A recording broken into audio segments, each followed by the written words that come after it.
Okay,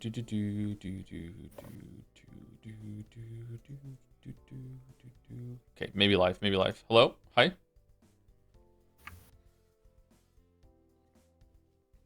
We're live. Say hello, everyone. Hello, everyone.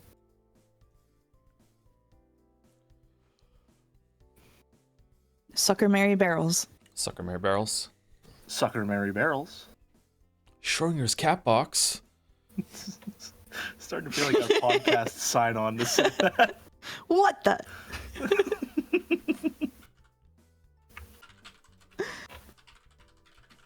All right, now time for 5 minutes of audio adjustments, as is tradition. How do we sound, chat?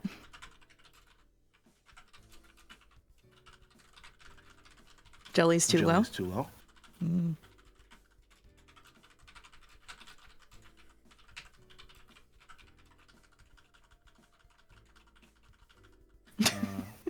If Jelly Dominic says you're all too quiet. Also, my stream is muted. Thank you, Dominic.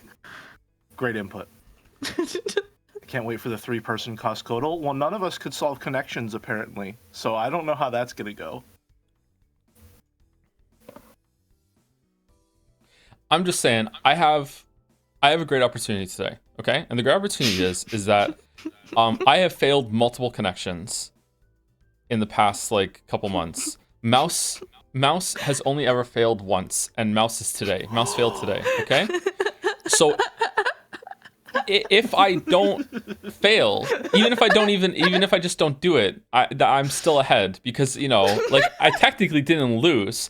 I didn't win, so it's kind of like a draw, right? So I guess I have some important decisions to make today. Are you going to do them live? I could do a live skit. I've been thinking about it all day. I only have 2 lives left. I haven't got a single line yet. I don't know what to do. We don't have time for live connections. Especially not with the tension that Joe's got behind it. Seriously. Yeah, that's true. What is this personal attack? That's true. We actually are short on time today. We have to get through it. We don't even have that much time for speculation today. I think we have to do some reading. Oh my god, no! Don't tell them that. Apparently, there's some so much reading going on. So there's an echo. Oh yeah, I'm echoing. I can hear myself. Okay, it's gone now. The echo's gone now. Okay. Yeah. Okay. I solved it. Also, the music is gone now, but I guess we're just gonna have to have no music today. No music. Chat is being punished. I'm not sure what for, but it's their fault. Yeah. Yeah, August, I saw that question. Joe did confirm that he's going to play games between Umineko episodes. Shall we repeat the announcement? Sure.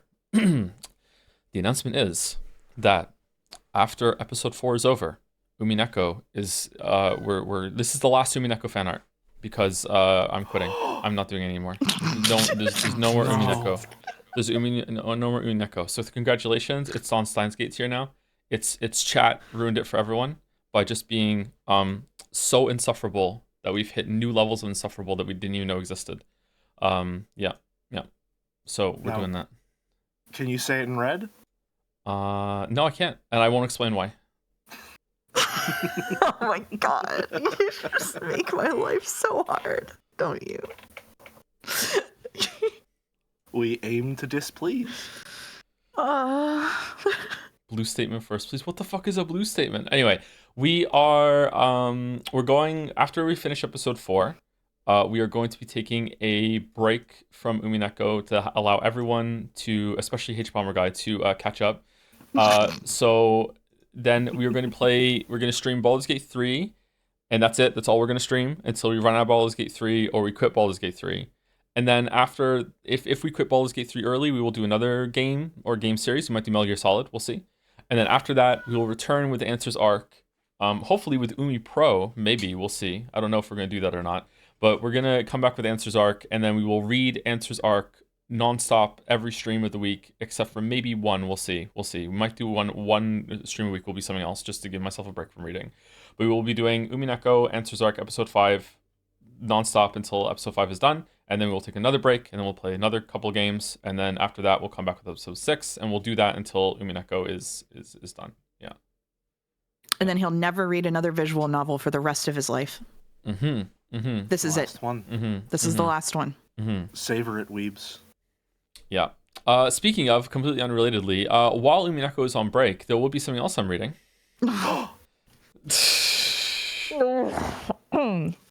What's that? Starting April 20th, 420, Sundays on my stream, Hello It's Mouse, will be dedicated to Joe and I co-reading The Sekimea, which is a mystery visual novel as well. If you can imagine the inverse of Umineko, you'll have the Sekimea. So we are not going to redo the first, I don't know, like hour and 15 minutes of reading that we've done of it. So you have until April 20th to read the first little bit of it, or I have a helpful infographic I can share with you made by a community member called How You Doing? And that's what we're going to do. That's going to be the only other visual novel Joe ever reads for the rest of his life. That's going to be his 2 takeaways along with Steins Gate. So that's it. Now, you said it's going to be it's the inverse of Umineko. Does that mean that magic is real or it isn't real?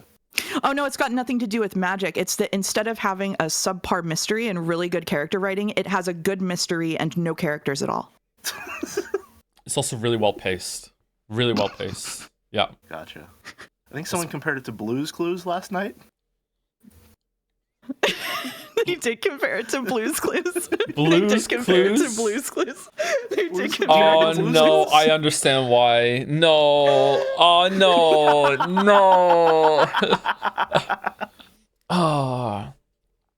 Hello, weeps. Do you think we're stuck in here? Can you say stuck? How long are we stuck in here? Let's count together. 1, 2, 3, 4, 5, 6, 7, 8, 9, 10, 11, 12 hours. Can you say it with me? We're stuck here for 12 hours. 12 hours.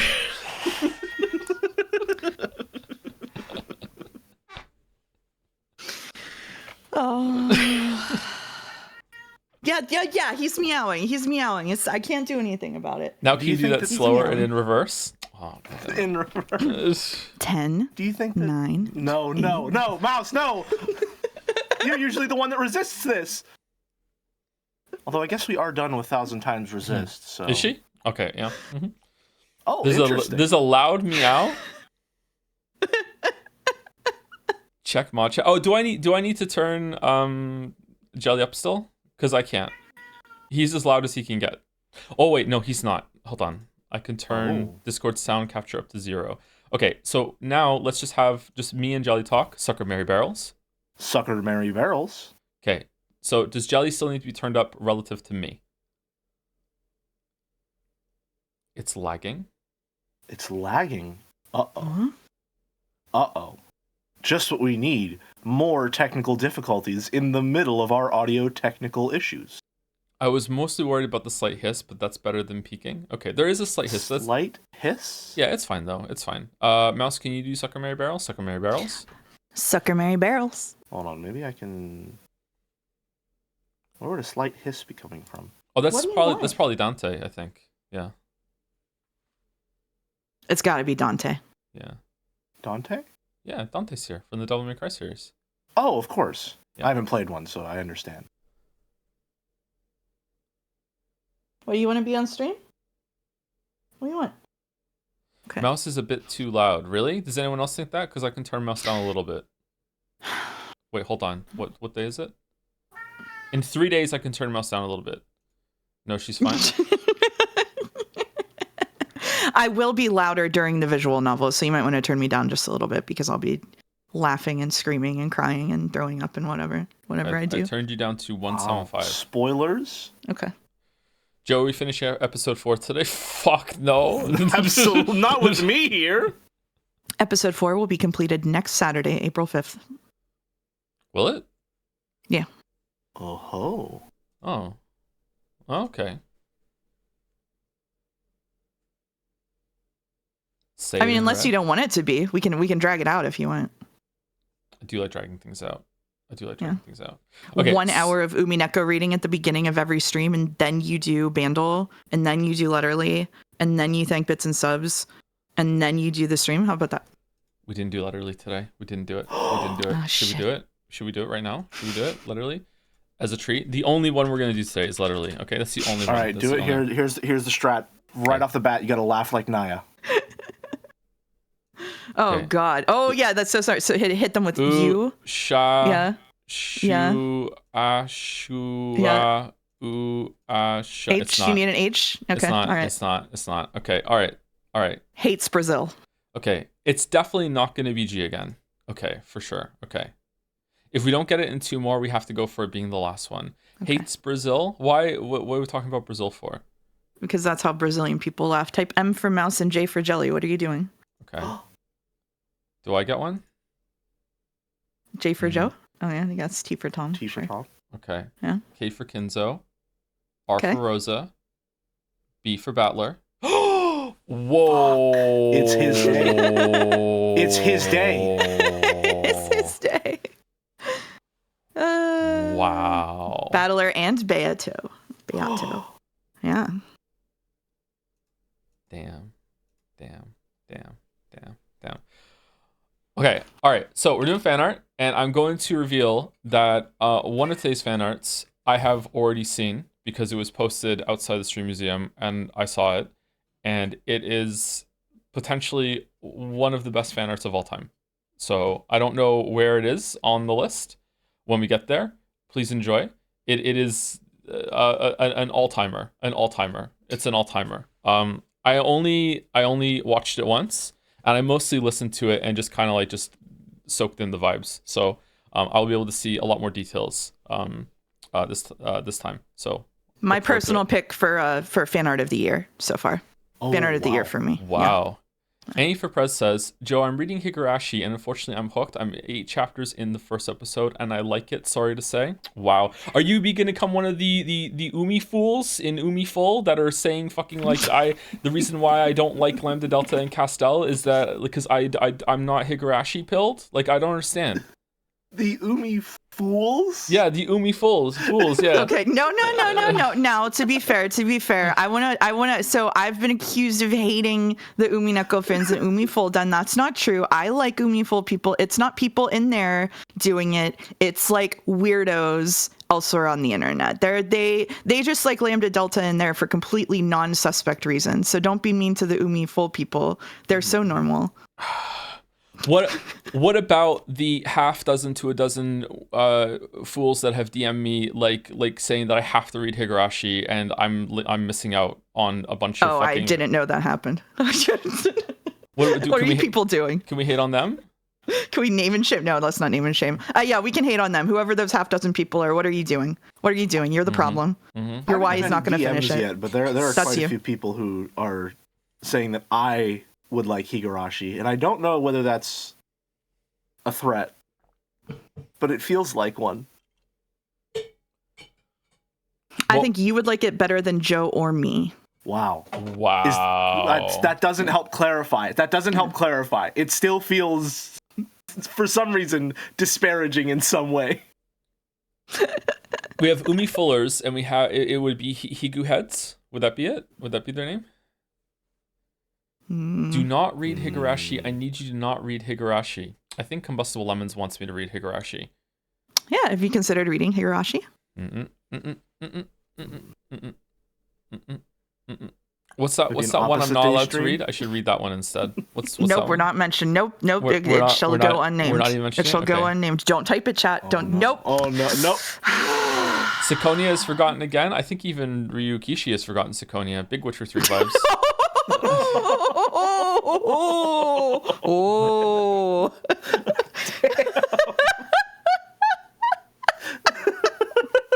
The fact you can make that joke is so alarming.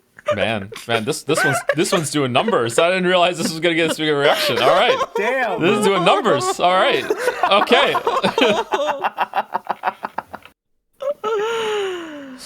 Oh. All right, let's do fan art. Yeah, let's do it. Right. Let's do it. This is pretty cute. We're podcasting in our pajamas, Jelly. Do you like that? We are. World's PJ, first. No, never mind. Jelly? I was trying to think of an acronym. I couldn't think of anything. I'm sorry. PJ and Jelly? Is that what we're going for? Something like that. Yeah. Okay. World's first Jelly Donut stream, circa 1990. Aw, they're so happy. They're so happy. I didn't exist yet. Joe, there's no OST. Yeah, there can't be an OST because they'll echo. I can't do it. I'm gonna have to add an audio just for VLC, and I don't know how to do that quickly enough. I could probably figure it out, actually. I just don't want to, okay? There we go. There we go. We're just not doing it.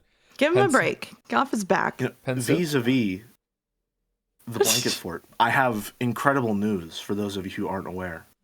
The contraption of yore has finally been complete. I am no longer a blanket fort streamer. I have a gamer trapezoid now.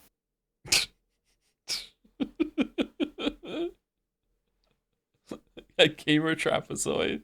Listen, Joe, you've seen the picture. How else would you describe it? I have. How else would you describe it when it's deployed? It's even got the blue backlighting. Are you gonna share it in Dragon's Den so everyone can see it? Or? Sure, yeah. Give me a second. Hold on. You should read Song of Saya. What's that? Jelly on the phone. Please ask Jelly where he got the cardboard for the contraption. I know where Jelly got the cardboard for the contraption. I know. The same place Jelly has acquired many of his snacks in the past. Yep. I know. I'd just like to state for the record. All right. I have never once eaten garbage that did not come from my own home.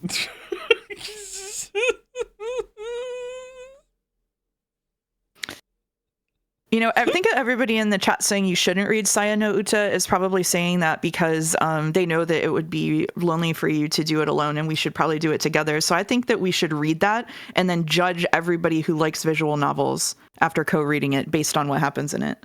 Okay. All right. That sounds like a good time. All right. Okay. All right. The trapezoid has been posted to Dragon's Den. Okay. Sounds good to me. Okay. Thank you, Paddle. Thank you for this. This is very cute. Very cute. Madison, very cute. I'm just gonna say Madison for now. Maddie. Thank you, Maddie. Collapse Shang got fired up with a new idea. Fucking Kinzo, fucking.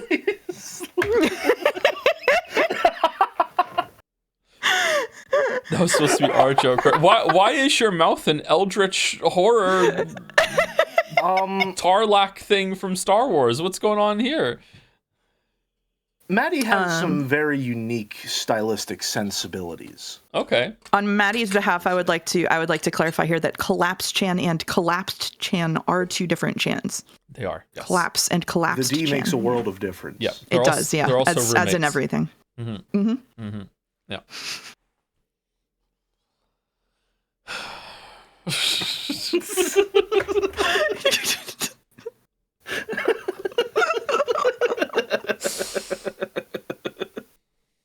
I love Collapse Chan so much. Absolute banger design.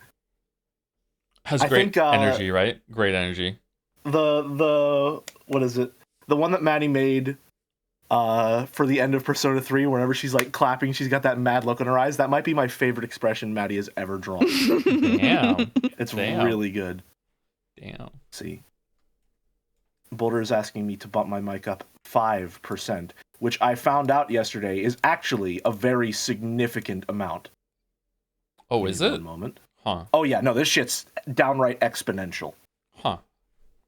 I wish I understood audio more. Anyway, y'all are out there in blanket forts and trapezoids. I'm literally just sitting at my desk. I got nothing. It's me, some Baja Blast, and the microphone. Okay, well, to be fair, mouses are also very small, so you can accommodate that size and make a much better soundproofed room easier. Good point. Also by Maddie. Right, I am now set to 80. Is this better? Oh god, it's going even further with the Eldritch Horror Jelly. Jelly, the English major. Us eyes. Grant us eyes.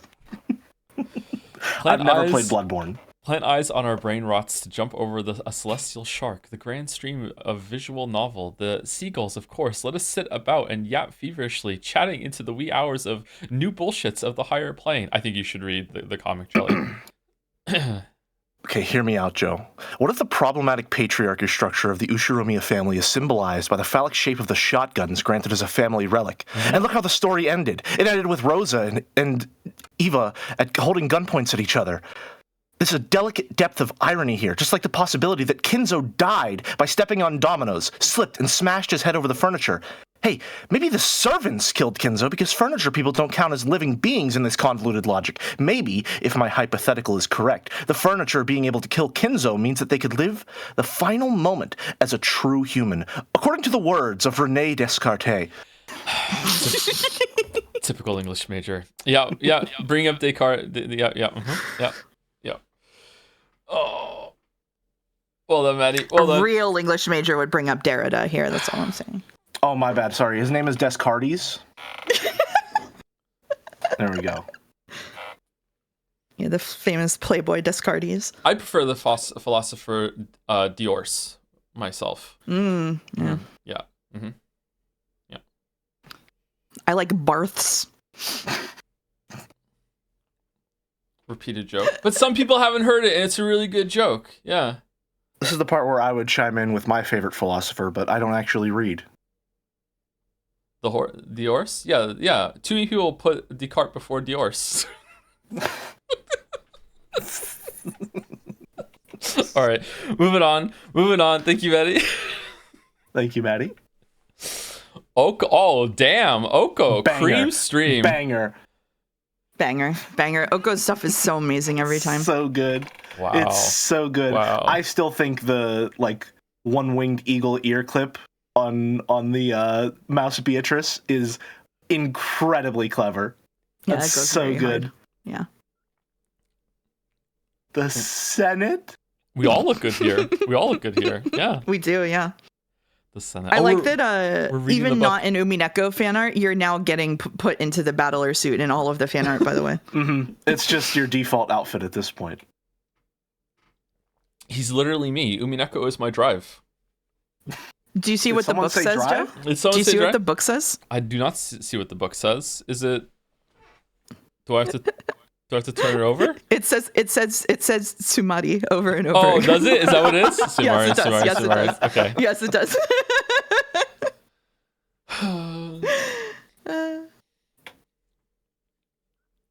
Just Sumari. Yep. Sumari. In other words, thank you very much, Oko. In other words, very nice fan art. let me say thank you to some bits and subs if we have any to say thank you to. I don't know why I gasp in response to anything that anyone says on my stream. I feel like a React YouTuber. We're all just becoming React YouTubers. Some of us more quickly than others. Did I say thank you to Masaido last stream, or did it come in while the stream was down? Just in case, thank you Masaido for the resub with Toe and Joms.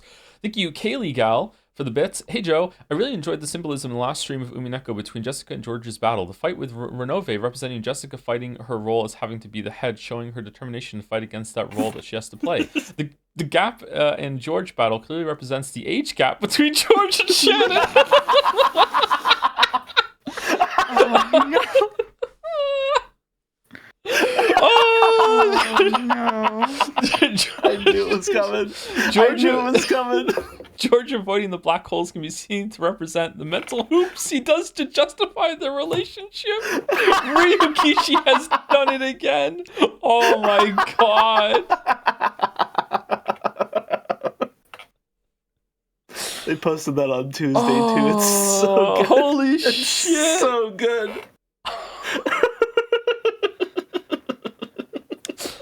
Holy fuck. Alright. Man, I should be giving you bits for that message. Holy shit. Thank you, Damn. Josin457 for the resub. Holy shit, 3 years of Joms. Thank you, Paste5H. Is that five hooses? Are we up to 5 now in Fire Emblem? Thank you for gifting a sub to Schrodinger's Cat Boy.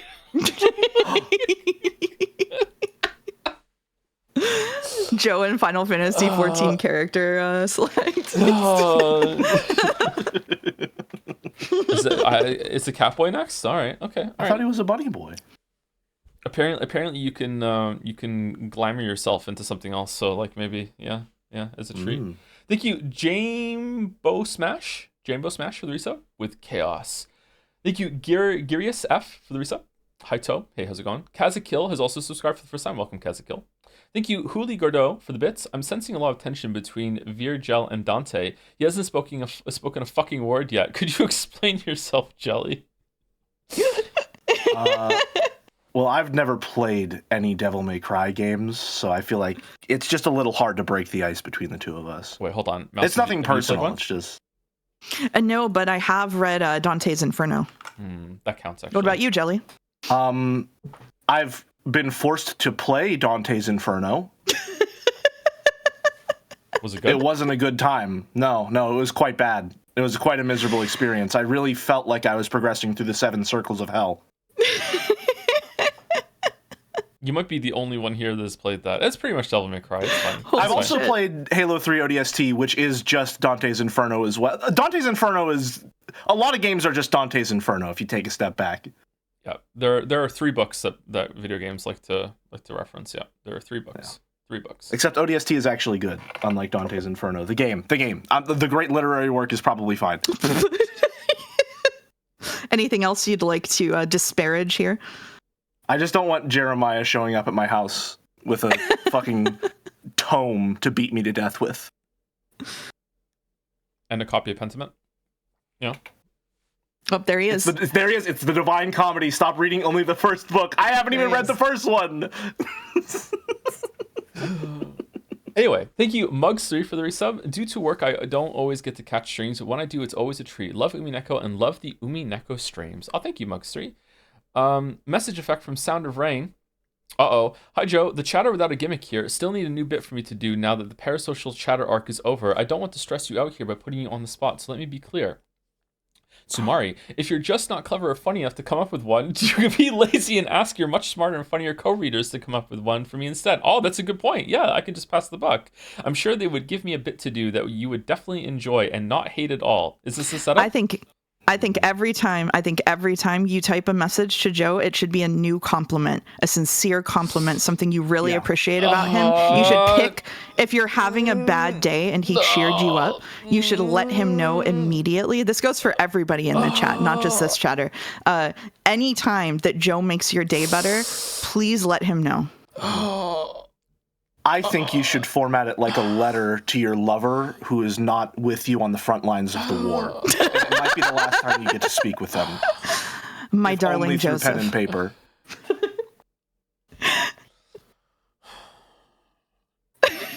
I hope this letter finds you in good health. The days have been long, and the nights longer still. The shelling continues with every hour. So this must be the most owned I've ever been. Oh, no.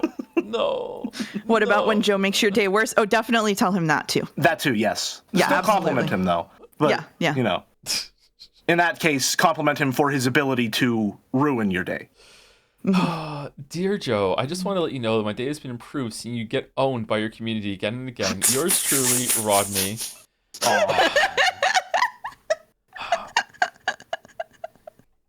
I live in constant fear of the day that Rodney and Dalmec team up to formulate the most unhinged owned comment of all time. Yeah. They've already teamed up quite a lot. Have they? Okay. Yeah. You remember that whole well, I guess I have to say it for the sound clip. The whole bunny girl edging bit, that was with their help.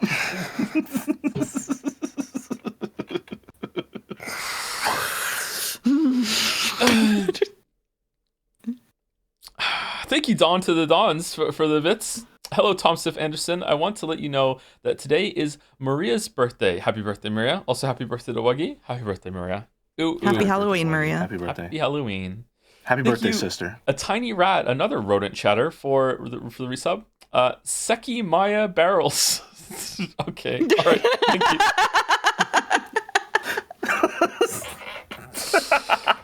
Thank you, Critical Woe, for the bits. Joe hates super paper. Super paper? What's super paper? It's because he's super thick in the brain. Oh. I think that's what I'm made out of. Super paper. Uh-oh. Retains nothing about Lambda Delta, by the way. Oh, is that a Lambda Delta line? Yeah, I just kind of glaze over when she's on the screen. I think about something else instead. Yeah, I don't like her.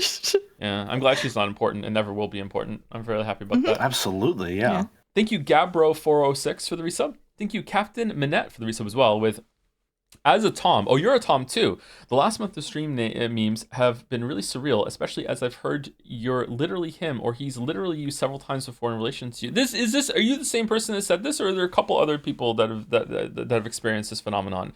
Also, when discussing the possibility of Tom and I also sharing a surname, I said that the only other person named Thomas with my last name lives in Brazil. Immediately after which Mouse says, "Hates Brazil. I know you're a mouse, but please get out of my house's walls." Wow. Absolutely not. Wow. Absolutely not. It's comfortable in there. Who wants to read the pen? My darling Tom, it's been weeks since my last message pin. It feels like ages since last we talked. People claim this is a parasocial relationship, but I know better, and I wait eagerly for my Steamliner ticket to Moncton. Your streams are a light in my day, sitting in the trenches of +2 and Joms. May the Jads YouTube Twitch wars end soon. Look forward to your reply. Thank you for your amazing streams.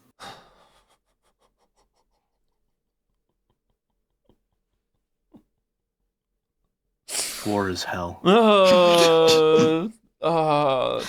Thank you, Ace, for the bits. Hey there, Joe. Gonna resurrect an ancient discourse now. Do you think that you can understand what on earth chat was talking about with regards to the shot football killer now that you've read Umineko, and considering that probably 70% of the people who got on your shit about that had read Umineko by the time they played that Danganronpa game, and the other 30% were just following the leader of those people? You mean like with that we can't really discuss this actually because it's spoilers for a game that we played a long time ago, so I don't feel comfortable with it. Are you talking about like the unreliableness of it? I guess so, maybe, but that just goes to show you just again how bad that was with Unreliable compared to Umineko. Fucking hell. Maybe everyone liked it because they're like, you know what? Some big Umineko vibes. The better story. I think saying that a majority of people had already read Umineko by then is a pretty generous estimation. You're forgetting that Sakugas was already an emote. No, that's true. Yeah. This was more of like a silent takeover, huh? Yep. Thank you, Lowkey423 for the bits. Babe, please stop saying dumbass things. You're not even making sense. Toe, I'm literally Battler. Oh.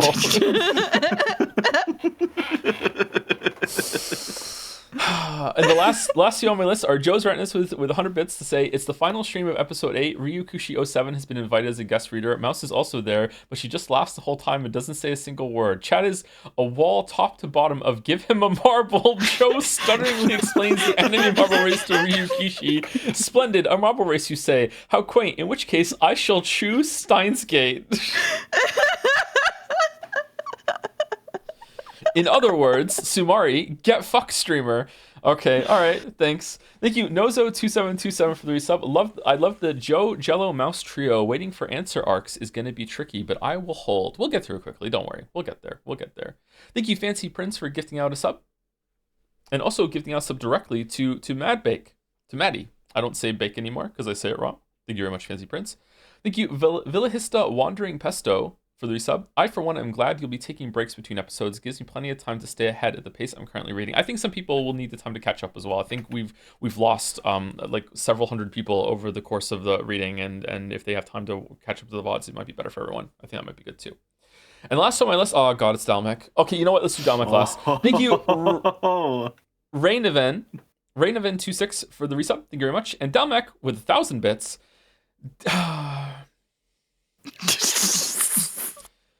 Go on. There's another one.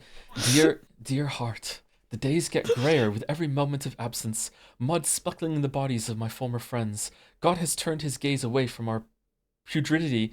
Oft do I wish for a shell to end my existence, for surely hell would be better than this.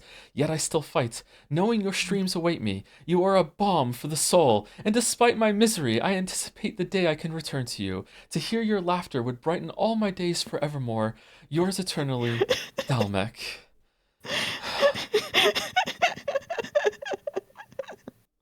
Nice use of homophones there with balm and bomb.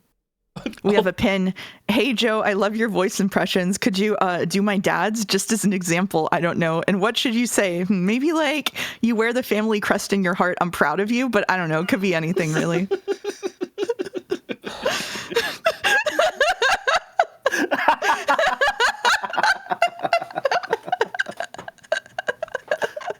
Should I read that one since I voice Kinzo? If you want to, go for it. You wear the family crest in your heart. I'm proud of you. Aww. Aww. Oh. Kenzo would never be so tender if he actually existed. Oh, Annie for Prez has owned me as well. Dear Joseph, words cannot express the comfort that writing to you provides me while I grab my bayonet close to me. The fight against the wave of weaves continues. Today they shelled us repeatedly with the new Higu shells, and they wiped the neighboring platoon out entirely. They are coming for me and mine. I fight every day to protect you from yet more dangers. The Sundirs and the Sumaris boom around us daily, but it will bring me peace to know my efforts will not be in vain. Oh, they keep coming! They keep coming, no! Really makes you feel like you're being shelled by artillery. Okay. All right. Okay. We're gonna do a couple more fan arts and then we'll get to the... Another one! Another shell is hit! Oh, there's some echo. I'm peeking a little bit there. Oh, man. What did I do? The Umi fools are gonna be so mad. So mad. This is the whole stream now. This is the whole stream. Anyway, thank you, Oko. By Tep. Set sail for One Peak. Oh, it's another one that's like the other one. Cool. That's neat. One Peak. The expressions. Damn. I like the expressions that all the fanart has. Look at that. They're good. I've been told by Tep that I apparently have Nami vibes. Whatever that means. They explained what it meant, and I don't remember. I don't know One Piece, so I don't know. Yeah, I don't know. What's a character for One Piece? Mouse is Zoro? Mouse is Zoro. She's just like Zoro. I'm just like Zoro. Yeah. You will know? I don't think I will. Rodney says it's because of my massive tits. Don't believe everything you see in fan art.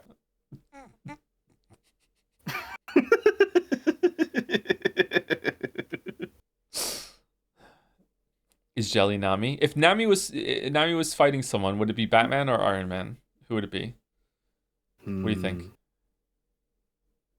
You're not asking me, right? Yeah, I'm asking you. You what? know all, I wasn't listening. You know all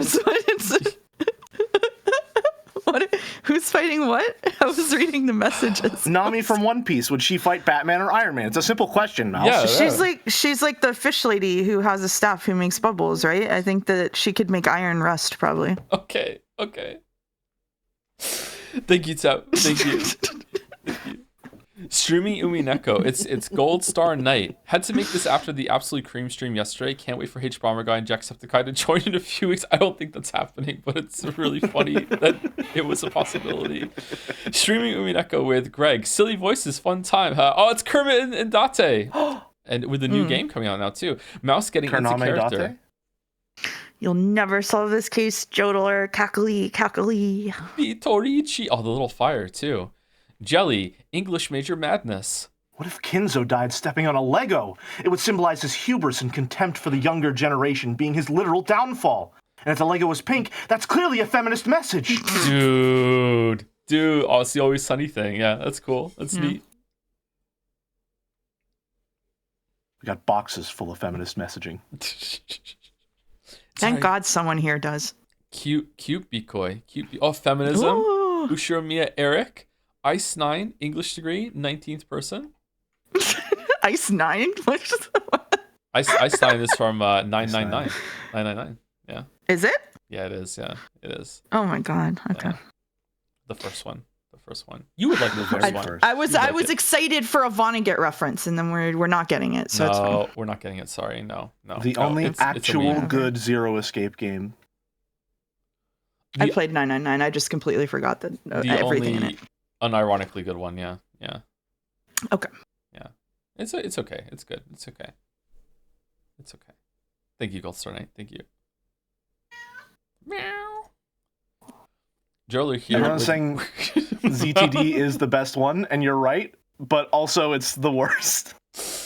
With Mouse and Jelly, you can put this at the end of the showcase or something, I guess. It's not like I put effort into this or anything. Babaka from Harmva. Thank you, Harmva. This is a cute mouse. I like this mouse. It's a very cute mouse. I don't know why I'm pink. It's not really bad. It just wasn't expecting to be pink is all. I like that the glass Feminism, Joe-zon yeah. is transparent, so you can see a little bit of the Jom's red through it. It's a nice detail. Yeah. Harmva's rendering is always very, very excellent. Harmva's signature in the shadow too. For God's sake.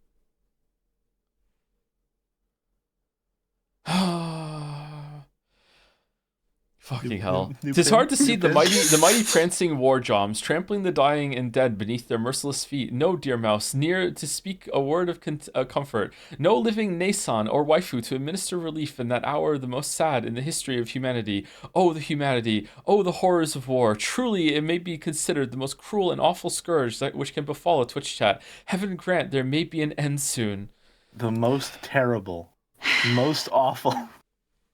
What have we done? What have we done? We're on Fanart 8. Fanart 8. Mr. Sunrise. Oh, holy shit. Mr. Sunrise. Yes, it's amazing. Umineko featuring the always goes Three hard. Stooges. I love double jelly here. Double jelly. I'm using that Virgilia one as my profile picture. I Is that? Oh. love this art Yeah, so much. good. It's so good. Look at the attitude on this mouse. Very Look at accurate. it. Yeah. Very accurate. Look at this. This mouse has some cheese for sure. It's fucking just done with everything. Oh, Runaways waist is snatched. Look at that. Mm-hmm. Absolutely. Also, don't trust everything you see in fan art. If only. This pose reminds me of something. Is there like an anime image that has this pose? Is this a reference to something I don't know? It does look kind of familiar. It's a classic pose. Mm-hmm. Oh, it's like the Neon and Evangelion motorbike thing. It's just something that people do. Pixar poster energy. Okay, think Yu-Gi-Oh. I don't know Yu-Gi-Oh. Sorry. Why would that help me, Merrick? Sailor Moon. Do you know Magic? Magic the Gathering? I know a little bit of Magic the Gathering. Okay, well, it won't help. Okay.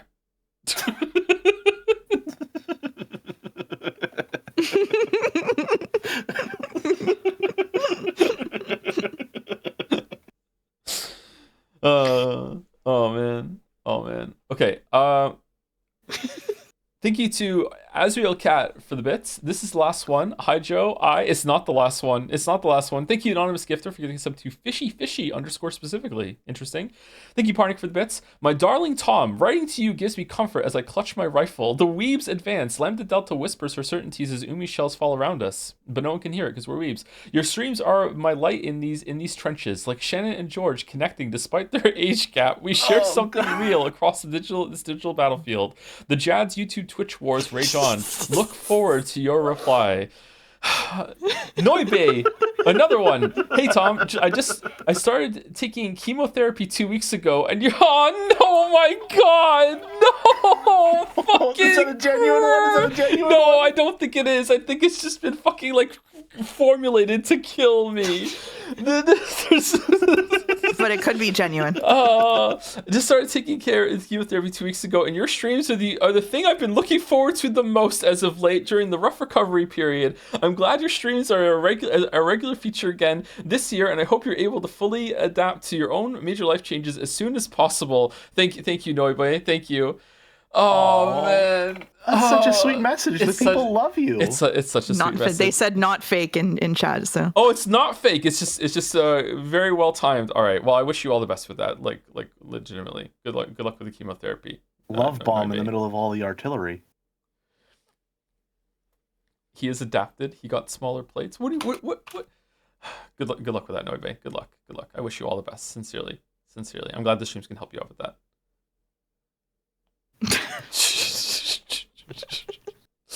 Thank you, Simple from Jads, for the bits. Yo, fuckhead. Thank you. There you go. Zorgrox, haha, nerd. That's better. All right, good. All right, phew. We got to reset back to neutral. We got to balance. Still, I'm laughing at the next one that we read. Thank you, Sound of Rain. Hi, hey Joe. Chatter with a new bit here. Just wanted to say that watching you absolutely fail to come up with anything remotely clever on your own and selfishly passing responsibility onto your supposed friends has absolutely made my day. Seeing someone as pathetic as you flounder their way through a simple interaction has reminded me that I am actually a pretty good and talented person, especially in comparison. I feel great now. All thanks to you. You truly never fail to cheer me up. Thank you. Oh, you're welcome. Perfect. You're welcome. Perfect. Understood the prompt perfectly. Exactly. Understood the prompt perfectly. Thank you so much, Sound of Rain. Thank you so much. Dalmec with, hey fuckhead, I love the videos and streams. Thank you, Dalmec. Happy Quack. Hi Joe, I just wanted to thank you for changing my life by playing Umineko. You inspired me to get some furniture of my own, and I happened to run into the love of my life while at IKEA. She happened to have the same idea and was looking for a brand new bookshelf. We are building a Billy right now and are going to walk our joms later. I am planning to learn magic and buy an island and may even turn it into a murder mystery. Lol. I will make sure to scream your name as it happens. All right. Good luck with that. Nice. Happy Quack. Nice. Holy shit. Holy shit. Annie for Prez says, Joe, I'm dead. I'm watching the streams in heaven. I love you. Thank you. Thank you, Annie. Thank you. Thank you. And last two, Edgar 007. Hey. Oh, it's just a hey. It's just a hey. There's forbidden content in the Quixotics one. It's forbidden. I can't. Forbidden from the stream by you. Verboten. Yeah. No. I see it. Oh no. Yeah, Are we reading it? I don't think we're reading it. It's your stream. Yeah. I said we banned it. Okay. Should we say you it better again? stay strong. Should we say it again as a treat though? I don't know. It is. We? What do you mean? Should we say? Yeah, you say it if you want. I'm not saying that. Okay. Jelly, for no reason at all, I think you should read this one. All right. Well, you didn't specify which one. So from Cummy Mummy 500 for bits. Dearest Barbell, the sun has forsaken us, leaving only my monitor's dim glow. The winds whisper despair, comrades fall, their screams lost in fragmented Hempel's ravens and the cruel logic of witches. I teeter on the edge, my will eroded like a half. Yet I persevere, for your streams are a beacon, a reprieve from mysteries without end. To hear your laughter is to glimpse paradise, a joy so profound, even Beatrice might grant me respite. Yours in suffering, Cummy Mummy. There's no time crunch, Boulder. I just knew that it would take Joe like 15 minutes to set up a compressor filter, and I didn't want to fuck around going live. We're fine. There's no time crunch. They can read as many bit messages as they want. Quixotics with the bits. Everything you say makes me so, the way you talk sounds so formal and I really love it. You're really just so fucking sweet and cute. I didn't believe in love at first sight until we started talking. You truly are someone different. You always encourage me and it makes me smile so genuinely. Damn, I want to spend the rest of my life talking to you. I love you so much. I have a poop fetish. Everything you do is cute, even when you just spam random letters. I want to go back to Fanart. Say We're it going back properly, to Mouse. We're going back to Fanart. Say it properly, Mouse. No! What do you mean no? Thank you, Mr. Sunrise. Okay, and that is the last time we're ever doing that bit for real. That's it. It's done. We will time out if we have to. We're just done. It's done. Dead and buried. Thank you, Outson. Umineko episode 3 stream from last week. No witches allowed. What? Stay strong, Joe. Hold the line. Hold the fort. There's no way magic is real. Ooh, where's Battler? Come back, Battler. No witches allowed. I mean, Mouse can be in here though, because we were allowed one, right? It's which is. What do you mean? No, which is allowed. We're allowed one. Oh, that's witch. true. We Yeah. do love to play with language here. Yeah, we're allowed one. Pillow fort's looking a little cramped as is, though. Can we expand it? Possibly. But it seems like we're already using everything we have. It's pretty slapdash as is. It literally say no witches allowed. No, it doesn't. It literally says no witches allowed. No witch is allowed. Tom unforced error Anderson. What the fuck is happening with my typing? What's going on in chat right now? Fifi's having a keyboard error, it looks like. It's going around right now.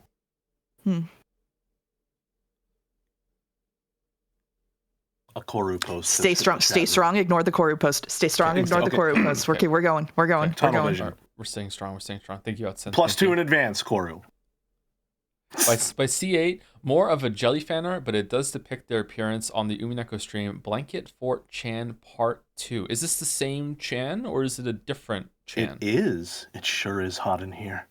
But I must persevere. For the stream. For the stream. For the stream. That's exactly what it was like. I was there. Unfortunately, she's out of a job now.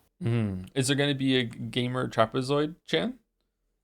I guess that's for the people to decide. Is that preemptive chanting on my part? That is preemptive chanting. It's not preemptive. It already exists on the stream. That's not how preemptive chanting works. Stream hasn't seen it, have they? What do you mean stream has it? I sent it in Dragon's Den. The Dragon's Den is not the stream. Okay, all right. Well, hold on. What exactly is preemptive chanting? We're distracted again. Preemptive chanting. You're the one that has to define that. I think my understanding was that preemptive chanting was when we haven't even played the game yet, and people are already trying to chantify something that's in the game that we haven't seen. That's my understanding as well. Yeah, that's my understanding as well. That is preemptive chanting. Okay, all right, that's fine. So because the gamer trapezoid was brought up on stream, it can be channed without preemptive chanting. However, technically speaking, it wasn't shown on the stream. That's correct. Yeah, that's the point of contention. Damn. So it all comes down to 3 English majors, and we're still doing tell and not show. Well, I'm only 25% of an English major, so. You know, no. 2.25. Well, I guess that 75 accounts. Is that too much math for the two of you? Is that okay? I'm a data analyst, in case anybody was wondering about that. +3.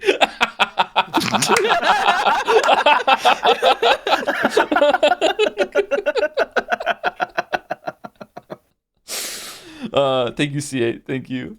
I love C8's art, man. I love it so much. Oh, right.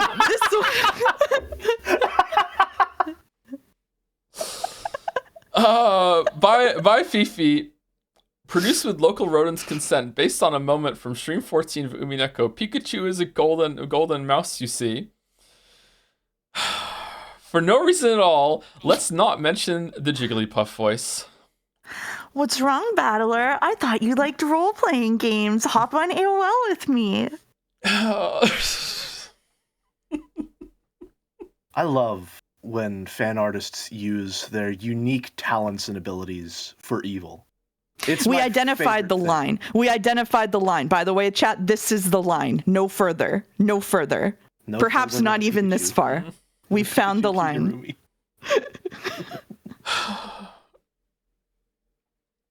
And just to clarify, because the vibes are funny so far, we're not kidding. This is the line, okay? Just to be like super serious for a couple seconds.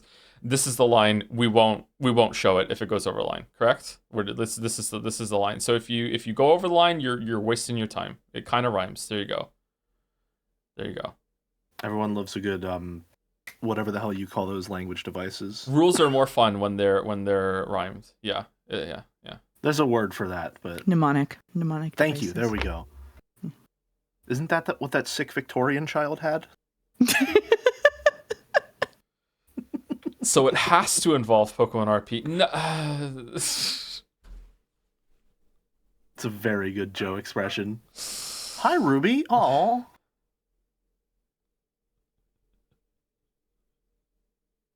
Oh, just the two. Oh, man. Okay, thank you, Fifi. Thank you.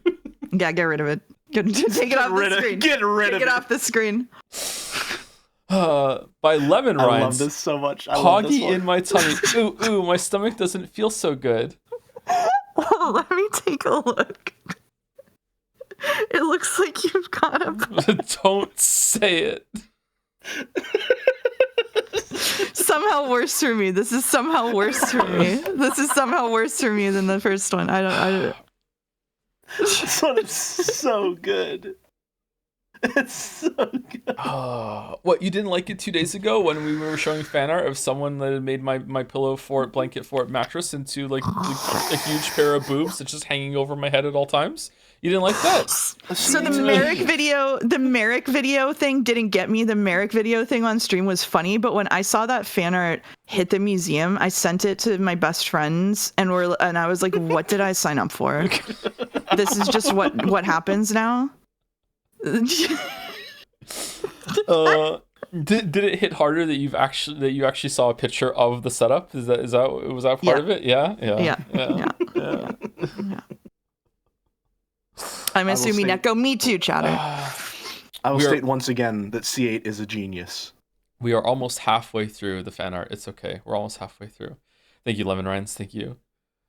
Also state for the record, Joe said his iconic catchphrase again. That one's for you, Avarisi. Fifi is back with Pokemon Trainer Mouse. This one's so fucking cool. Damn. Yeah, this is really good. This is my recompense for the other Pokemouse fan art, showing her in the new Golden Witch Trainer class. That is like a good look. Holy shit. Eligible for Rapid Up section. I don't think we do that anymore because every fan art is only shown for 30 seconds, which is we are right on track for this time. So we really are. Mouse wants to fight. Why do you have more Pokemon than I do? That's not fair. Think we all know why. That's yeah. Okay. That's true. Okay. All right. Okay. All right. I love the full shaded mouse and the outline flat shaded Joe. Yeah. It's really good. It's really good. All right, part 1 and 2, part 2. Fifi, what the fuck, Fifi? I hear Skillish Shoe dominates the smoking bracket. Rosa hates it. Original design by Sam and Unintellectual. Skillish Shoe used Helldiver Carry. And again, the super pixelated fucking. Is this a Jigglypuff? It is a Jigglypuff, isn't it? It is a Jigglypuff sprite known to man. So good. Thank you, Fifi. Thank you very much, Fifi. Atonement accepted. By me, at least. Skillishu. I still need to play Shadow of the Erdtree. I wonder if I should stream it. Will that be a good time? I only wonder because I vehemently hated Elden Ring. Joe really doesn't have any strong opinions about this, so that's true. I don't. Yeah, they're all out. They're all out of me, and now they're deleted. Yeah. Thank you, Fifi. Exercise by Clearer. Ever since I found out Mouse has chinchillas, this has been in my head. Chinchilla Throne. I love this so much. Clearer is so good. Cute. Clearer is so good. Look at these little dudes. It's so cute. Aw, that's very cute. Oh, are you jealous? Okay.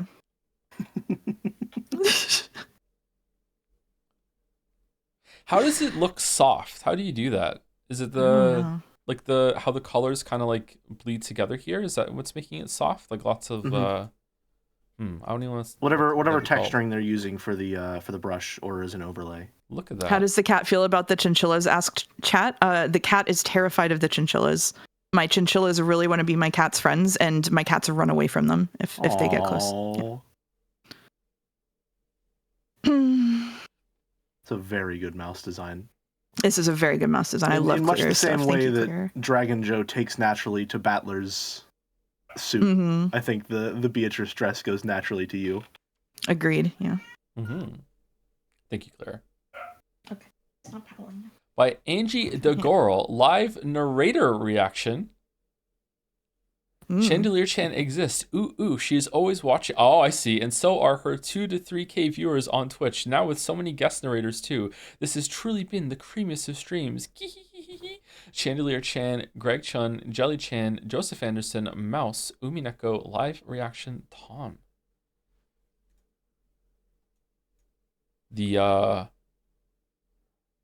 I forgot his name for a second. The cannon pose. How did I forget Cannon's name? Confused chortle. Blah blah blah. Polydactyly. I can't say it still. Polydactyly. There you go. Blah blah blah. Cackle. They fix all of that, all of the pros in metaphor. Trust. Mommy Kyrie and Big Bro Bot Tomler. Ooh. I subbed to this channel. Oh, it's a Karu? Karu Maru? Karu Maru is so good. That's so good.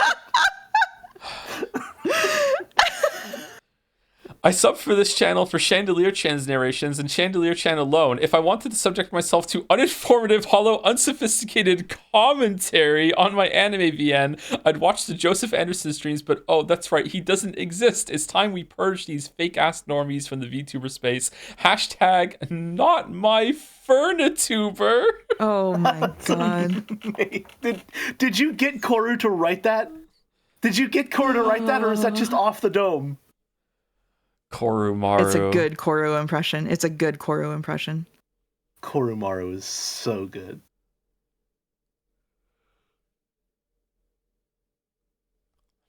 This is a Not very my creative use further of the hair being the chandelier. It is, yeah. I love that, yeah. That's cool. It's That's really really nice. cool. Yeah.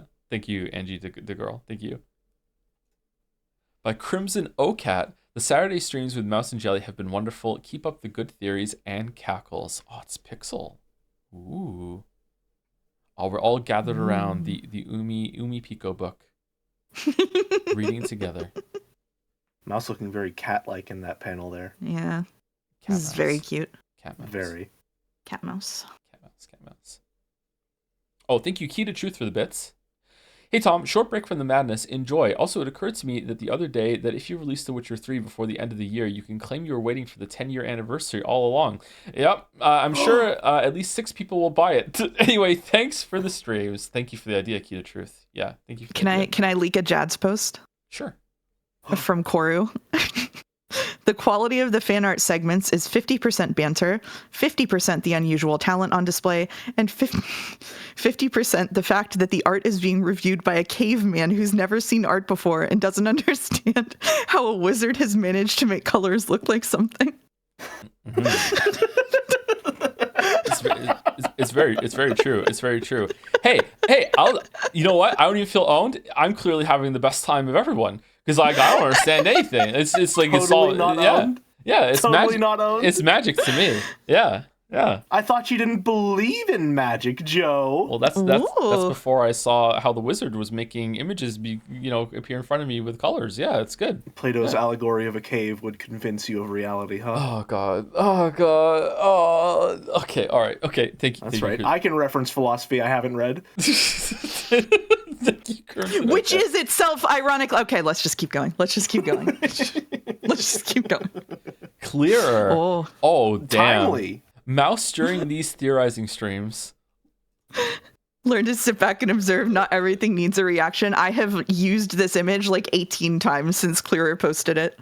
The thick line art here is incredible. It is. It's so good. The expression is perfect. And the little chinchilla eye is so cute. Peeking over. That's so cute. Yeah, it's really cute. That is really good. Do you have an emote slot for that one, or is it already an emote? That would make a really great that emote. could be a good one. Oh, it would Yeah. be an emote. I should talk to Clearer about it. That's a good point. That's fucking awesome. Holy shit. Aura farming? Yeah, this is Aura Mouse, by the way. This is Aura. Yeah, that is Aura Mouse for sure.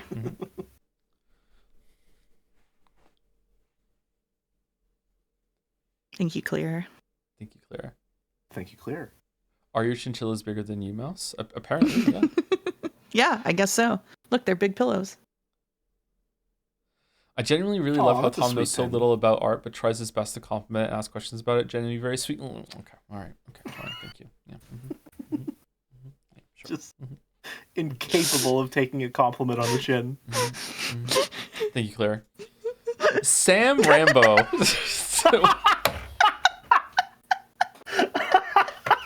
What? Why are you in a jar and you're so angry about it? It was said. Would you be happy if you were put in a jar? It was said, and I want to draw Jelly's design because I like it so much. Here's my interpretation of Jelly in a jar. I am sorry, Jelly. Lol. Don't put me in a jar, chat. Don't Sorry, put original me in line. a jar!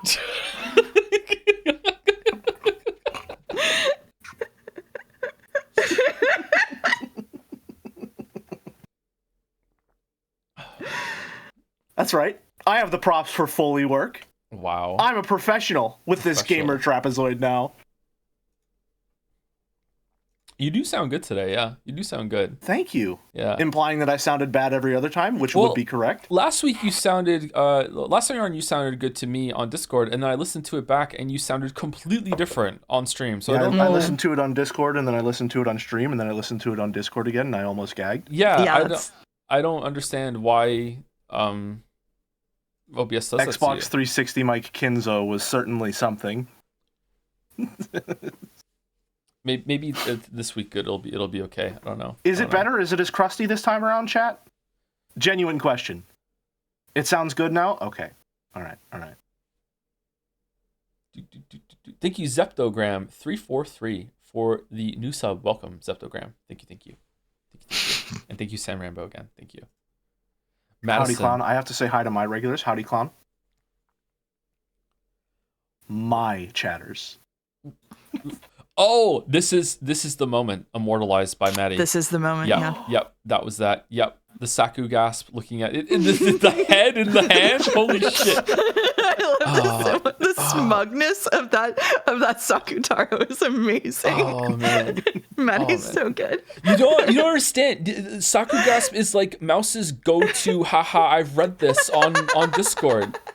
So for so long, it's like, I would post something and then the Saku gasp would appear and I'd be like, oh, Mouse read it. Like.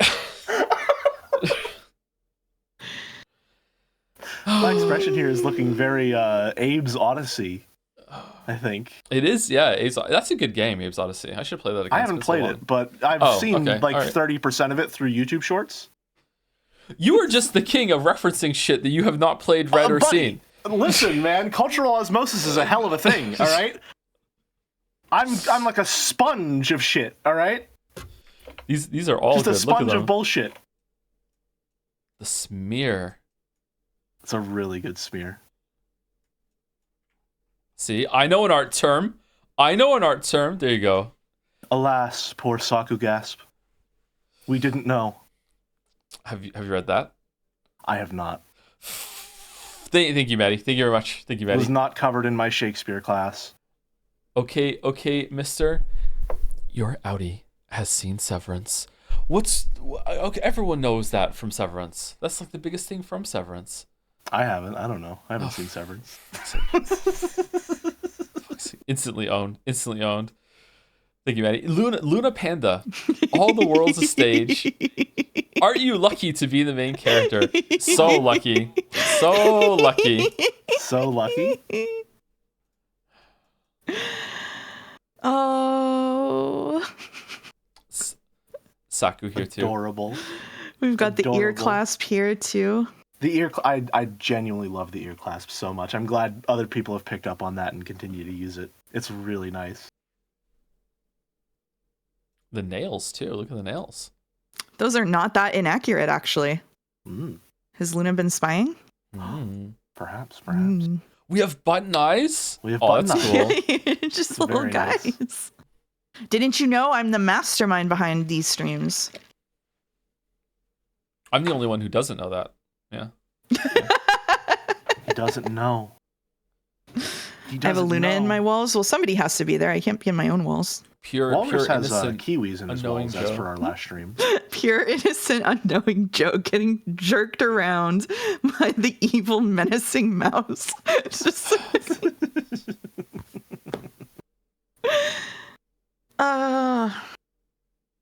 he doesn't know. He doesn't know. And he never will. Going on over an hour fan art. Yeah, that's typical though. And we also did a lot of like bits with chat earlier too. Yeah. That's not what I said, Boulder. Get a life. So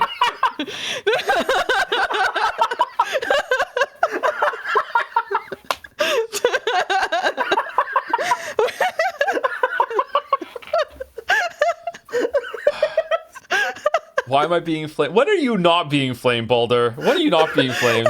Brother, you stepped into the fireplace. I don't know what you want. Balder messages me in mod chat yesterday, and he's asking like, what are your hotkeys so we know what they are for when we update your OBS? And I'm like, huh? Him and Rodney must be working on something to help me when it comes to fixing OBS for some of the YouTube stuff. And I'm like, and I tell him what my hotkeys are, and I ask why, and he's like, okay, good. So we make sure that they're going to be there when I give you this fucking Homestuck scene that you're going to put on when we get to the Homestuck stream later on next month. And don't get me wrong, that was like thoughtful and considerate that he was worried about the hotkeys, but at the same time, like fucking hell, it comes back to Homestuck. I keep thinking back to I don't remember who said it, but someone said it's like someone planning their own birthday party. Holy shit! Oh my god! That's mean. No! That's mean. Oh my god! No, that's mean. Holy shit! No. So it's not entirely true. Oh my No. god! I'm actually cringing. No. We love you, Boulder. No. We love you, Boulder. Oh, how about this comment as a palate cleanser? There we go. By Silverflame, I saw a Reddit comment say that Joe is taking a break from Umineko because Mouse hates it, even though she pressured him into it. Someone really is in your walls. Yeah, I linked this Fanart yesterday because there was a Reddit comment where someone said Mouse hates Umiden, and that's why she talked him into it, I bet. When the reality is Joe was like, so I think I'm gonna read Umineko as a mainstream game, and I was like, really? Hey, fools. So Yeah, but no, this is totally true. This is true. I don't understand. It's reverse psychology. Yeah. Thank you, Luna Panda. Thank you. Thank you, Luna Panda. Oko. An Oko banger. Oh, I love this one. Oh, he's back in Oko's theaters. already at 24 submissions. Damn. In theaters. Holy. Out never. Lion in Wait. Oh, I see. Good. I it's see. So good. Mm-hmm. Yeah, I see. He's just waiting to appear. Directed by Leo, cinematography by F. Oko. Is it F. Oko? F.E. Oko? Starring Jomsef Tomsif, Joms Anderson, Jelly, the Mouse now, So-chan, the Jad's emote that's been there all along, the whole time, Joms Productions. And I've been here the whole time. Good job. Nice one. This is a very good expression. Very accurate of our crash out. I love how frayed the bag is on the bottom. Yeah, it's good, isn't it? It's really good. Yeah.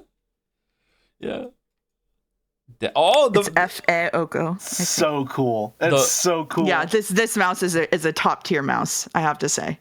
Damn.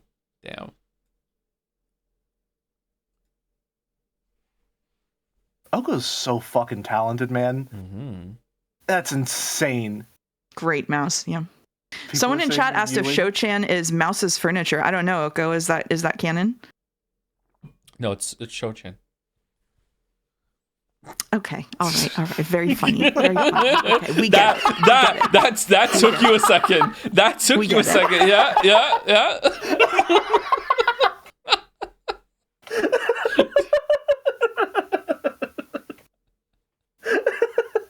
You fail connections once and suddenly he thinks he's a fucking genius. Okay, all right.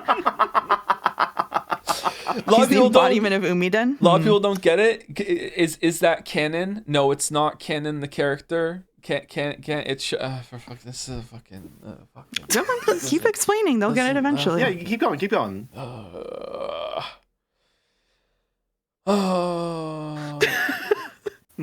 Oh, I got it. It was just bad. Fucking.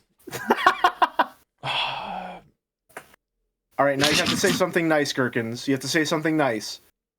Yeah, you can only insult Joe if you say something nice too.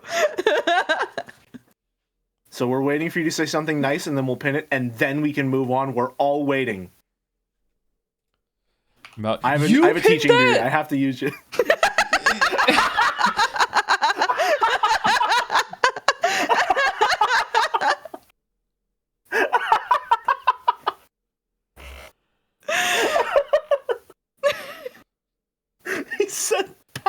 The top 3 owns that Mouse has got on me in the past 24 hours. The top 2 of those 3 have been in the stream, and last night she was streaming No Man's fucking Sky.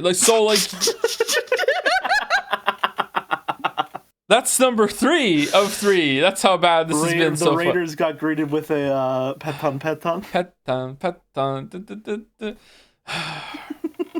Thank you. And we auto-modded Joms. Yep. Auto-modded Joms, yeah. A lot of fun. Thank you, Oko. Say it in Joms. Say it in Joms Moustress. The Jotler versus Moustress showdown. I'm not owned, even if the episode 4 pacing defenders try to say so. Don't believe them. Epic. Oh, Epic got owned. Okay, I still don't know what this is about. Epic got owned has big Aqua got Norded energy. I have no idea what the fuck you guys are talking about. I can tell. There was someone in Umiden who was like, I hate Umineko, I hate Sakutaro. Episode 4 sucks. If I like episode 4, I'm so owned. And then they liked episode 4. That's the best I can tell. That tracks. That has been my experience over and over with Umineko. Yeah. Say it in John's mistress. There's a Joms on the shirt too. Is there a hidden decoy?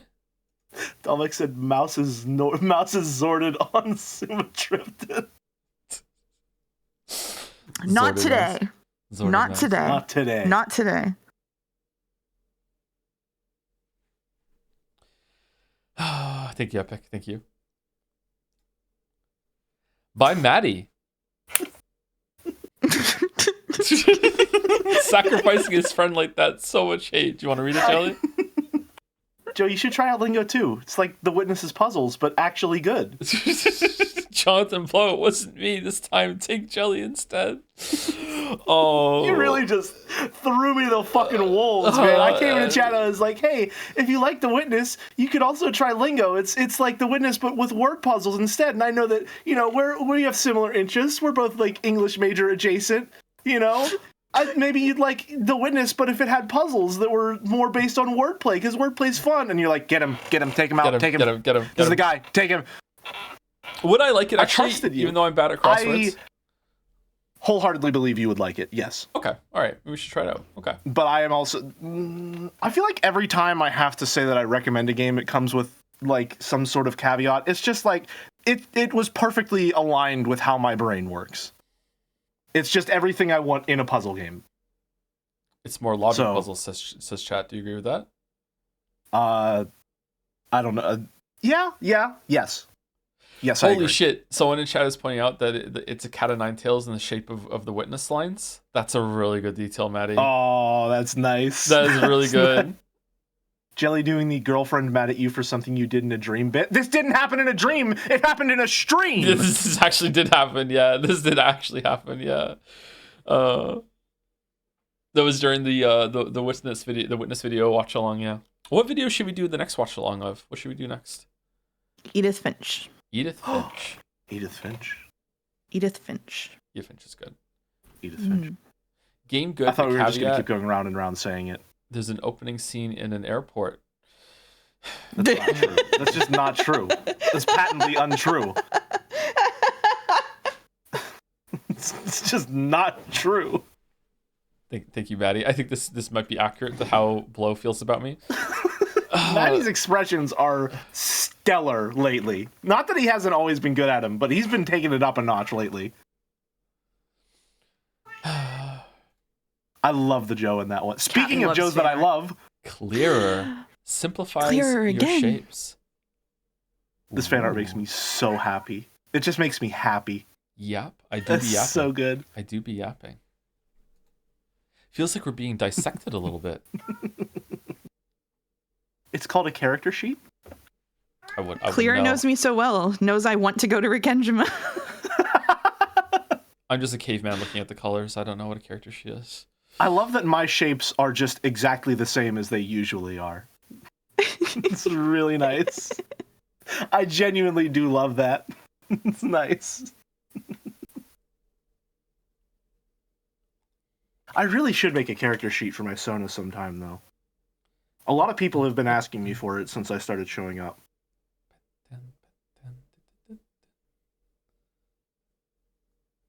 He's too simple to simplify? I contain multitudes, just not visually. This is cute. Oh. This is cute. We got a bit message from Julie.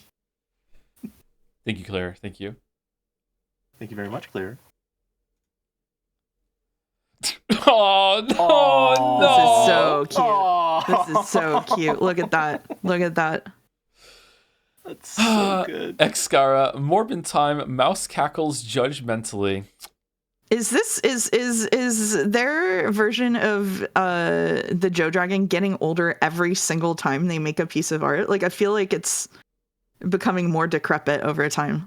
I think there's been 2 fan artists that have been doing that with We need a third fan artist to bridge the gap between Solarian and who's the one that during during 13 Sentinels just drew like the most high law.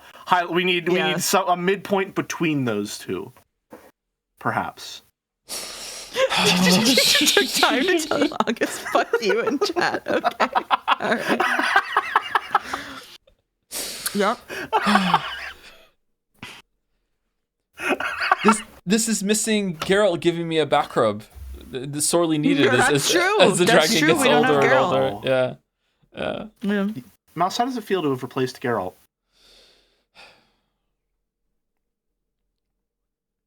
I don't have a funny answer to that. No, I'm just sad. I really got nothing. I really got nothing. Usually I'm good on my feet, but no, not this time. Oh, Mike is here. Hey, Mike.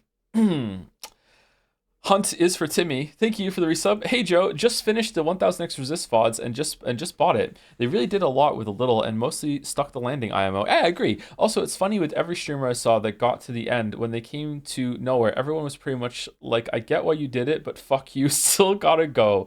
Also, play mouthwashing too. I don't know if we're gonna play mouthwashing, but if enough people say that it would be okay, then I guess we can go for it. But I'm a little worried. I don't know what the content is that some people are worried about mouthwashing, but I don't know.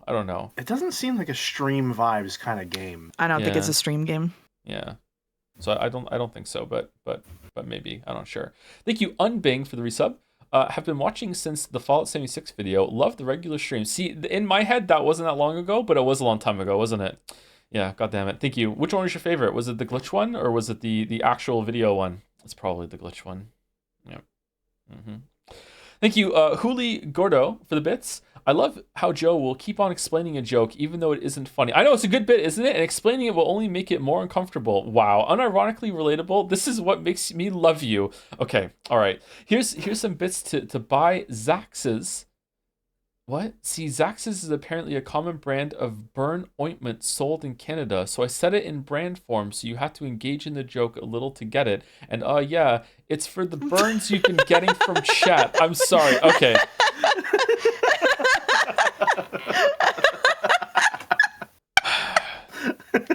So when Gordo explains the joke, okay, all right, okay. Thank you, Gordo. Thank you, Skara as well, Xkara. Thank you. Oh, Owl. Wait, hold on. No. I want to see the. Ever since Jelly started being a guest on the stream, I've had this idea in my head, so I try my best to make it a reality. Okay. Ooh! I've got your nose, Beatrice. Oh, it's fucking gone.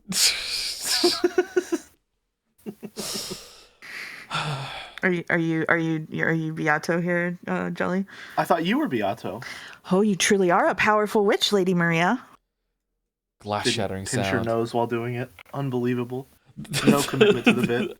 The hell is this magic? How are they possibly going to explain this? I don't know, man. I'm crashing out. Stay strong, Joe. Remember, magic isn't real. Battler isn't in the scene, so her nose is still there. Just imagine the nose is still there. Joe, you have to think one layer deeper. Battler isn't in the scene, so she's not there at all. Oh. So what you're saying is there is no nose. Well, it's possible, but nobody knows for sure. Wait, hold on. Is the nose in her hand? She does have it, yeah.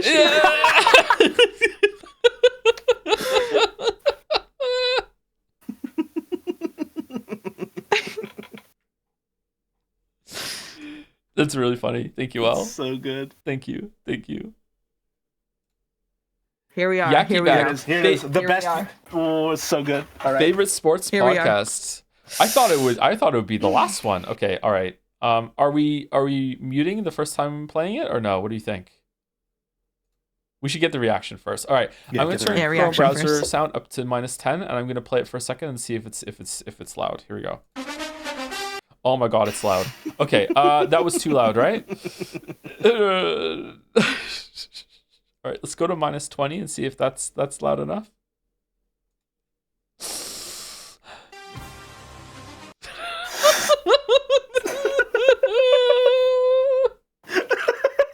They said it's quiet now and was fine the first time. It's fine the first time. Okay, all right. Oh my god. Here we go.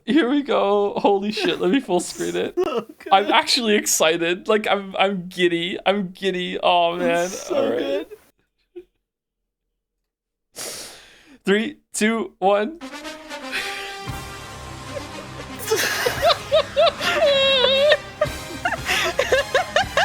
I'm really interested to see, and I think you will be too, Jelly, because it's such a different dynamic from the other episodes, how it's going to go when all of the Ushiromiya children are alive and kicking, right? Like, that's going to be exciting. Yeah, one of the big things that I commented on in regards to that dynamic is it's almost always one of the women of the Ushiroma family household that takes control, mostly because all of the men are usually dead. And that's obviously pretty interesting since episode 3 has made the subtext of the more feminist themes of the story just basic text with that opening. So I think it's probably pretty intentional that now that we've established that as just text, all of the patriarchs of the Ushiromiya family, minus Kinzo, of course, are alive for this episode, at least right now. Yes, and also there's a huge power vacuum because not only has Kinzo been killed, all of the servants that were loyal to him as well. Like, yeah, there's going to be a huge power struggle and power vacuum, and like presumably like Kraus and Natsui have the most power, but they have no servants to support them. Yeah. The conditions could not be more perfect for a revolution within the family pecking order.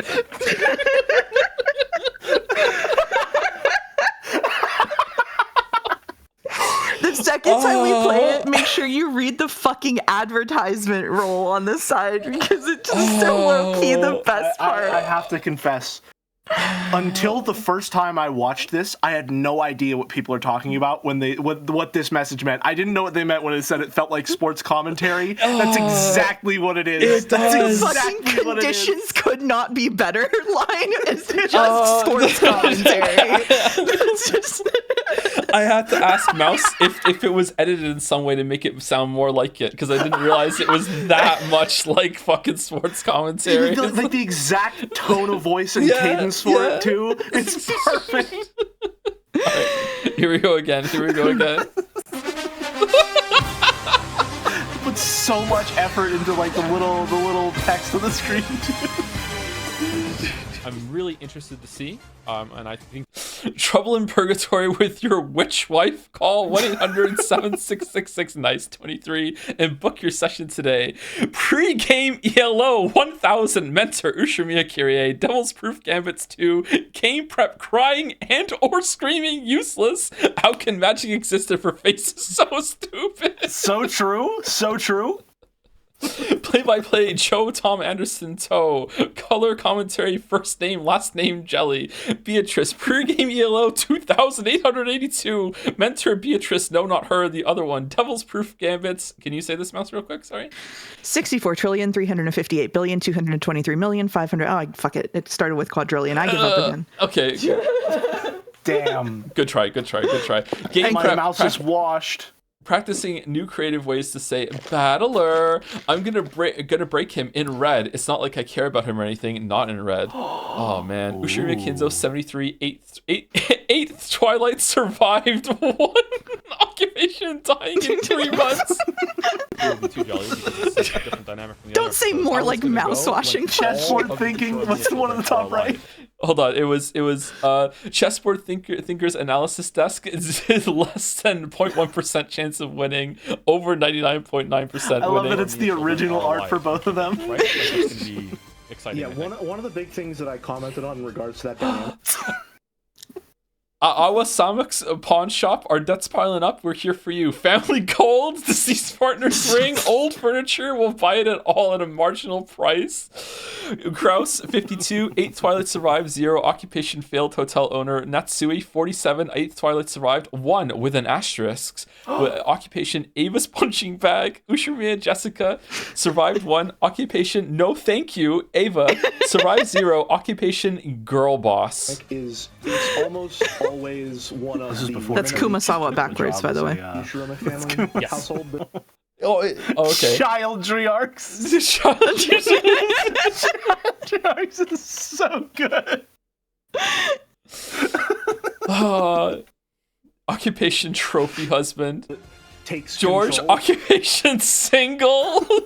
Mostly because all of the men are usually dead. And that's obviously pretty interesting since episode 3 has made the subtext of the more feminist themes of the story just Brain, basic text Pinky. with that opening. Oh, Pinky in the brain. Okay, very nice, very nice. Meninist literature.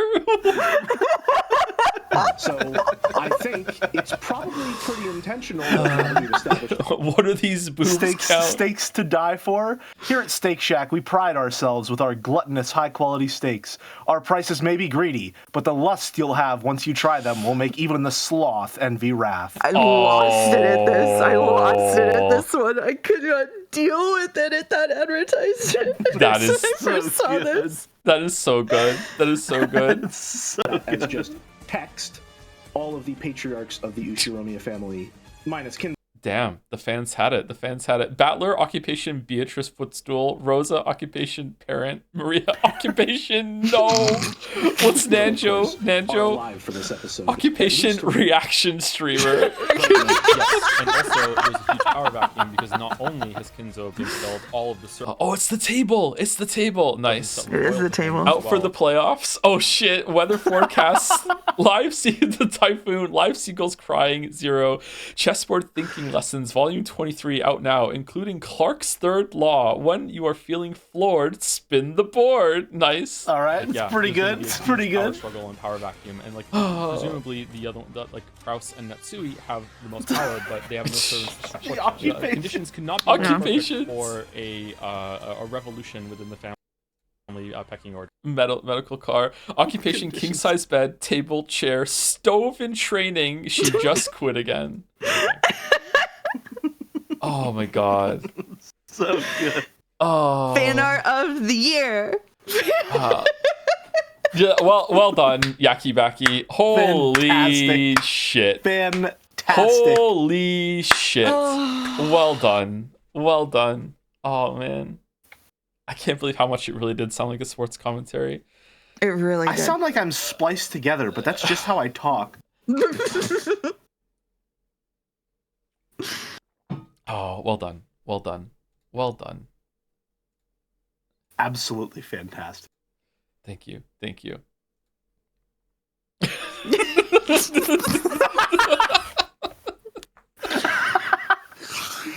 Just followed up with a zooted mouse by Carlton. Mouse is zooted once again. In honor of that, here's zooted mouse in color. What is this? Is this a gamepad? That's a Is good I think so. Yeah. I think so. I think so. Mouse got suited. Mouse got zooted. Okay. It's in the process of getting emoted. Okay, listen. What you need to know, it's not that funny, okay? But I get migraines really bad, and I have a preventative medication, and the pharmacy in my area illegally shut down, and I can't get any more of my migraine preventative medicine. So I've had migraines like 4 out of the last 7 days, but I don't want to stop streaming, so I have to take triptans. I have to take sumatriptan, and it just makes me so fucking stupid. And I've been streaming on it, and I just turned into the biggest dumbass imaginable. It's been peak. It's producing peak content, but for a terrible reason. Okay, I give you permission to laugh at it, but it's not that you need it. But it's like I hope I get my medicine soon. Sumatriptan. Okay. All right. You've been good on it. You've been good on it. Yeah. Yeah. Just thought you were drunk as hell. Oh no. I was not drunk as hell. Thank you, Carlton. Thank One you. triptan. There's another one. Plus Called- Tumblr. Oh, this is from Split Fiction, isn't it? Also, the original that was posted in Mouse's fan art channel during the Split Fiction stream. I'm sorry, did you just say trippin' balls? She really did. She really did. I did say tripping balls. Yeah. And then you missed a ladder an n amount of times. Yeah, yeah. We don't need to bring that up. We do. Okay. People should go watch the Split Fiction streams. They were good. I They still were- need to they were a upload the fun time. Overcooked VODs. They were a fun I'm time. so behind. Yeah, they are a fun time. Naja has edits of them if you know Naja's channel. Thank you, Carlton. Thank you, Carlton, for just do every time. Every time. This is a comfy Joe, huh? This Joe looks very It's a comfy Joe. Yeah. Comfy Joe. Did we finish Split Fiction? Yes, it was 3 streams. Oh, God. Is that a Dalek? Fucking Maddie, I told you I'll read the message at the break. Oh, it's a Dalmec. Oh, for fuck's sake. Oh, thank you, Dalmec, for the sub to Redacted. Dalmex conquer and destroy. Okay, I just wanted to make a Dalmec character as a regularly featured crew member. Move to today at Maddie's request to preserve chronology. And topically, there is a Dalmec bit message in the chat right now. Let's see. Hell Hi yeah. Joe. Since we're giving genuine compliments, I have to say I really appreciate your candid nature. Being open and honest, obviously while still maintaining good boundaries, adds a unique flavor to the streams. And the way you don't shy away from talking about how the ravages of time affect you physically, despite mentally remaining the same as 20 years ago. An important lesson for everyone in chat who's 3 decades younger. Holy oh my God, Dalmec. Holy fuck. The nuke. No.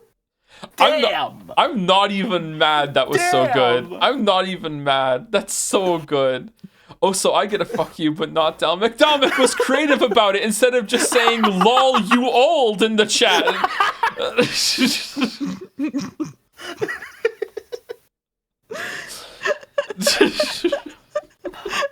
That's not fair to Joe. Let's I'm go, only 2 Grandpa. decades That's younger right. than him. Let's bring that back for sure. So Grandpa. Oh man. Okay, hold on. I think I can get the browser source on for this one. One second.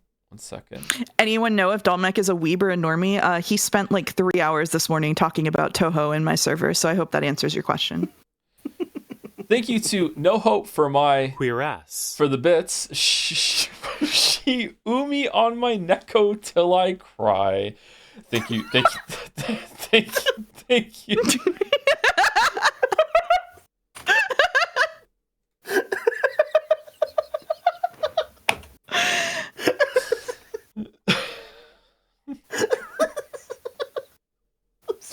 I am like a year and a half away from like overdue for getting a soundboard for real, man. I need to get one. Insane chat that we're all on Triptan today. All of us are. Thank you, It's Grin, for the resub also with the message. Hi, It's Grin. Thank you very much. Dalmec, did you time this? Did you know this was going to be here for a message to read with Maddie? Or was He it just said a that nice... like 20 minutes ago. It's just a nice accident. Okay, all right.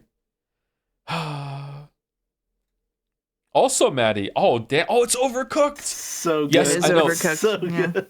This is technically Jelly Stream, but the Overcooked trio is just amazing. They're really cool. We had a really great time with Overcooked. It was a really did, great really yeah. time. fun time. Yeah. I hope we can do it again soon. Are we gonna keep going and finish the game? How many levels are left? It was fun. I think we're about halfway through the base game. No. Halfway. Well, either a third or halfway. We're a pretty decent chunk through it. Because we just started the third. So Sorry, I didn't hear a word you just said because I was just dealt critical psychic damage from Pincerata. That's why I went silent too. Jelly, for no reason at all, can you read Pincerata's bit message? Sure, I just need to find it first is all. Let me just scroll up. I'm going for it. It's here somewhere. I can't scroll up any further. You're going to need to send it to me? Joe, how does it feel that after this year, you'll be the only one in your 40s while Mouse is in her 30s and Jelly is in his 20s? Oh my god! That's fucking... Well, listen, we're all English majors here. We don't have to understand the numbers behind it. I think we should ask, in this situation, what would George do? Oh, no. We definitely shouldn't ask what George would do. No. Oh my god. Oh Joe, my god. whatever you do, do not declare us as your furniture. Oh god. All right. Let's back off from the crash out and enjoy Maddie's picture. There's Dalmec is back. So is Boulder is really unhappy in the background. I love Boulder in the background. There's a pickle Nagito in my hand. Mouse is crazily doing the most work stirring. Jelly has somehow carrots balanced on his foot somehow. Oh man. I think my only gripe with this fan art is that of all the tasks I performed, I don't think I was ever on the cutting board. I think that's true. That was the only thing I didn't have a dedicated role for any of the levels. I think that's true. Nothing was stirring, not even a mouse. All right, Retinas, +2. +2. Thank you, Retinas. Joe should be burning the pasta. That's true. Thank you, Maddie. Thank you. Oh, the pin is evil. The new pin is evil. Joe is only 3 years younger than my actual dad. What the fuck? What the fuck? Sorry, Lemon Ryan. Sorry, Lemon Ryan. Holy shit. The Umineko streams are my lifeblood, and drawing fan art for them is quickly becoming my favorite pastime. God There's damn. a good mouse. Look at this. Oh, look at the zoom in. Can we look at the logo on the top right? The artist signature on the top right? Oh, that's really cool. That's really cool. Whoa. Damn. Hell yeah, man. Shit. That's just an awesome fucking fan art. Yeah. Thank you, Lemon Ryan's. Taking us home. Yeah, this is gorgeous. Thank you. You breathing a little fire there? Mm-hmm. Mm. Usually do. Yeah. I'm sorry. I don't know why the cat is meowing so much today. People love the cat. It's fine. Okay. All right. It's Casey, right? That is Casey, yeah. Yes. It's Casey the cat. Yes. Okay, I got it. I can't believe Mouse loves Alan Wake so much. She named her cat after a reference. My cat is named after Casey Green, the comics artist. So there. Support artists. By naming your cats after them. For some anti-psychic damage, my dad is twice Joe's age. Thank you, Amaror. Thank you. And thank you, Lemon Rants. Thank you, Jill. Thank you, Clive. Thank you, Jelly. Thank you, Mouse. Thank you. Thank you, Joe. Oh, Joe. Thank me. Okay, all right. And thank you, fan artists. We got through for fan another art. delightful showcase. We got through fan art. I think we are now caught up with the Umineko fan art. Are we not? I think so. I believe so. Yeah, So I believe that is most of it. Yeah. We're caught up with the Umineko fan art, and I think we are almost caught up with the mainstream fan art as well, the mainline fan art. Ooh. So I believe so. yeah. So as long as we keep on it from now on, fan art will no longer be shown long after it is developed. That's cool. The river is no longer overflowing. You know what that means, fan artists? Double time. No. No. Oh God, there's a new post already since we started the stream. Oh. Don't look. Do I still have to share Umineko with you, Jelly, or did you get to it during the fan art? You're good to go. You're good to go. I'm good to go. So no sharing screen. Okay. Voice assignments are posted in mod chat and pinned. Do we hear the seagulls crying? No, we don't, because we don't even see the game. 1 second. Ace, I did see your question about whether I would want to go to the Rikenjima Mansion. The answer is yes, and I was planning to go there this year, but I'm using my vacation fund to move instead, so I won't get to. Maybe next year, as a treat. It's a treat. As a treat.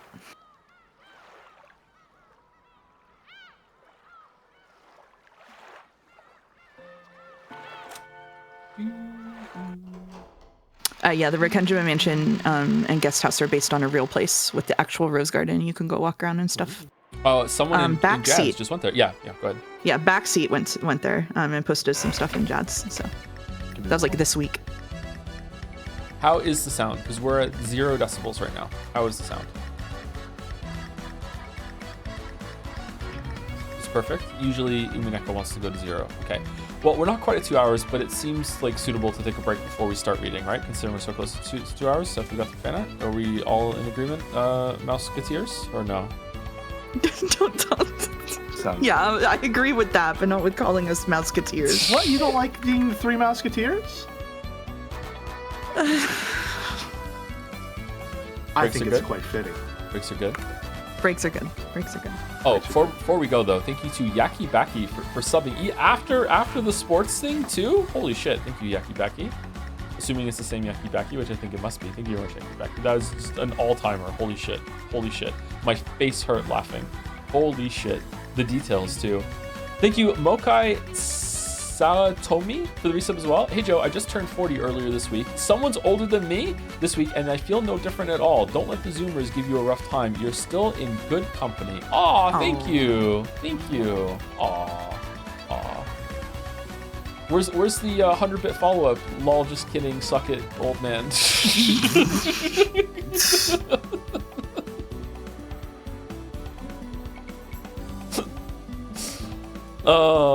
Anyway, all right. Let us take a short break, and we will come back. I'm gonna go make a tea. I will mute Discord in 3, 2, 1. Mute it, and now I'm gonna be muted too. Get up and walk around. You can see the whole time.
Hello.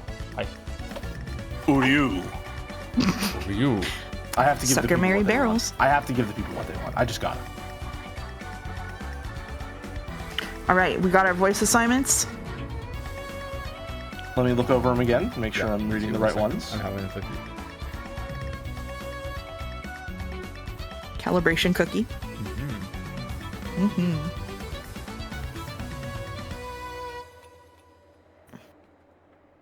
Oh, God. I forgot. Okay.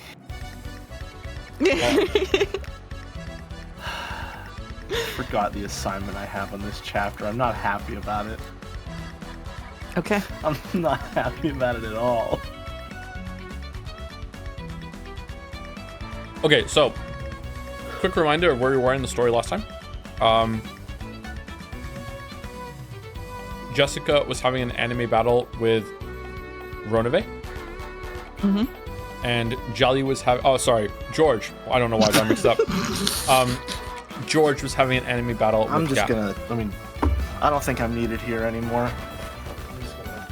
It was a good stream. Had a good time. Thank you for having me. Oh, he's out of the trapezoid. No. He's escaped containment. And they were having a battle because Kinzo had put them to the test in order to see who can inherit the Ushiromiya whatever. And Battler and Maria are also meant to be doing it, but we haven't seen them do it yet. And I think that's it, right? Yeah. Here's the... I stepped away as a bit, but I did also kind of need that recap. Fuck. Well, Shit. you're having an anime battle Having an Gotcha. anime battle. All right. Yeah. Okay. Makes sense. over the Makes sense. headship, over who gets to inherit the head. Oh, yeah, right. Kinzo George- zapped all of his kids with bunny girls, and then George and Jessica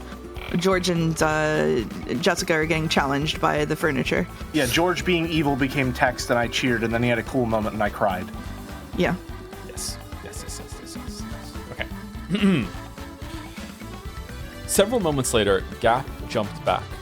Of course, that was too late. If George hadn't stopped, he would probably have caused the damage he denounced.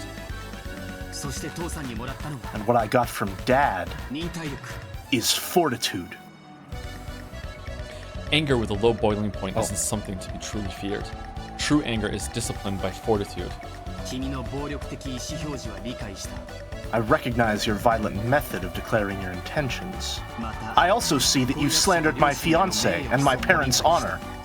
And you have no intention of taking back what you said, yes? Take it back. You. I now understand your attacks more than enough. So maybe it's about time. Time to start fighting back. Quit prattling, foolish boy. Pitch black hole opened its mouth at George's feet. George rapidly opened his legs, straddling the hole. Excuse me? The same That's move exactly what I won't was work working again. with It was an extremely smooth dodge, and the upper part of his body didn't even quiver. Okay, alright. I hate him. Fortitude means calmly analyzing how your opponent will act, instead of losing your cool. Why? Isn't it obvious? Can't you guess? No, I can't. It's to counter, to give back exactly what you got, to make them not want to take another pass at you, to make them cover their face in tears and snot and forget to wash it off, to make them want to rub their forehead on the ground and apologize over and over, to completely, perfectly, and thoroughly beat them up until they can't get up. George dashed. Pitfalls opened one after another, but George didn't step in them again. And because he was persistent, he was able to reach Gap a second time. He's able to close the gap. Reverse roundhouse. Jaw fractured.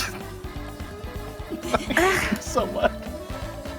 It was stretched out more forcefully and beautifully than Gap's had been. Of course, while it centered directly on Gap's face, it stopped a hair's breadth away. Perhaps she couldn't rely on pitfalls at this close range. Gap kicked at George's shins as a diversion, and in the instant of weakness when he tried to deal with that, she aimed a kick at his stomach. It was a bee-like stab by her stiletto heel, but it sliced through the air where George no longer was. High axe kick. Collarbone fractured.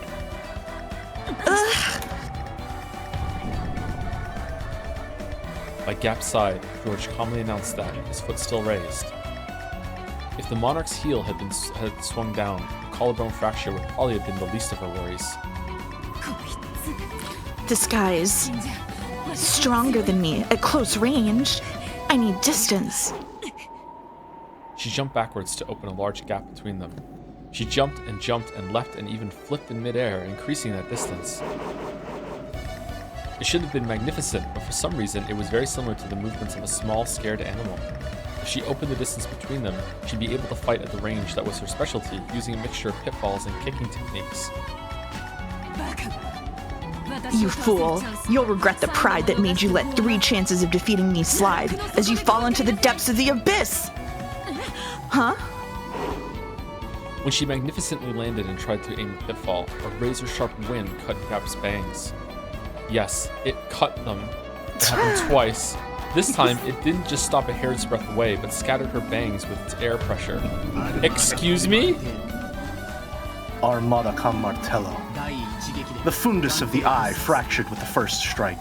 Cerebral contusion with the second strike. Discombobulate. Yeah, Gap was too shocked to speak. George had closed in over all that distance in an instant, letting off a fearsome, nimble mid-air double kick. Furthermore, Average rushdown versus zoner? with the accuracy and edge of a razor, it had cut nothing more than several of her bangs. I learned the power of kicks from karate, speed from taekwondo, and freedom of range from capoeira. Mom was pretty fickle, but I've learned from studying various merits. Why don't you hit me? You aren't gonna say it's because I'm a woman, right? You spoke of force as a monarch's third power. Looks like you still misunderstand the meaning of that force. In this situation, force doesn't mean hastily wielded violence. It refers to a deterrent, knowledge that if someone opposes the monarch, that person won't get away unharmed. A deterrent, you say? In short, Sumari, this is what it meant. This was why all of George's attacks up until then had stopped a hair's breadth away. These bare misses, which were more difficult than hitting directly, had all been performed so splendidly. Also, if George had wished it, any one of those would probably have crushed Gap. He had, daringly, not done that. You said it yourself, right? Force is the power to control. If you crush your opponent with force, you won't be able to control them, right? A monarch's force is something that is only shown. He does not crush. He makes others surrender and adds them to his own fortune. If you start blowing bubbles, I won't be able to make you guide me to where the hostages are. Gap had to admit it. She had to admit that George understood force in its truest sense. You do not, under any circumstances, have to give it to George Uchiromiya. You'll take me to where everyone is. I would advise against resisting. I won't stop short next time. He just explained that he... Sorry, Leah. Let me borrow your troops. This guy's too much for me alone to handle. Wah. So I just had the most cursed thought about what the scene would be like with George doing all this shit with the original art.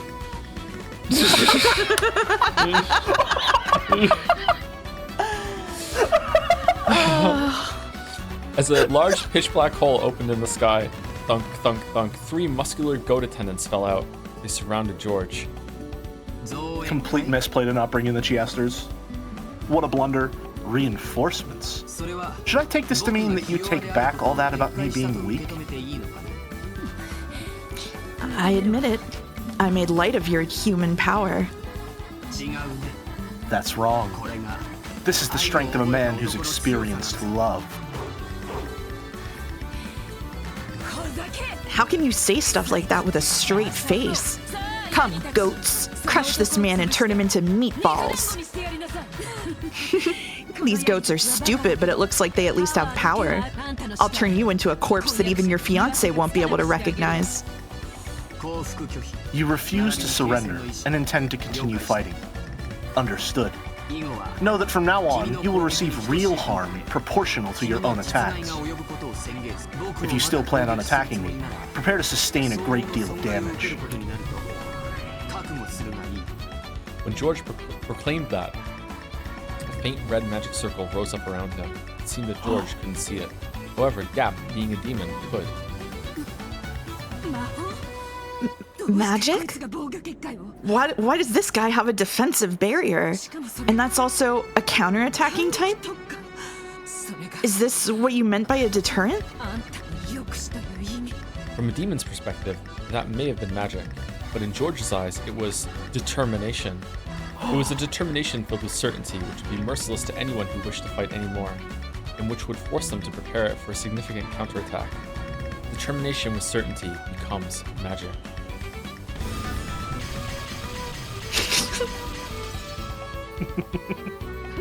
Renove had been accurately blocking Jessica's fists with the shield, but something felt odd. Even though he was certainly catching them on the shield, he felt his arm get jarred and it hurt. It should have prevented all physical damage. However, the damage from her fist was gradually being transmitted to his arm, piling up. Renove tried to act like he was composed so that this wouldn't be noticed. I'm not gonna get worn out. What's wrong, old guy? Starting to get a little tough? No matter how much you attack it, it is useless. Why can't you understand that you cannot break my shield? I'm not gonna stop hitting you just because it won't break. No matter how hard someone's heart is, if you keep on talking to them little by little, it'll eventually start to crack. I believe it. I believe that useless effort doesn't exist in this world. That's why I can live to the fullest. If words will eventually make it through, then the same goes for fists. Give up isn't written anywhere in my dictionary. That's not a word. That's why. Those words were probably aimed at Cannon, who had seemed to reject Jessica's words. But Jessica knew that, no matter how stubborn his heart was, those words would eventually soak through. She believed that they would surely reach his heart, that the day would come when he would stop calling himself furniture and disparaging himself, and that he'd step out into a new life. So Jessica didn't give up. She didn't lose heart. It's stupid, right? I'll bet a guy couldn't understand, right? A girl in love doesn't even think about giving up just because it's useless. At that time, Renove certainly saw. He saw the reddish glow of light that encircled Jessica's fists. This is not good. An enchantment, is it? This permeating upgrade will be troublesome. 1 second. While they're saying quick sound check, Umineko is still a bit loud compared to you and Jelly. Mouse is slightly louder. So what do I need to do? I need to turn Umineko down a little bit and turn Mouse down a little bit.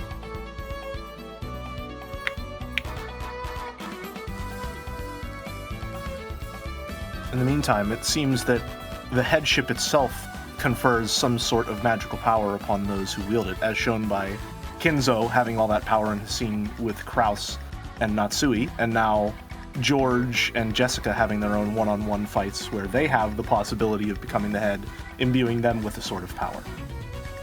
Which is, I feel, pretty fucking bullshit. Magic's not real. Magic's not real. Magic's not real. It's not real. It's not real. It's not real. I mean, obviously it's not real. I'm just saying, you know, it's written in the same way. It's written in the same way as like, oh man, yeah, of course, it's shonen bullshit. Okay, I turned the game down a little bit and I turned Mouse down a little bit. So let's see if that's better. Inside her unrelenting fists and determination dwelled the power to succeed no matter what. From a demon's perspective, that was magic. Determination with certainty becomes magic. See? Nothing useless about it. Looks like my fists are making it through. Guard your arm, old guy. It seems I will have to get a little more serious. It appears it is as you said.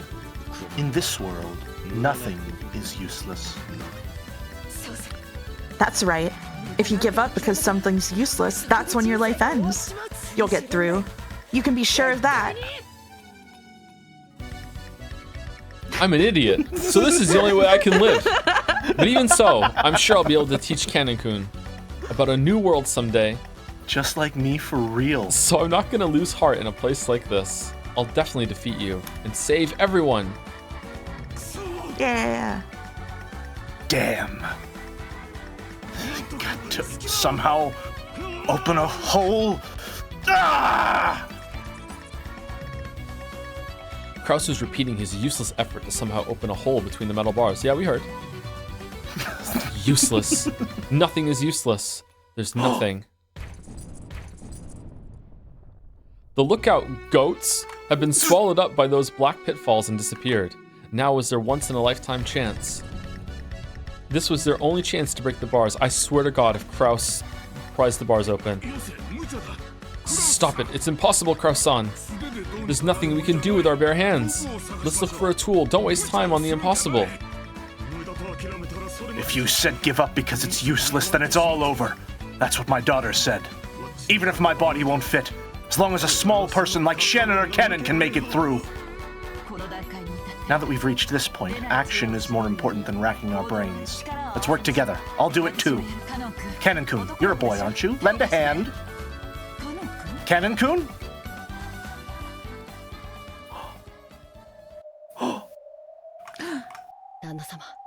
Kraus-sama, please stand back. What? What are you planning? Okay, Nei-san? Just one more time. Let's try struggling. Yes. I too will struggle one more time. No, not just one more time. Over and over again. Jessica's voice had reached Cannon. It certainly had permeated into his cold, rock-like heart. And George's voice had reached Shannon. If the love he had shown was embodied by strength, she would have to respond in the same way.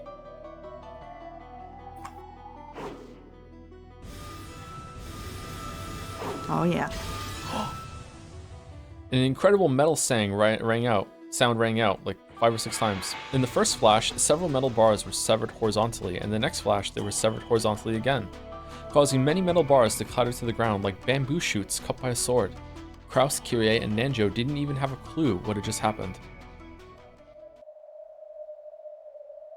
Dr. Nanjo, which way down the corridor goes to the mansion?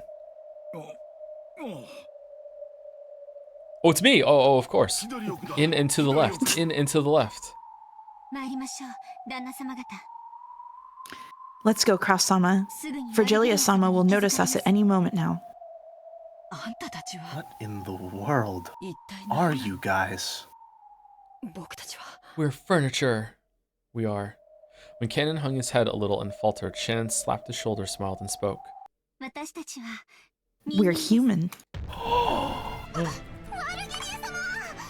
Virgilia-sama! Response from the lookout web! It's a jailbreak! The goat guards aren't there for some reason. What? Why? It's Gap, isn't it? Taking someone else's summonings without asking. Gap! Gap. Confirming battle regulations. Requesting permission to fire at the escapees. Do it! Kill them! Key! Gap! What the fuck? Gap! Gap! What is she doing? Understood. 45-410, prepare for sniping pursuit combat. Ammo type, guided cluster rounds.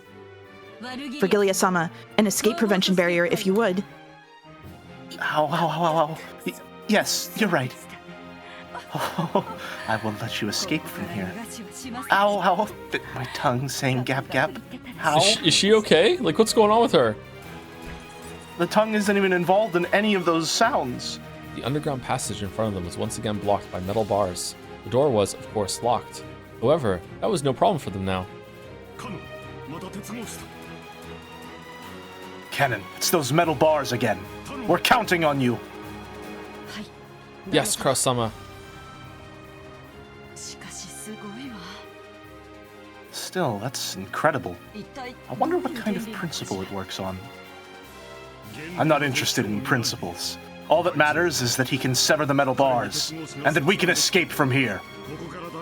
Don't worry, Cannon. Do it! Leave it to me. Cannon sliced the metal bars again with his red curved blade. What is this Final Fantasy XIV music? But there was a harsh, strange noise, and the metal bars only had a slight scratch.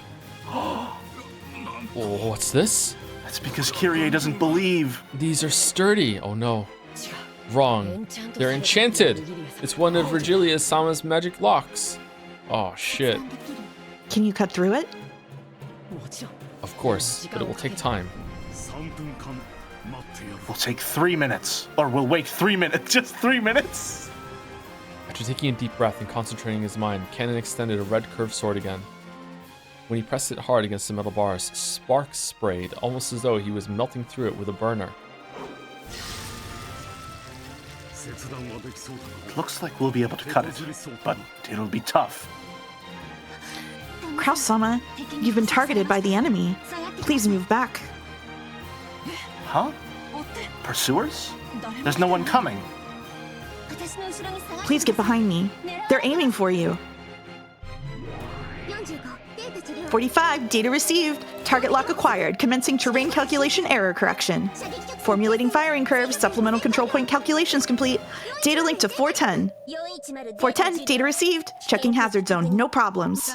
00, loading 48 sub-rounds. Individual homing, F and F. Guided cluster rounds, preparations complete. 45, firing preparations concluded. Loading guided cluster rounds. 410, firing! If only they would shoot at George instead. Yeah, I know, right? A golden arrow that sparkled gold was fired, leaving a gold tail streaming behind. It drew a curve, went through the door, through the keyhole, down the stairs, toward the underground path at full speed. Something shone! You can't block the golden arrow with a shield. Cannon-kun, interception stance. Let's link. Interception stance. Gatekeeper, understood. It's been a long time since I fought with you, Ne-san. Don't screw up. Yeah, I'll be serious. Then there's no problem. Cannon stopped cutting the bars and stood in front of Shannon. Behind him, Shannon closed her eyes, concentrating her mind deep into the darkness of the underground path.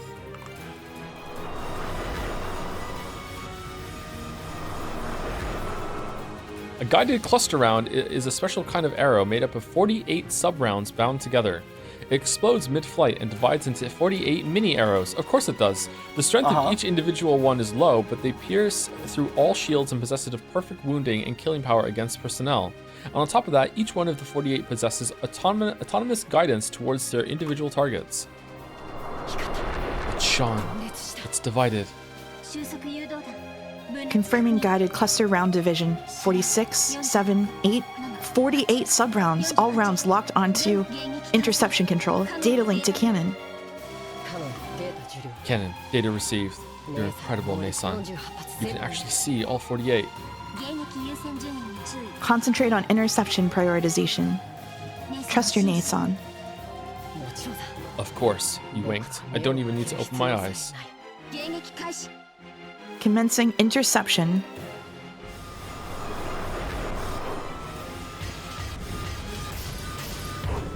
Oh, it's Speed Saber. Target unharmed. It was intercepted. Yeah? All 48 of them? After all, Shannon and Cannon were originally a furniture pair. They're strong when they're together. Furniture pair, huh? Ow, ow, ow. Is this gonna become a mouth ulcer or something? What's going on with you, Virgilia? Calm down. Reload. Updating ammo type.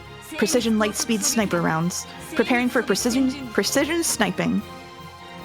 Sounds good, yeah? Impossible to intercept super high speed rounds. Impossible for a mere gatekeeper to defend against, yeah? Precision sniping, roger that. Commencing collection of precision firing use data. What in the world was that just now that I'm reacting to? It is playground LARPing, yeah, it is. Logic. Yeah. So stupid, I love it. Don't worry, I don't have a clue either. All I know is that we would have died if not for these two. She's just humoring them. Cannon-kun, thanks. Go back to the metal bars. The next shot will probably be one we can't intercept. How can we defend against such an attack? We don't let them shoot. Cannon-kun, initiate spirit particle combat countermeasures. At those words, Joe got mad. Cannon closed his eyes tightly and ground his teeth. With Shannon at the center, a pressure and impact that only non-humans could perceive struck. We're right back in Steins Gate, man. We're back in Steins Gate with the Judy bullshit. Oh, the flashing. Holy shit. Huh? Firing system error? No good. Rebooting. Huh? It's spirit wave jamming. Activate spirit particle safeguards. Hurry. What are you doing? Cover your ears quickly, 45. Which ones? An unseen, unheard impact that struck the Chiesto sisters. 00 and 410 crouched down, covering their ears, but 45 didn't make it in time. As she stood bolt upright, her eyes rolled. Cute.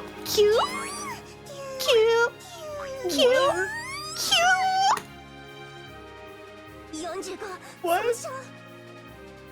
45 got damaged. Her IME's busted. The noise is also horrible for me. 45, 410, and 00. Damaged. Abandoning sniping posture. It came straight through the link. If we don't reboot...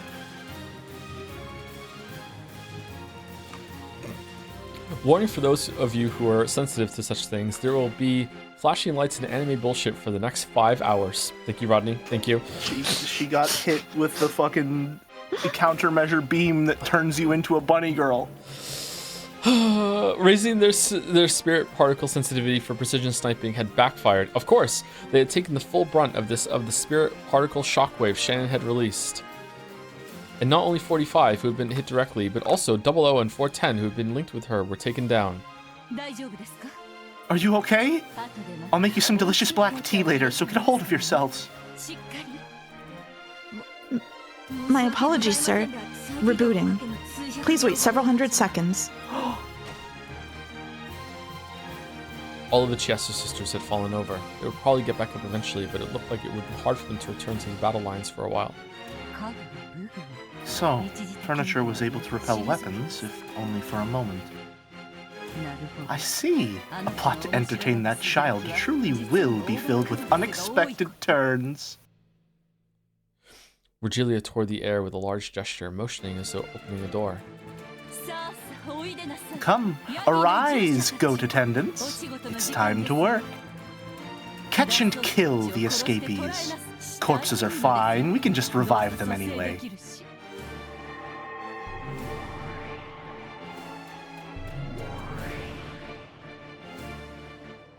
A gold-colored door opened in the air, and countless giant goats with muscular bodies peeked their faces out. What are you laughing about, Mouse? Now, Come now, hurry.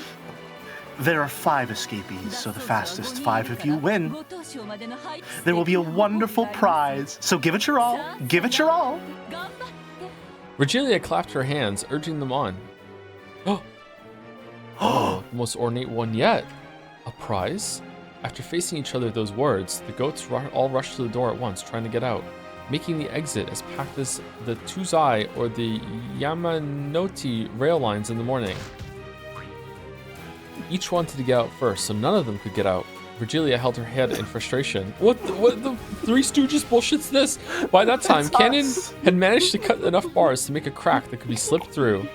It had been a bit of work for Kraus, large as he was, and Nanjo with his lethal waist. Lethal.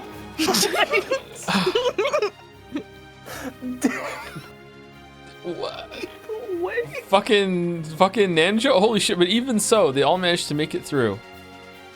Hourglass figure Nanjo. I hope he doesn't drop anything, but after they did, they only had a couple seconds to be relieved. Immediately, another set of metal bars blocked the way in front of them.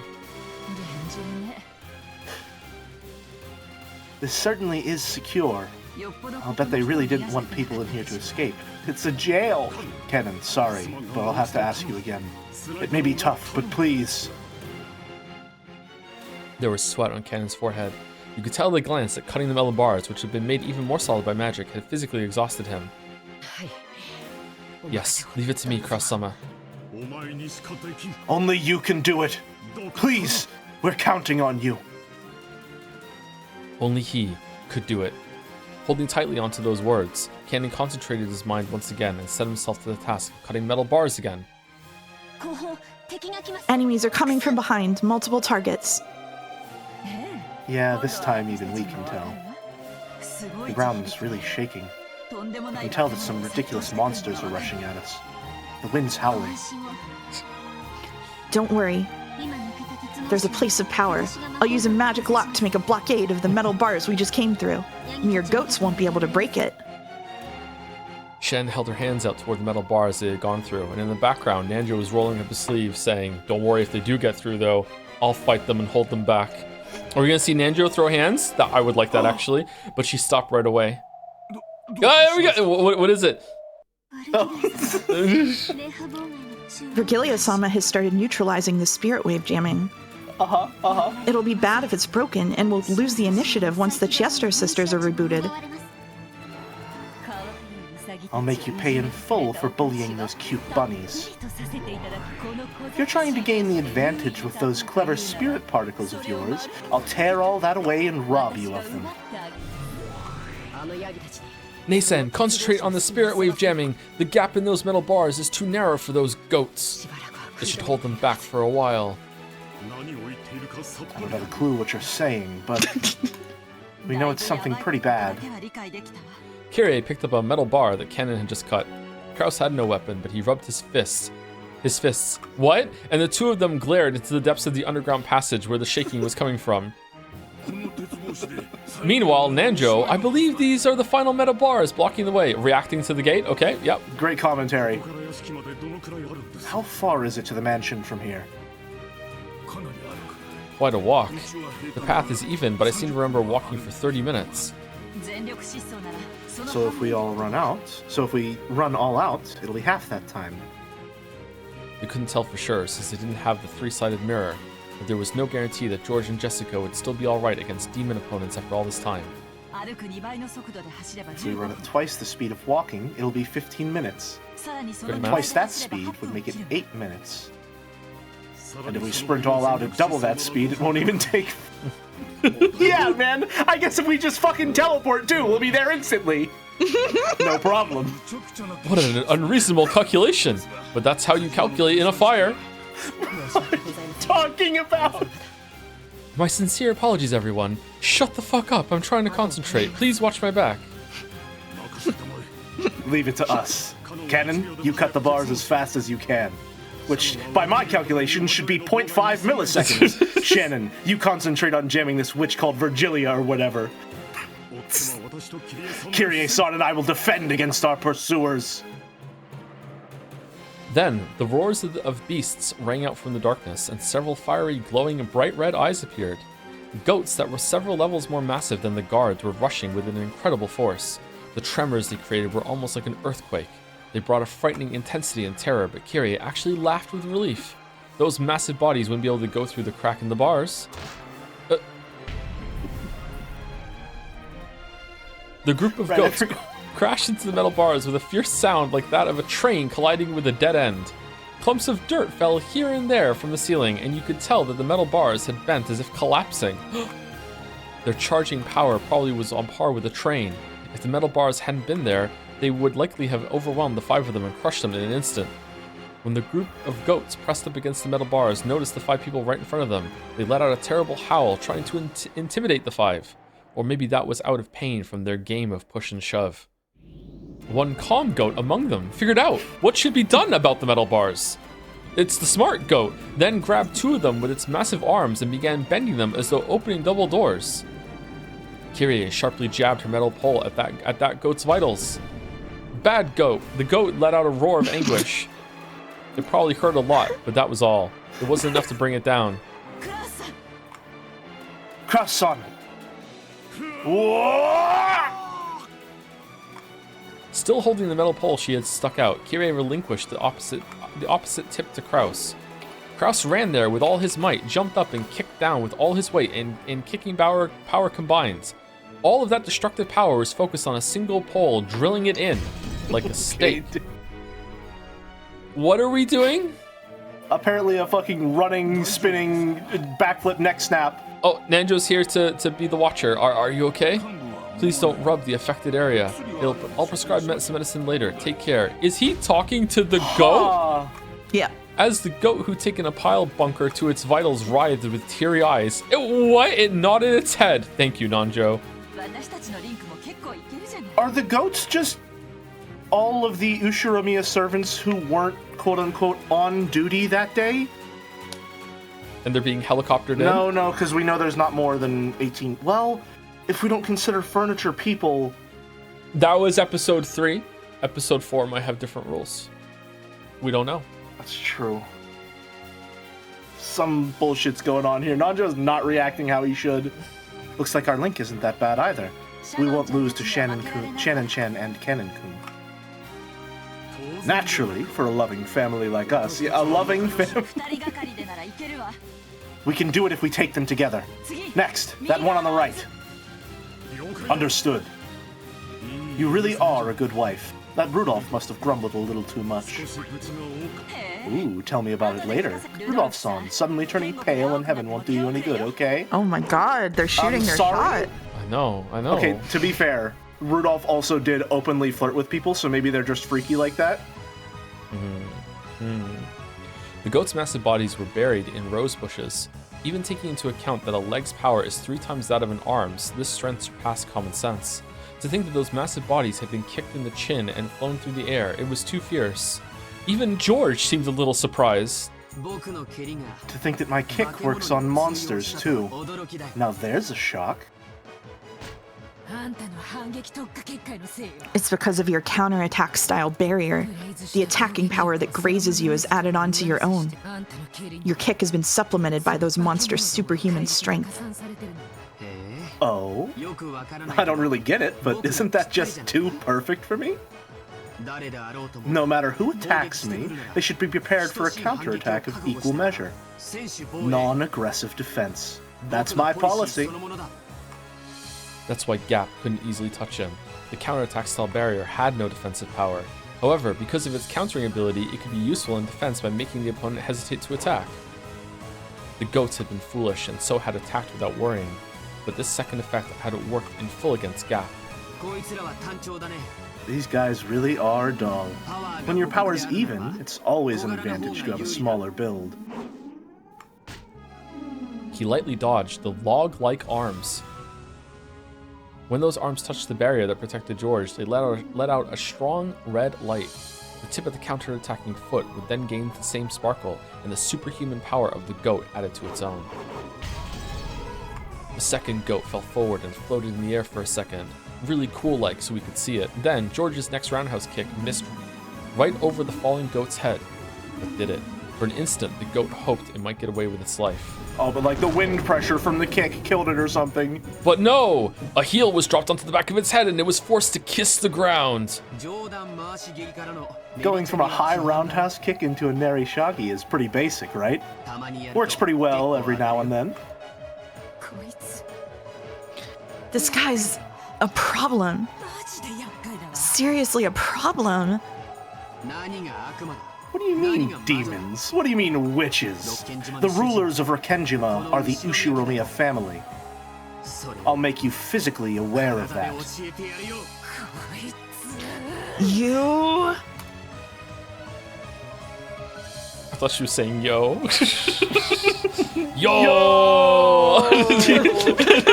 Yo! Crazy! Yo! Honestly, this is why George just really needs to be nerfed in the next patch. It's fucking, like, you have a rushdown like this who's good against zoners and grapplers at the same time. It's just unreal. He's just not even balanced. Jelly, it's just clear to me that today there's one team on the field that just wants it more. And it's I guess so, yeah. The demons just aren't giving it their all if the Ushiromiya family is able to counter this easily. We've seen them in previous games, and they've performed remarkably well in much worse circumstances than this. I think it's their overconfidence that's getting to them. The game board is stacked in their favor this time, and they're just letting it get to their heads. Chat would like you to know that George is C tier or perhaps even bottom tier in Golden Fantasia, the Umineko fighting game. Anyone who plays fighting games knows that tier lists are a suggestion, and actually bottom tiers are best. And if you play an S tier, you're invalid. That's true. That's true. It's because of S tier, I see. The only way to finish off George, now his body was wrapped up in a counterattack style barrier, was to deny him a chance to counterattack. Nothing to do but suck him into the abyss next, then kick and drop him, kick and drop him, kick and drop him, until she kicked him to death. But George had already completely seen through the faint warning signs that told of the appearance of Gap's pitfalls. If he could jump over that next pitfall, then this time he would probably pulverize Gap's head with his whirlwind-like kick without holding back in the slightest. Just as it had been done to his parents. Did I read that right? This is like ultimate showdown of ultimate history level fight choreography. I remember that one. She was able to envision that scene vividly. Gap hated Kinzo more than ever for calling her out to this ridiculous island. Even though Ranove held out a shield, he had finally started using his hands. Without a more powerful shield, he wouldn't be able to block Jessica's fists anymore. The enchantment on Jessica's fists grew the more she fought. The permeating upgrade had already grown several times, and those fists had also been given an impact upgrade, a piercing upgrade, and a speed upgrade, making them fists worthy to fight on par with the demon. Alright, Jessica's over here playing a fucking roguelike, I guess.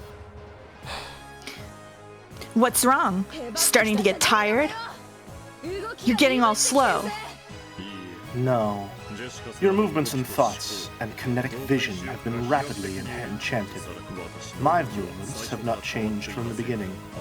Your movements are beginning to catch up to me, and I'm just letting them, Lamayo. And you still won't fight back? This is my style. However, I cannot allow it to continue at this rate. It's about time for me to get serious and end this. Renove's face turned into an expression he hadn't shown before. It was full of respect for Jessica in a truly demonic way, because it was an expression he only showed for enemies who made him get serious. 2% power buff. Insatiable Despo-chan doesn't stand a chance. Whoa! What the? With a gesture of his whole body that you couldn't call elegant, Renove held out a shield with all his strength, a shield the size and thickness of a wall. Using a shield as a weapon, based? It is pretty based. It was more tenacious than a simple shield. It literally was a wall. And on top of that, with all of Renove's magical power, it pushed Jessica back bit by bit. Did he plan on pushing her back against the wall and crushing her to death? It's going for a corner combo. Jessica tried to break through the wall. Chat room. With both fists, and it was solid. Without any exaggeration, it was solid. Is this what you call serious? No problem, I'll break right through it. I will not let you this time. This wall is somewhat different. Here, allow me to enchant it as well.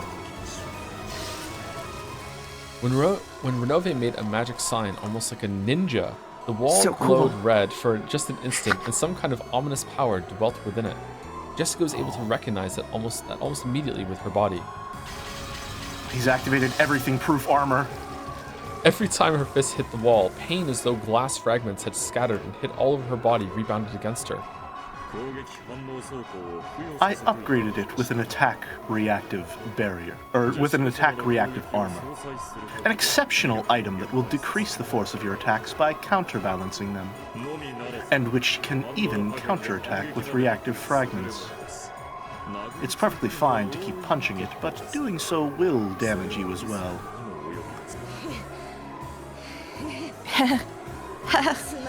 In short, Tsumari, it's an endurance test between me and your wall? No problem. Will you fall to your knees first, or be pushed into the wall first? Allow me to observe. Except I might break through it and smash that whole wall along with your face, right? Watch it! Without hesitation, Jessica punched using both fists. Each time she did, a large amount of shards scattered, torturing her entire body. Instantly, several red gashes appeared all over her. She grimaced at the intense agony, but her eyes were burning with fighting spirit, and her lips curved in a grin that stood in sharp contrast to the pain. Typical rushdown player behavior. Yep, makes sense. Cannon, are you done yet? We're fine. But the metal bars blocking them don't seem to be. Just a little more.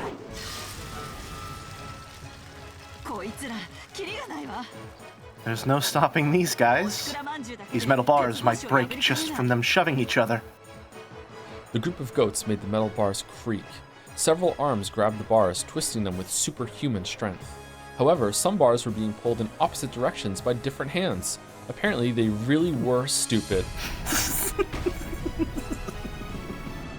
The way those countless hands grabbed the metal bars sometimes happened to match up by chance. Several hands grasping two metal bars neatly put their power together and pulled the bars to the left and right. The incredible sound of metal bending could be heard, and that crack was getting larger bit by bit.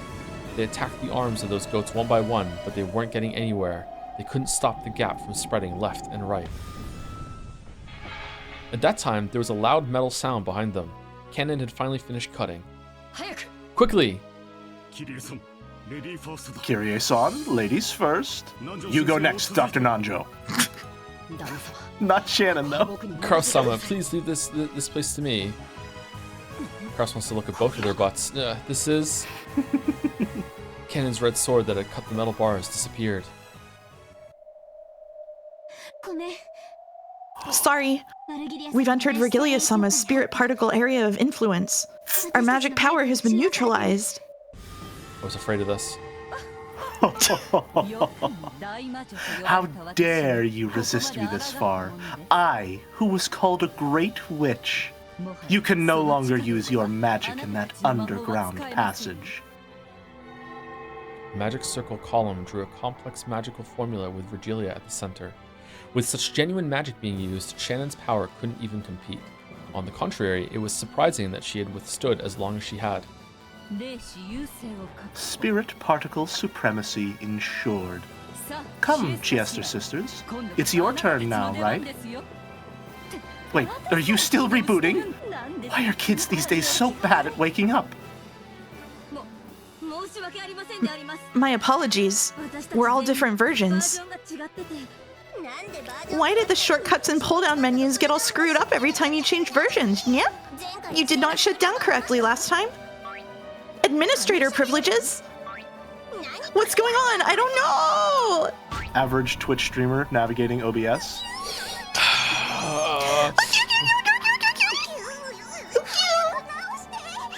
Fix me quickly! Wah!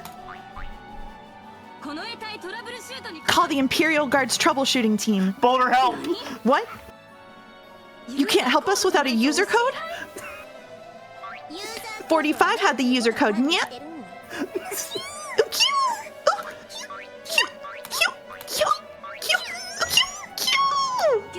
Mickey Mouse. It just sounds like QQQQ in Japanese to me. Have her write it on some paper. She can't reinstall her IMU, so she can't write characters, yeah? Of course, yeah. Of course.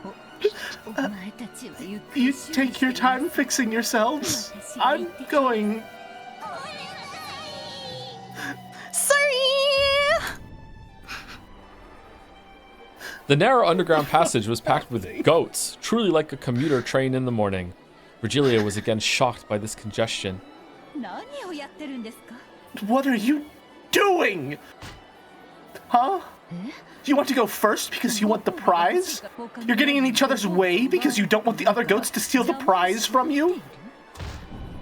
You stupid goats! I'm going, so make way! What? You don't want to? Virgilia-sama is trying to steal your prize? Why are you all standing arm in arm? They're unionizing! Oh no! Ah, tight! Cramped! When did this become a goat's only car? What's happening? Ukyu! You! That kid who just touched my butt! Get off at the next station! I love anime. What's with you? Come this way, you say?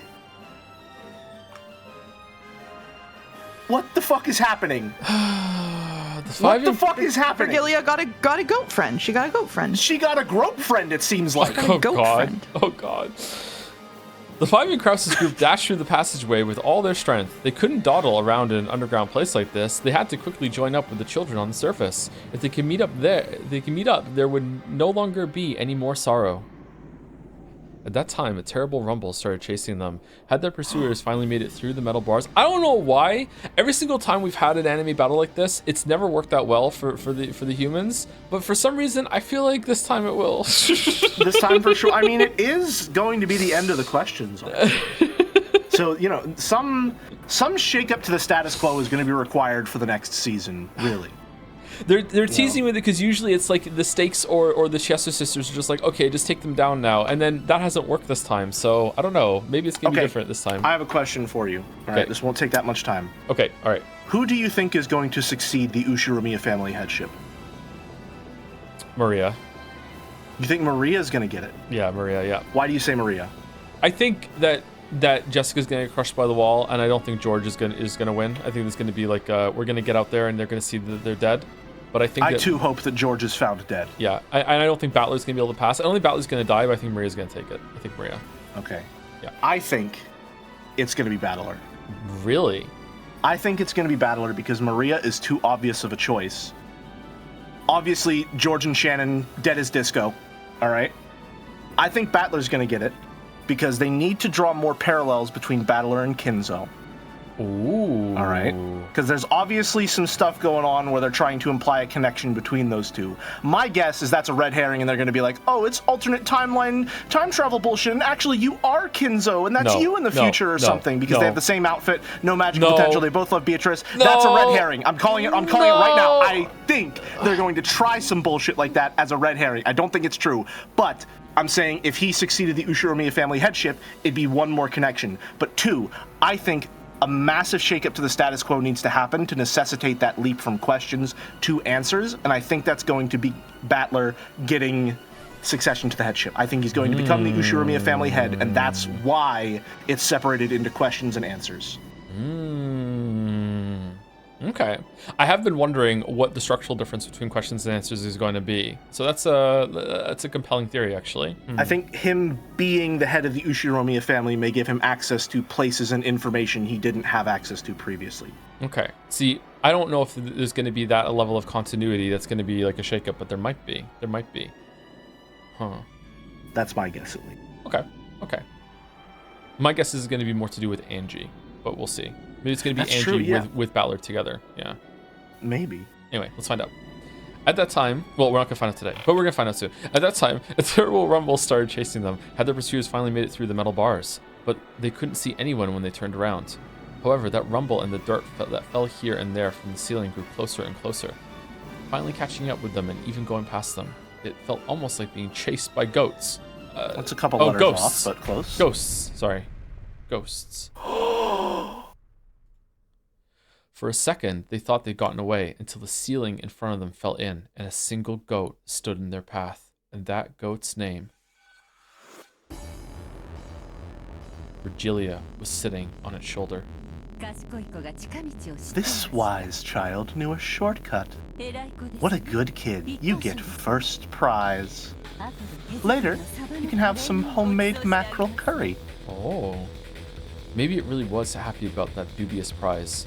The massive goat showed its joy by putting its hands together and writhing. Virgilia leapt down, laughing that this time it was finally checkmate. And then Nanjo rolled up his sleeves. Damn, it's no use. She opened both eyes. Our magic has been completely killed. Not yet. Even without magic, we still have these bodies. Don't be ridiculous. There's no way you could fight a monster like that without that strange power. Stay back, children. I'll do something about this. So escape past the sides of that monster while I distract them. I won't let you.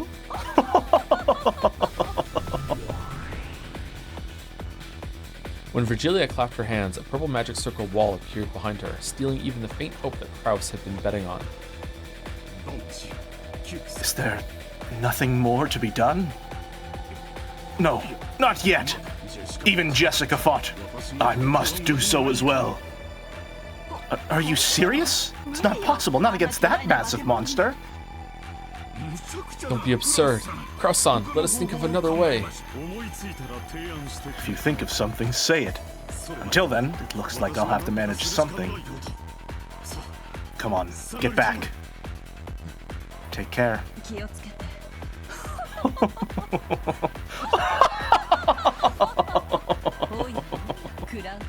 My, Kraus. You intend to fight this child alone? Sorry. You never know. In a fight, it's always possible to get in a lucky shot. You think you can win, even with a fluke? Allow me to explain so that even one who is so blissfully unaware of his place can understand. What?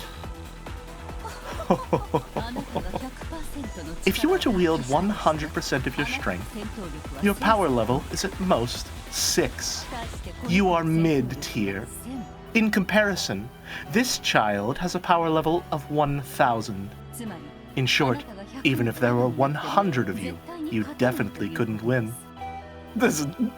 What? Why is there a 1? Why is there a 1? Mouse, explain. Mouse, explain. Why is there I will explain at the conclusion of the numbers. Well, it's true that there are uncertain elements in a fight. Let us admit that your power level has a slight scaling factor to it. It's going to be a fucking fraction by the end of this. But even so, your chances of defeating this child are perhaps 0.00001%. Do you understand? You don't even have a 1 in 10,000 chance of victory. Regilia and the goat guffawed together. Damn it. If I've got a 1 in 10,000 chance, that means the payoff will be 10,000 times greater, right?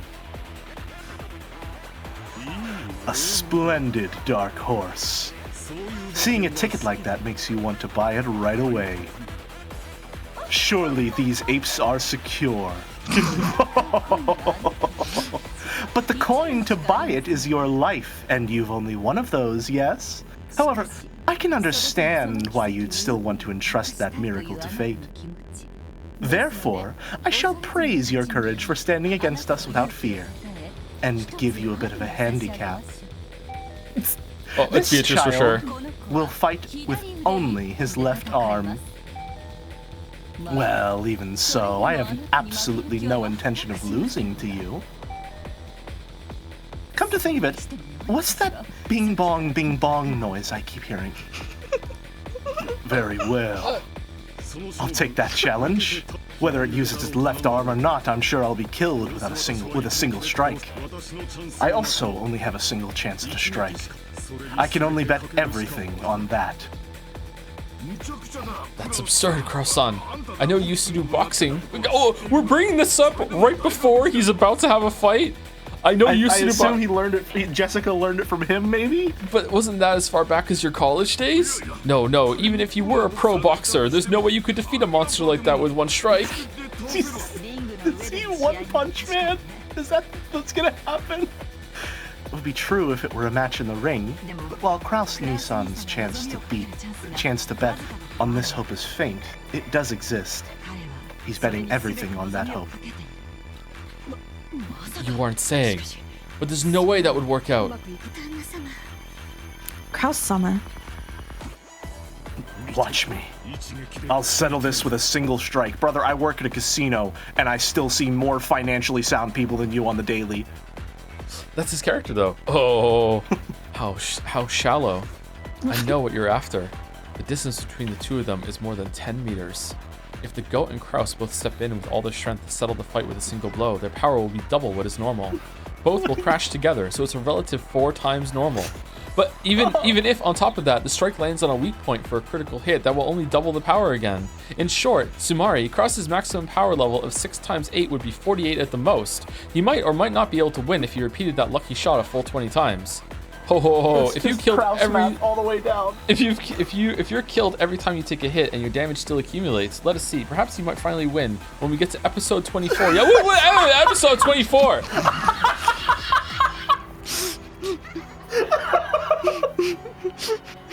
Oh, if only this series could stretch on for so long. It certainly fucking feels like it. Either way, you don't even have a slight chance of victory.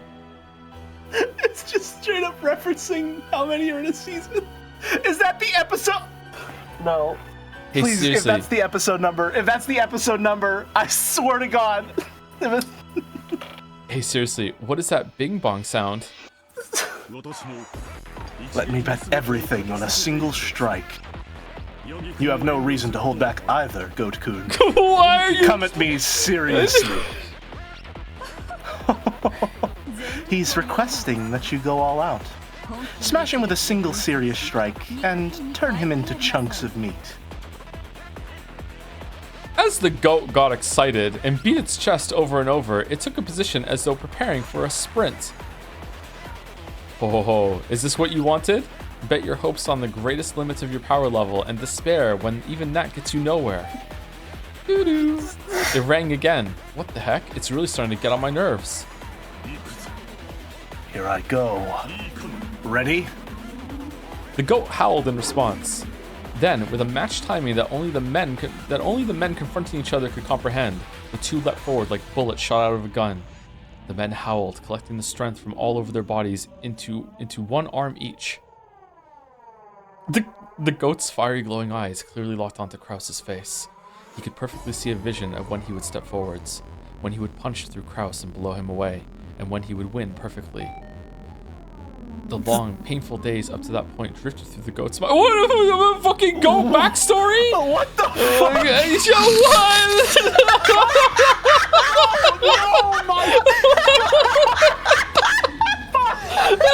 That's what it is. That's the episodes. We're having a flashback in the middle of this. Is taking an entire episode. It's gonna get to 24, and then Krause is gonna hit, and he's gonna win. She's gonna eat me. Those painful days of training when his senpais had picked on him. Go on ahead and leave this to me, senpai. Those faint glimpses of the warm concern his senpais felt for him. And the joy of that day his power had been acknowledged when he'd been accepted as one of the comrades. Sorry to keep you waiting, you guys. What are you doing here? I never showed proper respect to my parents, said the goat. What? That's right. Didn't I plan to wash my hands of this business when this job was over and return to my hometown? I'm sorry, little goat sister. Your Oni-chan always caused you so much trouble. And I actually have a childhood friend, and I'm gonna marry her when I get home. Goat-kun, no! No! That took 2 whole episodes. No! Stop tripping all those loser flags. I'll interject here. From UmiPro. In casual usage of the term, and especially when applying the concept to a non-interactive medium, these moments that indicate clearly to the genre savvy that events are inexorably unfolding a certain way are themselves called flags, and it is in this sense that the phrase loser flag is used here, to refer to the occurrence of a cliche that is almost always followed by total failure for a character in a story. The term flag here originally described an invisible state value in a game's coding, which is said to be tripped or triggered when the player takes some action that influences future events. The moment of the flag trip itself is usually not visible and can only be detected through later changes in dialogue or events that signal to the player that they have impacted events or changed route. Now, this is what I was talking about, Joe, with the Demon Side's overconfidence being their downfall. We can clearly see their play is just far too sloppy for their standing right now. If they continue at this pace, it's doubtful whether they'll ever get the upper hand again. That's what happens when you get complacent on the field, Jelly. You hate to see it. You hate to see it. All that magic, and they still can't form a solution from it. Let's see how this plays out. Can't handle that punch? Dodge it! It happened the instant before the two crashed and their punches crossed. You fool, Virgilia. Looks like you failed to make a calm and rational decision. You mustn't take that punch! Knock it aside! Ooh. The very instant the goat's left straight and Krause's right straight crossed, the goat obeyed Virgilia's order with super fast reflexes and pulled his straight back, repelling Krause's punch.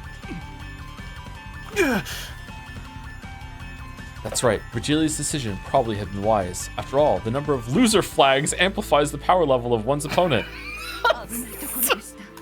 Okay. That was close. If you had taken that punch after tripping so many loser flags, imagine just how great a force it would have been amplified to. Come on, from there. Smash the completely open right side of his face with a right straight. What? That promise about fighting with only your left arm? Aren't promises made to be broken? Shit! Tripped another one! I'm disappointed, Virgilia. You really have lost your composure. What's that? How was I not composed by noticing it beforehand and making him avoid it? Why is that, Kirie-sama? If they had crashed like that, wouldn't it have been Krause's... I see. Even with 20 loser flags, that's not enough. Krause's and the goat's double rush made for times 4. With a miracle as an ally, the firm promise of a critical hit doubled it again for times 8. On top of that, there was an amplification of times 20, equal to the number of loser flags, making it times 160. At a glance, that was an incredible amplification, but even so, Krause's power level was 6. Even multiplied by 160, it only made for a power level of 960, just barely below the goat's 1000. Cannon did the Factorio napkin math. Just like Balatro multipliers, says Umiden. Yes. That's why I said you weren't composed. It's your blunder. If they had crashed like that, you would have won. Even if that were so, it all comes to the same thing if the right straight smashes Krause's head. Die, Ushiromiya Krause! I'm sad it didn't tick one off. Take this. The strongest strike in the boxing world. Oh no, that's a victor flag. He's going all out. No, after repelling Krause. After repelling Krause's right straight, the goat's right straight attacked the side of Krause's face, which had been left open. But there, it crossed Krause's left straight.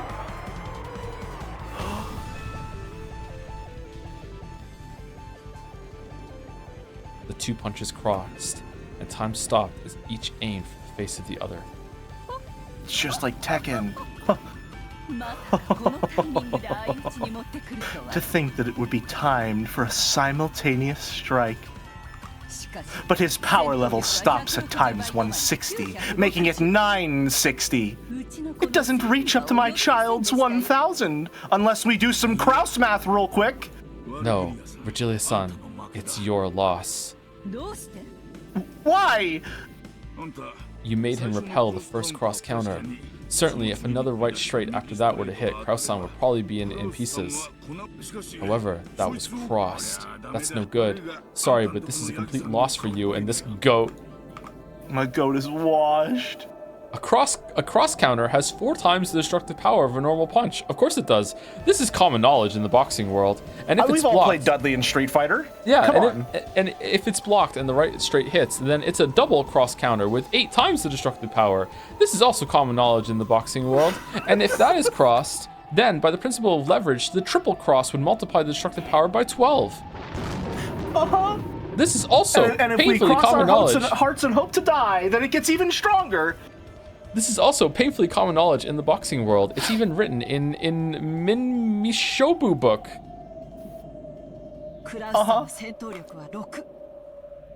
Krause-san's power level is just keep saying it over and over again. Krause actually sucks at base level. He's complete shit. The rushing for both sides is times 4. The critical hit is times 8. And times 160 for tripping too many loser flags. I feel like we're on a kid's show doing math right now. How is he a part of it? He's doing the fighting. And times 12 again for the triple cross counter. Times 1920. His power level is 11,520. That's over 9,000. Krause's punch now had the power to easily win the first Tenkachi Budokai. Okay, dude. This result was brought about by Krause-san's persistence in not giving up on victory until the end, and your pride. Without either, this strength would not exist. You fought well. You may now fall. Nanjo clapped the goat on the shoulder.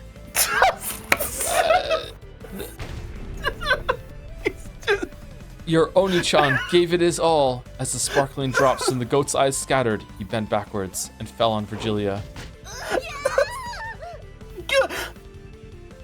Heavy! Get off me! This is a Team Rocket bit. The goat's massive body was too heavy for the slender Virgilia. She wriggled around with it on top of her, but it didn't look like she'd be able to escape. In that instant, the barrier Virgilia had sealed broke. We turned the turtle on its back and won. Don't take it personally. Kid. It was the principle of leverage that led to your defeat. I'm lightheaded. I'm actually getting a little dizzy. I wonder how the principle of leverage applied to that counter. It's an eternal mystery. Let's escape while we can. You take care too, Goat-san. Well then, excuse us, Virgilia-sama.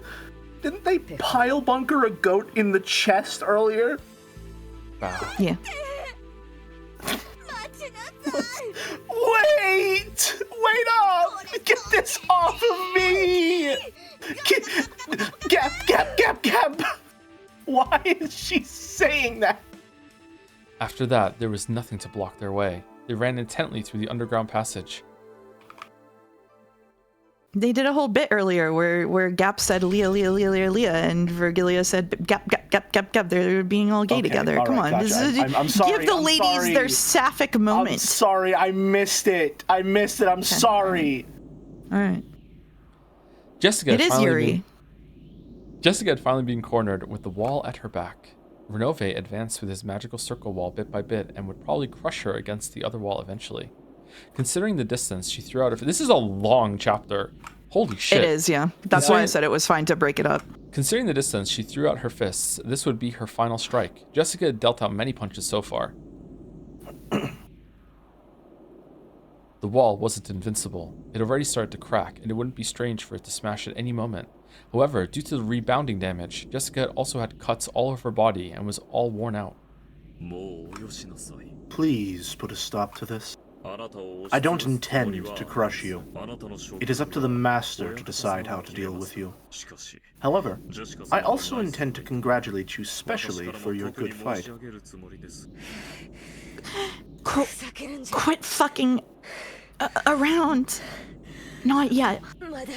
It isn't over yet. You have wounds all over your body. It's all you can manage just to stand, is it not? It seems you plan on putting all your strength into this final strike. However, that final strike will be fatal to you. The damage reflected by Renove's magic circle wall was proportional to the strength of the attack. Jessica's all-out punch would be bounced back onto her. The more all-out she went, the more suicidal it would be for Jessica. I get it. I know that. I am warning you. Stop this now. This is for your own good. Stop bluffing. Your wall is already about to break, right? I can tell by the feel of it after punching it so much, okay? That was a fact. Renove's wall was already on the verge of breaking, and on top of that, Jessica's fists had been imbued with an unimaginable magic power attack power by now, and their destructive strength defied the imagination. In the worst case, that destructive power might even pierce the defensive wall, smash Renove as well, and create an expansion connecting this room to the next. However, that damage would rebound on Jessica as well. She wouldn't escape unharmed. I will say it one more time. Stop. I say this out of consideration for you. Shut the fuck up. Prepare yourself. Jessica howled. Putting all the strength of her greatest and final destructive power into her fists, she roared.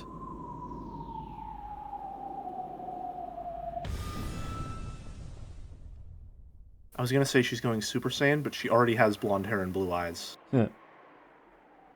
Fuck, this guy's back. The three goats had been beaten down long ago. Without straining to breathe in the slightest, George cautiously closed the distance between him and Gap. He was after her. He was planning on bringing her down with a single strike. Gap was also aiming for a single strike. If she let that chance slide, she would be killed this time. Aren't you going to use your pitfalls? Even the tiny opening during the time it took to open the hole would prove fatal with George as an opponent right now. Gap cautiously calculated the distance and timing, but even as she did, George closed the gap between them. If you won't come, I will. Go ahead. There's no point in cheap tricks anymore. I'll settle it. With this kick of mine. For an instant, she thought George's body blurred, and then only his jacket was floating in the air.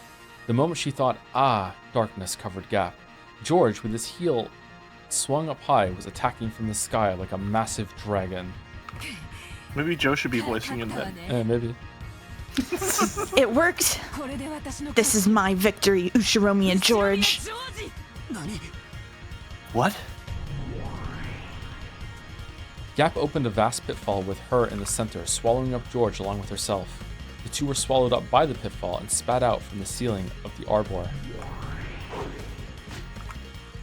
But that was what Gap had been after, so she alone landed lightly.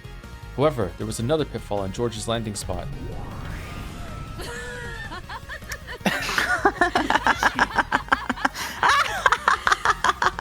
Gotcha, Ushiromi and George. It was fun, so die. The Ushiromiya family headship would be wasted on the likes of you, so I'll finish you right here, right now. George once again fell from the ceiling of the arbor. He had probably been dropped the same distance as falling off the roof of a 2-story building. Oh, he's portaling?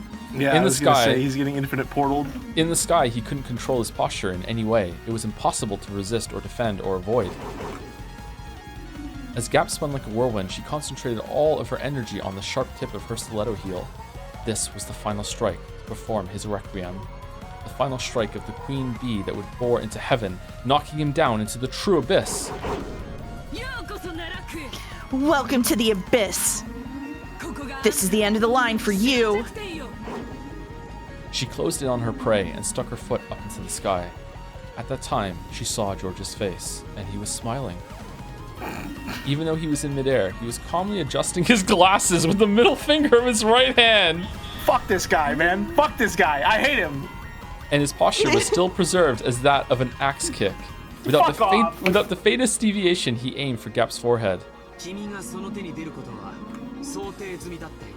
I had already hypothesized that this move would come up. What? If I jumped to make the person on the ground taste my heel, my posture would have collapsed long ago. However, my posture hasn't collapsed in the slightest. Do you know why? You don't mean... From the very beginning, I aimed to make a person 2 stories below taste my heel.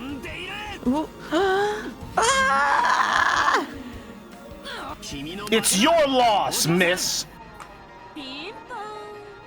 Bing bong. What? Take this.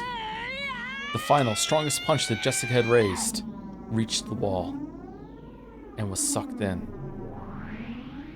Oh no! It was sucked into a black large hole that had suddenly opened on the wall.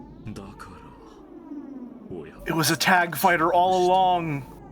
Well, I did tell you to stop.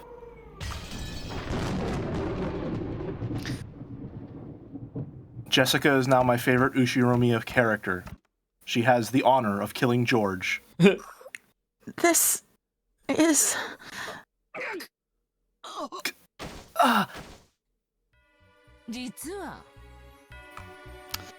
Actually, I wasn't even close to being in a pinch. Sorry. Jessica's fist had gone into for George's stomach, and George's axe kick had lined up on Jessica's head. The shocking destructive power imbued in Jessica's fist crushed George's organs and scattered his abdomen.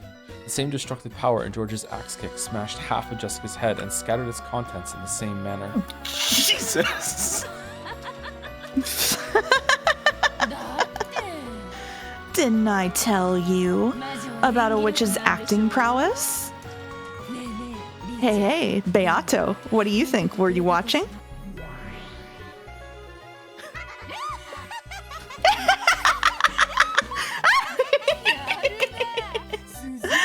Not bad, just as planned. You really do get it, Gap. Woohoo! Is there applause? Beato and Gap casually high-fived each other. Yeah. Wow!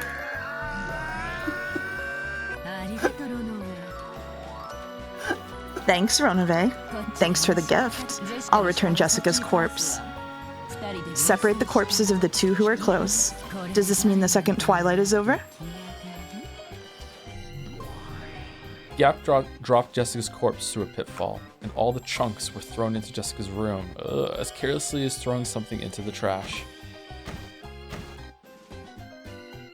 Jessica's corpse and lumps of flesh fell from the ceiling and poured out all over her room. Renove shook his head slightly at this gruesome change of scenery.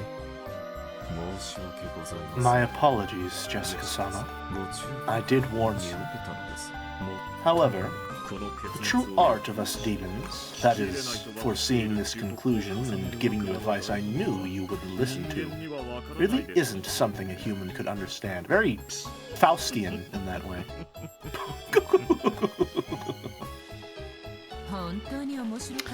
It really was fun, kid. But you play with words a bit too much. Is maybe it's about time I started fighting back really the best you've got? Are you trying to be someone from a light novel or something? In the arbor, brutally decorated by George's and Jessica's scattered blood and guts, Gap enjoyed a loud laugh for a while, but she quickly realized that, in all seriousness, this was a little too filthy and undignified, and she snapped her fingers. Nice.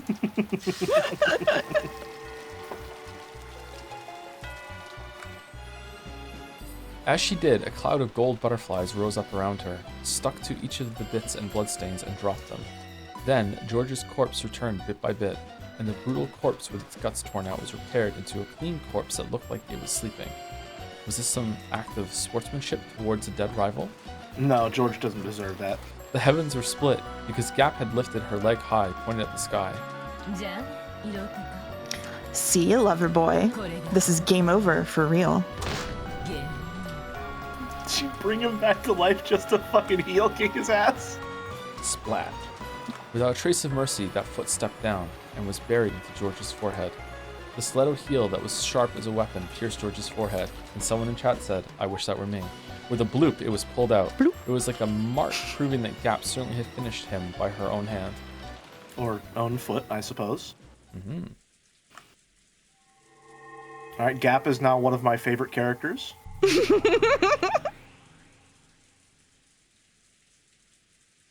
Renove also returned Jessica's corpse to its original form, and unlike how it had been with George, he restored Jessica's life. What? Huh?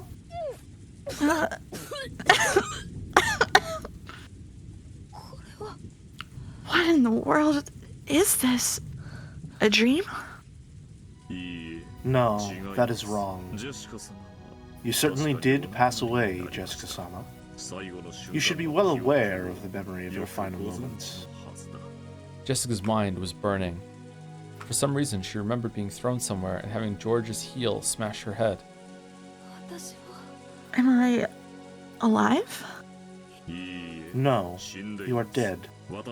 With my magic, that will only be postponed for a scant 3 minutes. After 3 minutes, the magic will end, and you will return to being a tragic corpse with half of its head crushed. What did you say?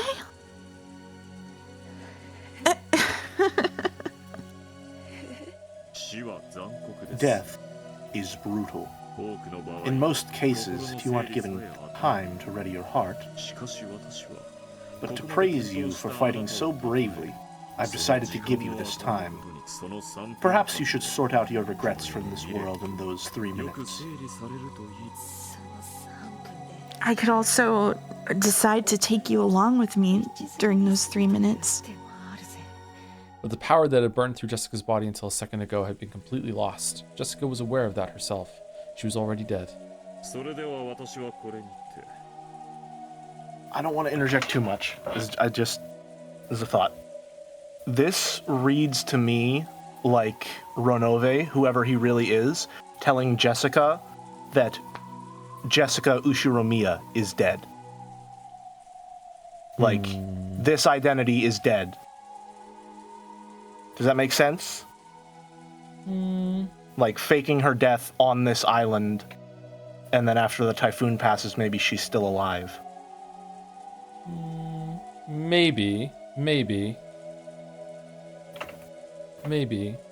The power's gone, kind of thing. I don't know. This has gone on for so long, and there's so many layers to the magic here. There's just kind of like, let's wait and see. Battler sees it for real and see if the corpses are even how we're expecting them at this point. You know? Yeah. Yeah. And that is all for me. If you would excuse me. It was fun, Jessica-sama. Oh, he just left. Renove turned his form into a cloud of gold butterflies and disappeared.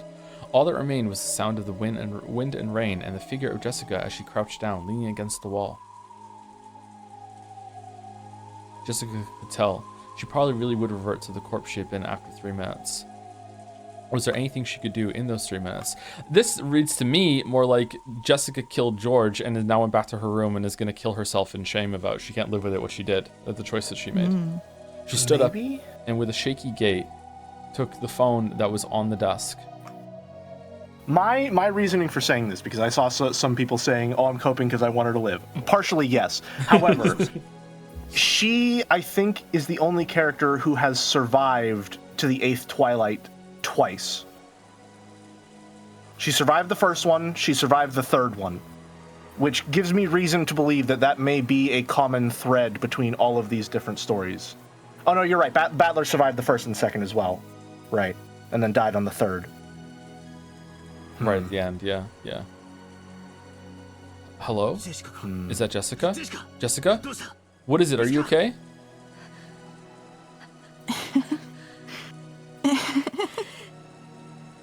They got me. Are you okay? Did you get injured? I'll come to save you right now. No, it's already too late. I'm already dead, or so I hear. By the time you got here, Battler, I'd be a corpse with half its head split open.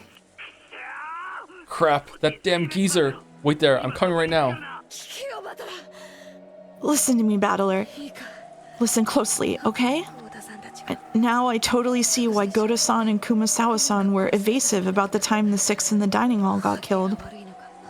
Those guys aren't human. What? What are you talking about? I saw it, so what am I supposed to do? Those guys warp and set up barriers and do whatever they want, okay? It's like some kind of manga and anime. Hell, and we seriously can't keep up. From the very beginning, fighting was useless. They really aren't opponents that you'll be able to fight with that hat stand spear you're so proud of. A line of blood dripped down from Jessica's forehead. George Nissan's done for too. That was an instant death. The next test is yours, Battler. I wonder if your test will go the same way as ours. Be careful and don't misunderstand. You mean about the test? No. Don't misunderstand and assume that your enemy's human. The enemy isn't human. They're demons that can freely wield a terrifying magic. No matter what, don't get the wrong idea about that. Be careful. A line of blood dripped down from Jessica's mouth as well. The left half of her head started hurting. Jessica realized that she was about to return to the corpse she had been. When 13 people die, the Golden Witch will revive. 6 were killed, including Mom. That's the first twilight. Then George, Nissan, and I were killed for the second twilight. So once 5 more people are killed, the ceremony will be complete, and the witch will revive. I hope Dad and the rest are safe. If they aren't, the one to test you might be the resurrected Beatrice herself. Battler already didn't understand what Jessica was saying, but from her tone, he realized that she knew she was about to die. So even though he didn't understand the situation, he urged her to give it her all. I said I'm already dead. See ya. It looks like it's time. Good luck on your test. I hope you can become the head.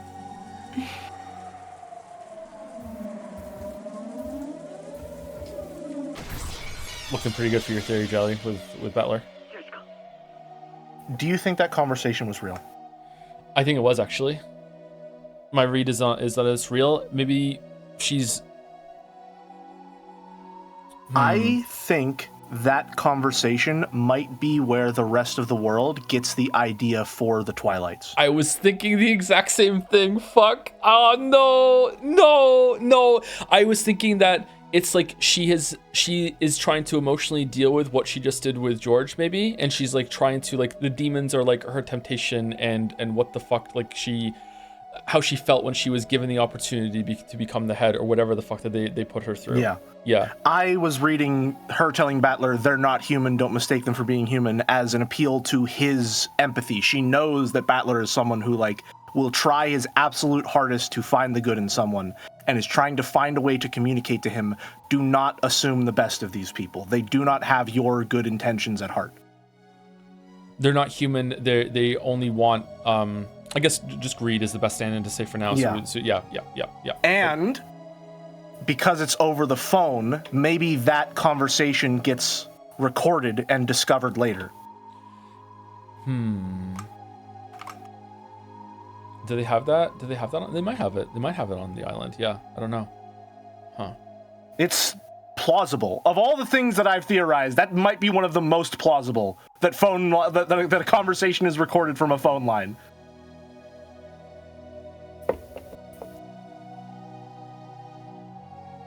I think that was definitely her killing herself.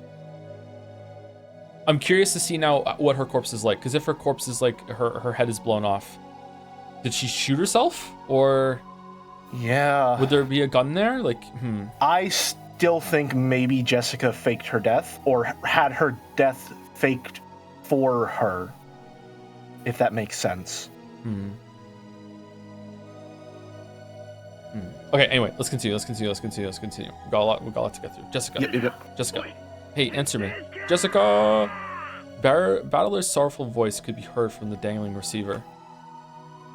As she leaned against the wall in that corner, crouched down, Jessica's head had been half smashed by a shot put ball rigged from the ceiling. On the chandelier with a big long rope. This place is this a well? Where is this? Kyrie stuck her face out of the well, and then Kraus showed himself too. When he realized he could see the back of the mansion from beyond a grove of trees, Kraus knew more or less where they were. To think that here, in a certain well, there had been a hidden underground passage, which led to a hidden mansion. This really is tough on this old body. I usually came up from a different spot with real stairs, if you just unlock it. I will ask you to tell me about the layout of this place in detail later, Dr. Nanjo. Shannon, are you okay? Grab hold. I'm fine. Cannon-kun, quickly. Kennen climbed up a ladder out of the shaft that was disguised as a well. It was probably quite deep. When he looked down for the first time, he realized how far he'd come up. Firing.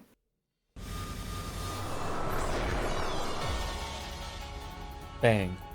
As Kennen was about to finally crawl out of the well, a hole the size of a basketball opened up in his chest. Everyone there looked through the hole in Kennen's chest to the scenery beyond. Cannon-kun! Nisa?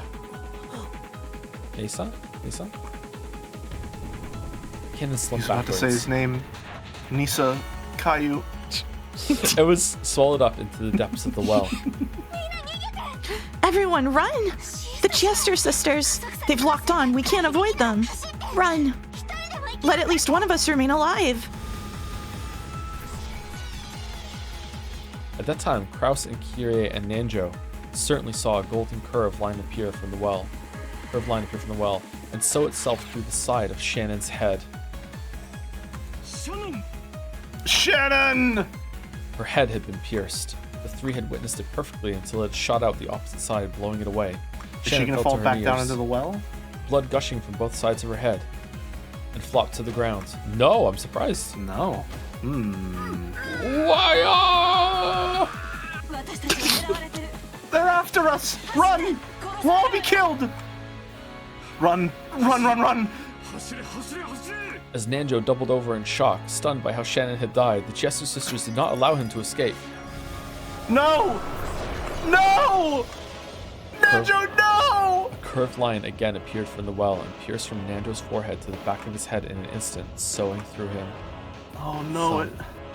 Oh. And so, He saw it coming. Nanjo passed away. What the hell? Why?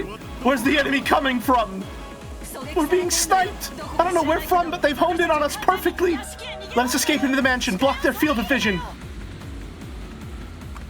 The two dashed towards the back door of the mansion. Then, right as Kraus was about to shut the door behind him, No. a golden curved line appeared from the fourth time, piercing Kraus from the back of his head to his forehead and smashing that forehead. Oh.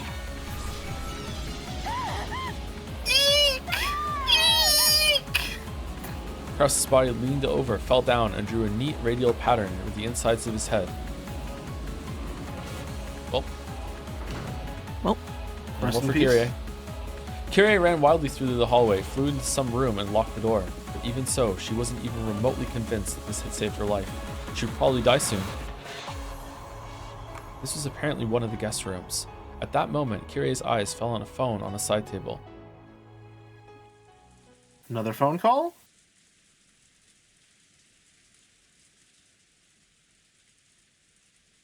After hanging up the call from Jessica, Battler had been about to dash out. In that instant, the phone rang again. God damn it, just off the hook tonight. Hello? Huh? Kyrie-san? Yes, Battler-kun.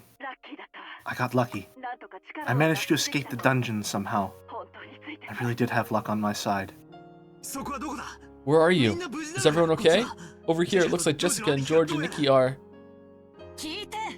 Listen, I probably won't be alive for long. At that time, right after she thought the keyhole of the locked door might have glowed gold, a gold curved line drawing a helix. No, a golden sewing thread penetrated in from there at an incredible speed and bored a hole into the floor by Kyrie's feet. But talking is a free action. Oh, that's unusual. The enemy, who sniped the other four one after another with extraordinary skill, apparently really does have trouble shooting me between the eyes with a single shot while I'm holed up in this room. But the next strike will probably hit. At this point, Kyrie finally remembered the first massive killing in the dining hall. That's right. This is what killed Rudolph and the rest, all 6 of them. Listen, Battler-kun. I'm going to tell you everything exactly as I saw it. Okay, I think we're right, Joe. I think we're spot on. I'm sure you'll think there's something wrong with my head. Yes, it's okay for you to think that. Even I still haven't sorted out what it was I saw. Today, after you all returned to the guest house, the family conference began in the dining hall, and I'll tell you everything that happened next. Listen until the end without butting in. The call might be suddenly cut off partway through. If it does, at that time, I'll be dead. Kyrie-san. Then Kyrie spoke. About Kinzo appearing and the family conference starting. About the 6 being killed and the 5 of them being confined. About how she had escaped somehow and ran away to where she was now, and how everyone had finally been killed. It was all spoken dispassionately, with no dramatization, just as she'd seen it, with no confirmation of what we just went through being the version she's saying right now. She even spoke about how everyone except her had been killed, and how she had observed the moments of all their deaths, and how, even now, someone was trying to kill her. Actually, even while we've been talking, I've been attacked 3 times. Something like a strange gold thread keeps flying into the keyhole, spinning around and aiming for me. First, it was by my feet. Next, it was close to my shoulders. Just now, it grazed my ear. Its aim is getting more and more accurate. It's like it'll go right between my eyes pretty soon. Run, Kirie-san! Run away! Where to? I've run this far. Shut myself into a room and even locked the door, right? Closed room. Now that I'm still being pursued, just where should I hide? Hey. Kirie-san. Hey, Battler-kun. Are Jessica-chan and George-kun still alive? Not long ago, I got a phone call from Jessica. It kinda sounded like they were done for. Thought so. Yeah. When we were being killed one after another, I kind of had a premonition.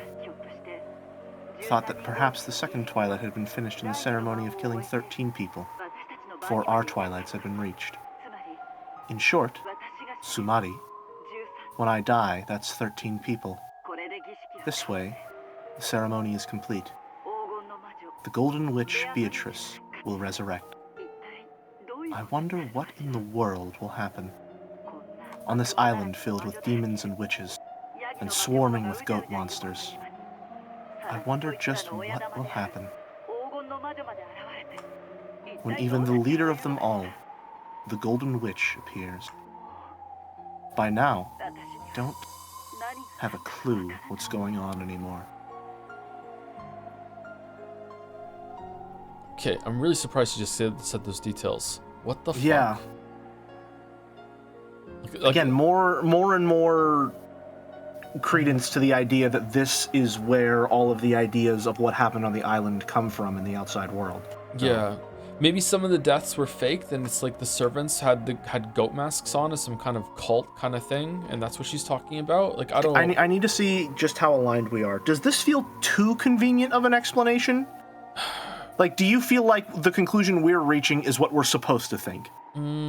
See, I don't know that anymore. The game has already jerked me around so much that I'm calling it a game. I don't know.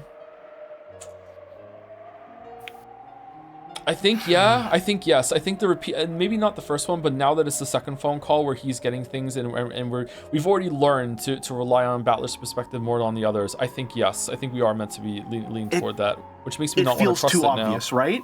Yeah. It feels too obvious. I don't know.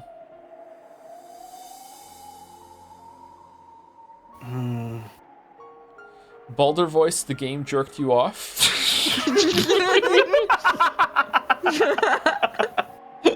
Listen, if you read the novels, that's not true. That doesn't happen. Okay. Kirie-san's voice had completely given up on her own life because Battler understood that he couldn't stop the tears.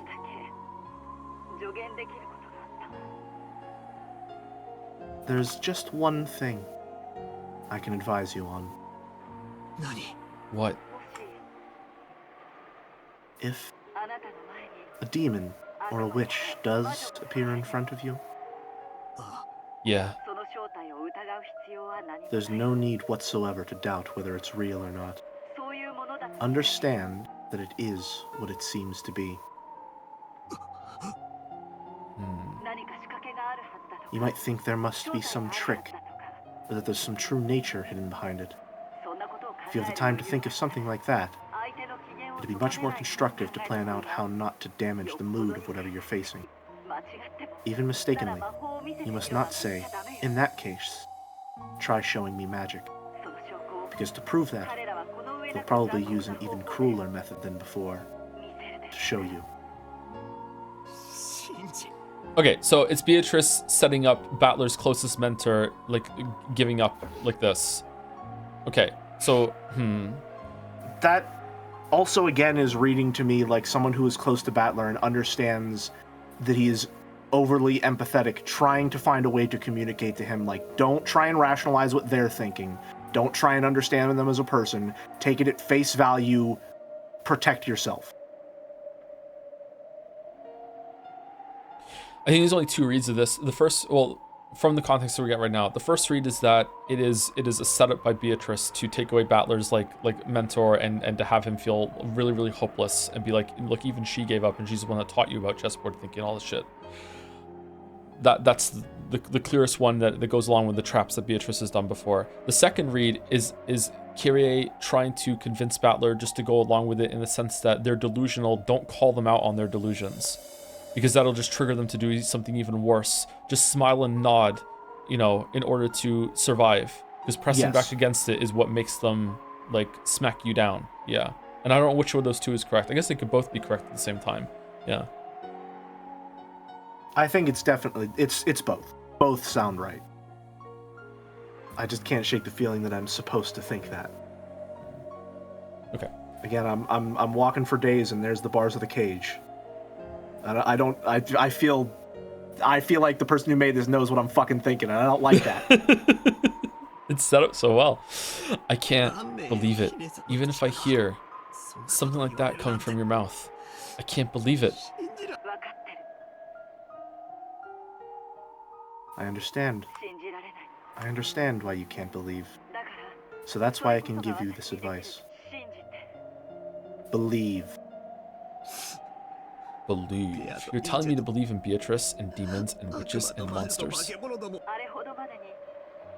Even after being shown things not of this world so clearly, I think we still weren't able to believe any of it. I'm still like that now. The true form of this thing that keeps attacking me, trying to shoot through my forehead, is something I don't understand, and I can't believe it. So, I want you alone to believe, to understand, to accept the existence of what we couldn't accept. If you do that for me, our deaths won't be wasted. It'll also have been worth it for me to make this phone call. Ah.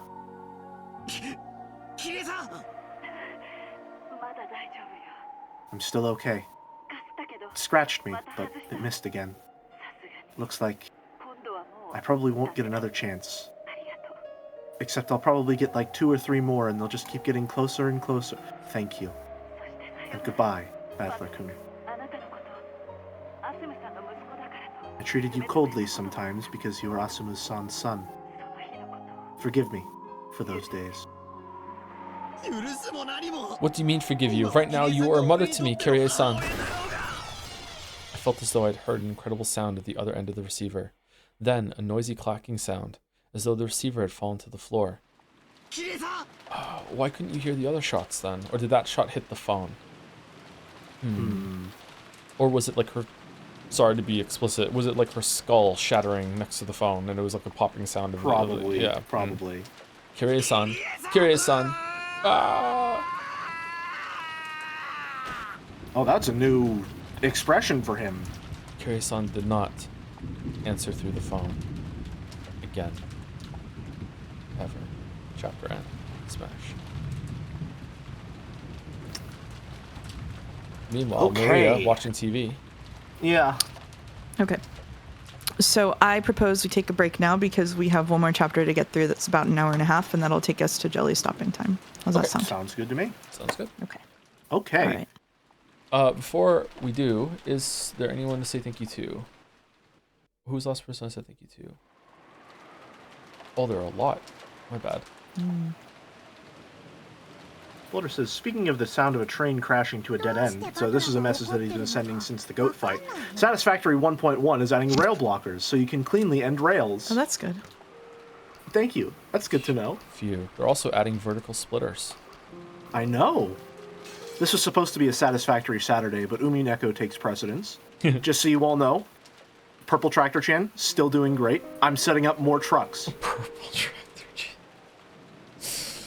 Okay, so thank you to the following people. If you two want to go and have a longer break, that's fine. I can say thank you, and then I will join you. It'll be 5 minutes after I walk away. I'm not gonna make a tea this time. I'm just gonna probably get some water and maybe like eat a cookie or something. I'm staying. You're I'm staying too. Wow. Thank I'm you. gonna drink water though. House in the Froggy Valley for the new sub 2 hours ago. What a long reading that we've done. Thank you for the new sub. Thank you, Happy Quack, for the bits. You don't need to read this out loud.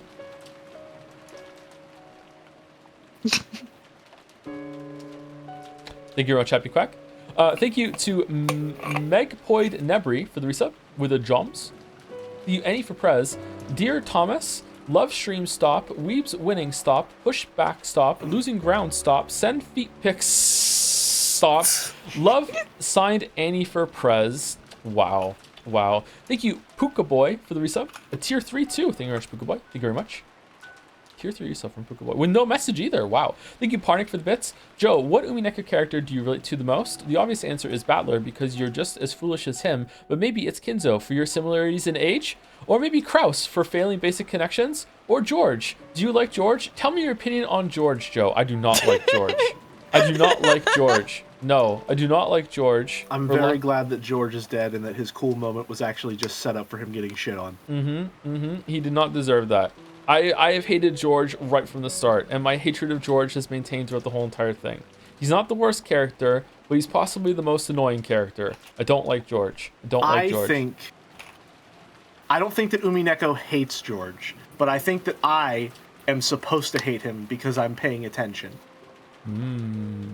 Does that make sense? I don't know. I think episode two intro onwards has been massive red flags. George is bad fucking news for me. I don't know, actually. I feel like George represents the family continuing to go down the status quo that's been there the whole entire time, and yes. The story feels bad for him, but also doesn't like him at the same time. Yeah, but like it is equally condemning and pitying. It's pitying him. Yes. Yeah, I mean the family status quo. Sorry, I'm allowed to theorize about this one. I think because I can safely say with what's been shown so far, the family status quo isn't exactly something to look up to, right? And so continuing the sort of line of terrible men in power isn't exactly what we want to occur. Yep. He has all of the teachings of the patriarchal side of the Ushiromiya family, along with whatever ideas of what that means instilled in him by Ava. Holy shit, Jelly, hold on. What Mouse just said to me made me realize the whole entire story. I've cracked. No way. Me too. Listen, I didn't want to say it because it's your stream. Oh my god. I don't want to take up your spot. Holy shit. You know what? I don't want to spoil it for chat, so let's not say it. Okay? We may have failed today's connections, but hey, I haven't we're making the ones that count. Yet. I haven't failed yet. Yeah, I am still going to, but not yet. Thank you, Pincerata, for the bits. Hello, Joe. Sorry for owning you so hard. As an apology, I'd like to give you my most sincere compliments. You are my favorite male role model streamer, and I like that you show young men like myself that I can still be kicking it at the ripe old age of 40. I hope that when I reach your age, I can be just as wise as you. Or Z. What's Or Z?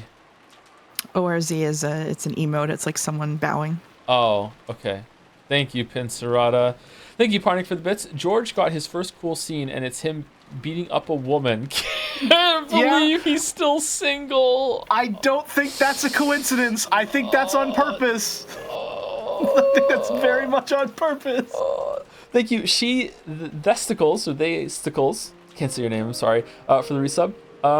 Dear Joms, I'm getting bottom surgery soon, so I want to change my Twitch username to something more appropriate after. So far I can't think of a good replacements, as they or they varies just don't roll off the tongue nearly as well. Do you have any suggestions? Have fun, chat. Have fun.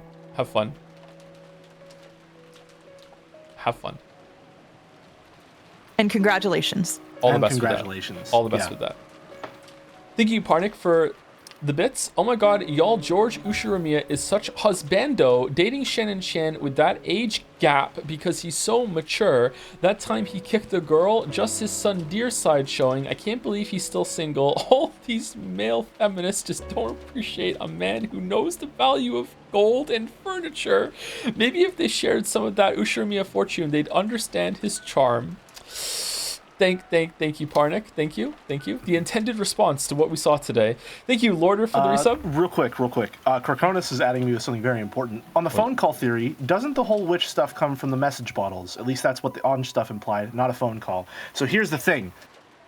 We don't have any reliable information that says that those message bottles actually came from Rikenjima, do we? There's the implication that they came from there because they were located in a message in a bottle. The idea is that they were sent from the island. We do? Am I missing that? The handwriting on it. Beatrice's handwriting. It matches, but that doesn't necessarily mean... That's only a connection that Anj is making, though. Yeah, and it's even that. It doesn't necessarily mean that they were written that far long ago or whatever. Like, that could still be fake. I am taking that connection that they are from the island, but it could be. Yeah, it could be.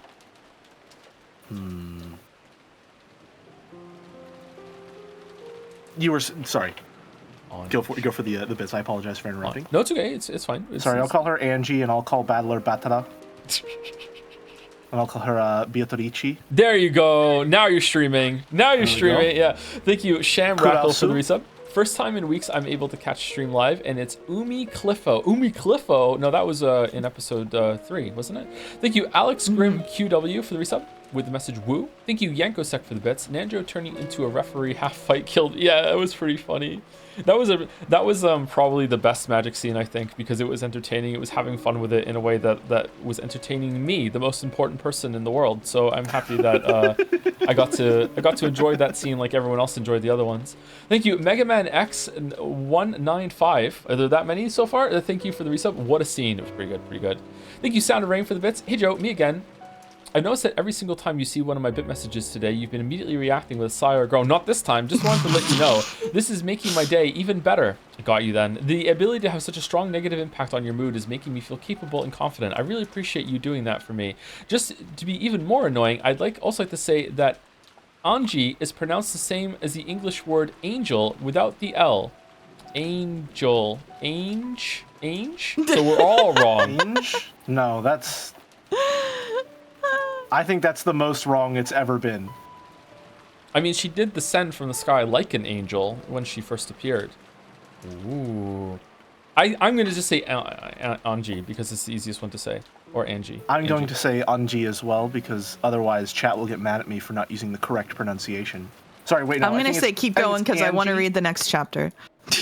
Angie, perhaps? Thank you, Broadsworn, for the resub. Can't believe Kyrie is a believer. Oh, for fuck's sake. Thank you, Broadsworn. Thank you, Puka Boy, for 10 gift subs as well. Holy shit. Thank you, Puka Boy. So many gift subs. Thank you so much. Thank you, Slandy, or S1Andy, for the resub. And the last two on my list are Wayward524, 12 Cats, and Mick Magnus96. All numbered chatters, spookily enough. All for the resubs. Thank you very much. Wayward, 12 Cats, and Mick Magnus.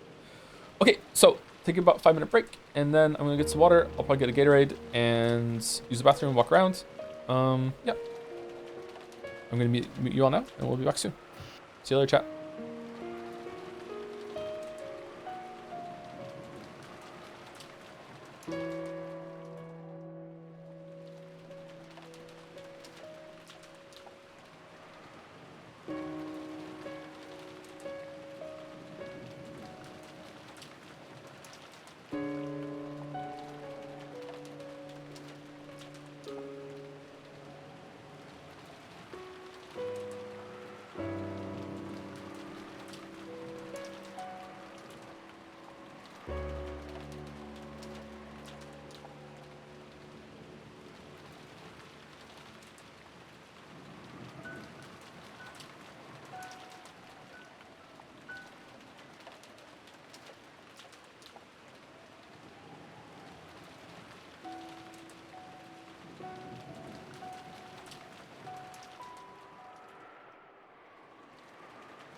Hello, hello, hello, hello. Hi.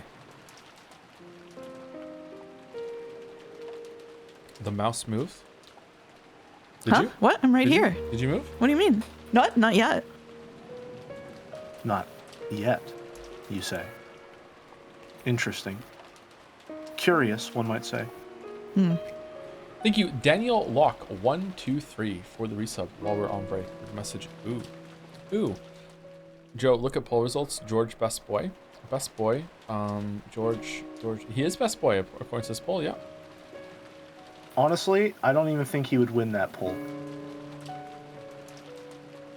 Please ask Jelly if he's excited that blueprints can connect belts, pipes, and rails to each other automatically in 1.1. It's so good. What do you mean, please ask Jelly? You already know the answer. You DM'd me about it yesterday and I got a response. That's just using me as a proxy to get to Joe. What are you talking about? You ask Jelly if he's excited. You already know I'm excited. I can't believe Annie for Prez has done this. You I forgot about it. Oh, I'm sorry. That was Annie. I'm sorry, Annie for Prez. I apologize. I didn't mean to mouth off. Boulder was the one who DM'd me yesterday about that. I thought that was a Boulder message. I just assumed. I apologize. You just assumed it was Boulder? I just assumed it was Boulder because I'm pretty sure he sent a message about that earlier. I'm so sorry. I'm so sorry, Annie for Prez. I'm so sorry. You just gaslit this chatter into thinking that they had forgotten they sent you a whole ass message yesterday with how hard you hit them back. Why are you Boulder washing people? Listen, you're catching Boulder strays because the Chiesters are having a little trouble recalibrating after the magic nullification software update. Annie for Prez voice satisfactory jerked me off. You having fun, Dalmec? You having fun? You having fun with this meme? Sure, blame the bunny girls? Yeah? Okay, alright. So this is the last chapter that we're doing today. Voice assignments have gone out. Which means that, believe it or not, Jelly is starting. I don't know why you're mad, Battler. You don't? Everyone was killed by that damn geezer who was saying something crazy about Beatrice's resurrection ceremony or whatever. So, by now, 13 people have been offered as sacrifices. And it's already time for Beatrice to revive, right? Sure, that sounds great. I'll find Beatrice too and kill them both. You survived the ceremony, so we'll receive an invitation to the Golden Land from Beatrice. Over there, all wishes will be granted. If having your family killed is painful, then you just have to resurrect them. That's what I plan to do. I'll revive the real Mama, the one that isn't possessed by the Black Witch. So Mama will always be with me. There won't be any more overtime or working on days off. She'll always be with me, and then think only of me. And she'll always fight against fearsome enemies for my sake.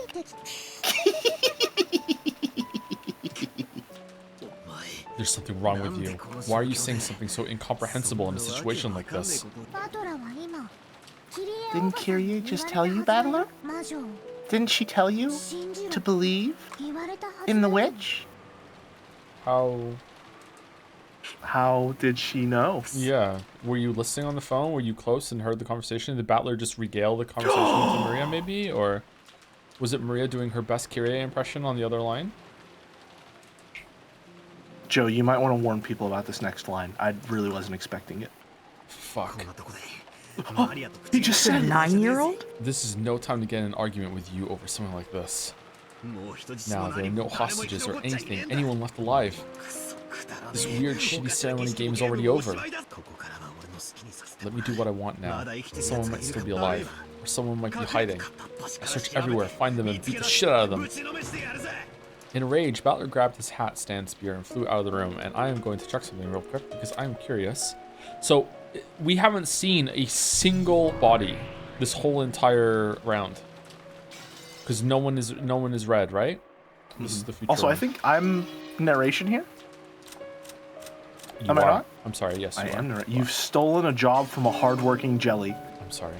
I'm sorry. Good thing it's not In a International rage, Jelly Month. Battler grabbed his hat stand spear and flew out of the room. Maria watched him go, looking bored. Even though Beatrice will grant our wishes soon anyway. Stupid Battler. At that time, the phone rang out again. Maria stood up and grabbed the receiver. Ooh. Hello? Ooh? Ooh. Of course, the sound of the phone also reached Battler's ears as he was about to dash out of the house. The third time! Or the second time, rather. With a violent forcefulness, he turned around and dashed into the cousin's room. Maria! Who was the phone call from? With a terrifying look on his face, Battler yelled at Maria, who was on the phone. You couldn't blame him. Right now, the only humans left alive on the island were himself, Maria, Goda, and Kumasawa. But there was no way those two could call after being locked up in the gardening storehouse. Which meant there was only one person left. It had to be Kinzo. After continuing her pleasant chat with the person on the other end of the phone for a while, Maria slowly turned to face Battler. Then, with an unsettling expression on her face, she laughed. It felt almost as though the person on the other end of the line was chatting about Battler. Maria, who's on the phone? Grandfather? Battler couldn't imagine that this was the case. After all, it was inconceivable that Maria would talk intimately with Kinzo, and that she would be chatting about Battler with that eerie smile on her face. So just what kind of person could be on the phone who could make Maria chat with a smile like that? At that time, in the back of his mind, the words Kyrie had spoken to him drifted up. If a witch does appear, there's no need to doubt it. Just believe that it exists. Yeah, Battler just came back. He sure is jumpy. Maria, who's on the phone? Who? Hand it over? Sure. Here, Battler. After getting the consent of the person on the other end, she held the receiver out to Battler.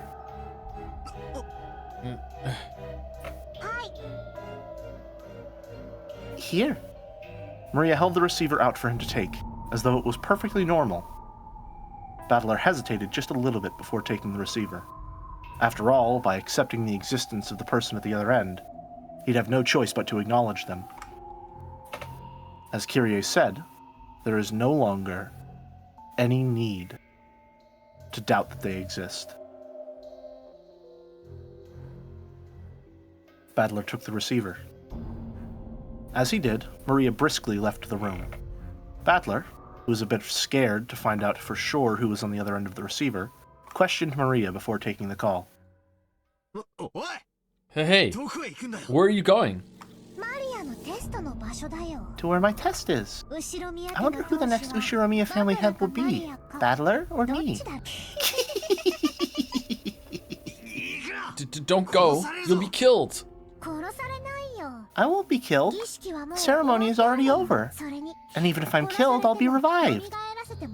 Whatever one of us becomes the head or not, we've already been invited to the Golden Land. See you. Wait, Maria. Can't fault that logic.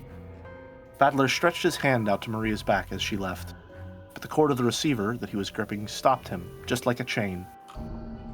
He readied himself. Battler put the receiver to his ear.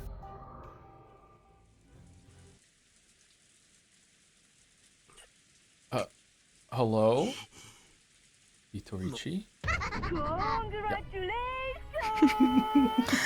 Congratulations! And I'm fine. And you?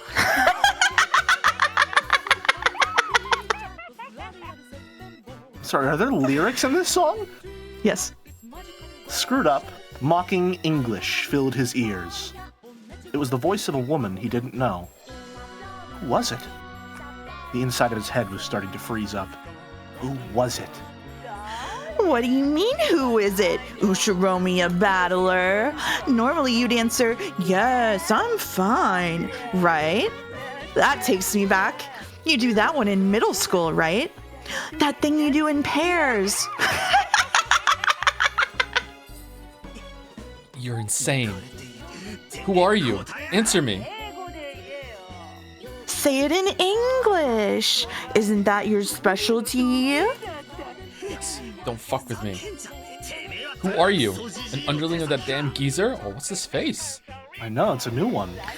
Underling is a mean way to say it, is it not? At least say prisoner. And Kinzo is my prisoner, right? That last laugh didn't sound like it was aimed at Battler. It was almost as though Kinzo was right next to the phone, cackling as well. Just like fucking prank calling Battler right now. Just like, oh, no, don't hang up. And also, we got Dominoes too, and you can't have any. Cackle. They would team up like that, yeah. They would. Same energy. Say your name.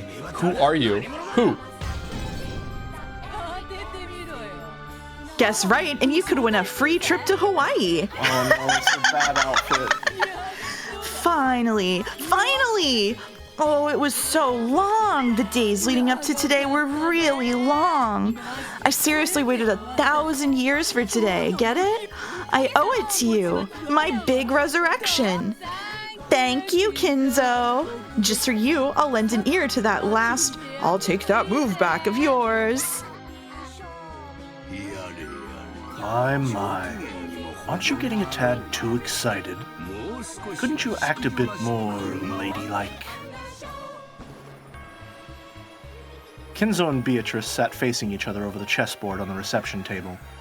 There was expensive cheese and snacks to go with drinks, and there were several empty wine bottles lined up. As Beatrice rolled around on the sofa in an unseemly way, she happily held a wine glass in one hand, and was probably completely drunk. I'm in the best mood today, so here's a huge bonus for you. Hey, Kinzo, don't use Chateau Petrou as a decoration. It's from 1947, right? If you don't open it today, just when do you plan on opening it? Let's drown ourselves in it and play. Then let's whack each other with the empty bottles.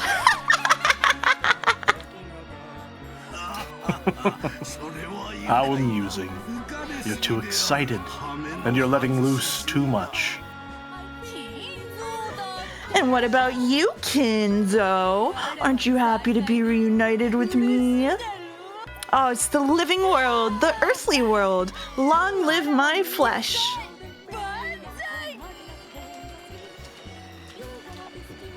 What are you going on about? Are you saying that you're Beatrice or something? I'll just let her take that one. Okay. Thanks to Kinzo's 13-person murder ceremony, I've finally been resurrected. It's nice having a mouth. It's nice having a tongue. How fun it is to be able to talk to you like this. Come to think of it, even though we slapped each other with abuse so many times, over and over again, this is the first time we've had a conversation like this on the board during the game, isn't it? How very fresh. Did you hear that pop sound just now? He opened it. He seriously opened that Chateau Petrou. Do you know how much a single bottle costs? Almost as much as a whole 10-kilogram ingot, you see? Cut the crap. Beatrice? The Golden Witch, you say? Give it a rest. Where are you? Is that damn geezer with you too? I'll beat the shit out of both of you. Where are you now? Answer me. So you want to meet me? It's tough being such a popular woman. But please, don't try to chat me up when Kinzo's around, okay? This guy gets seriously jealous, so he has a bad temper, you see? But when Kinzo isn't around and we're all alone, I'll love you all you want in secret, okay?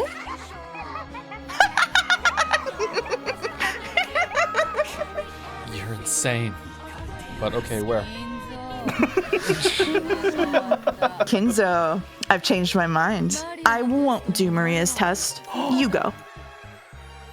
How fickle. So are you saying you'll do Battler's test? Nothing wrong with that, right? That guy's so much like a younger you that it makes my heart race. There it is. There it is. I'm Don't ready for you, worry. motherfucker. I won't cheat on you. This will be the only time I'll be alone with him. I'm always alone with you in bed, right? But no more tying me to the bed with a collar, okay?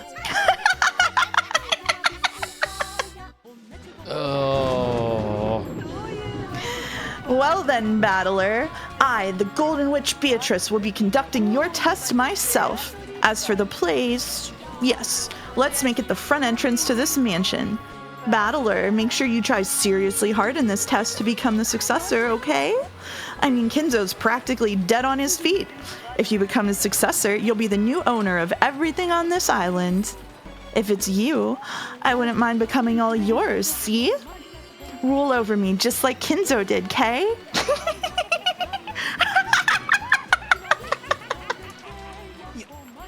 Front entrance of the mansion. Perfect.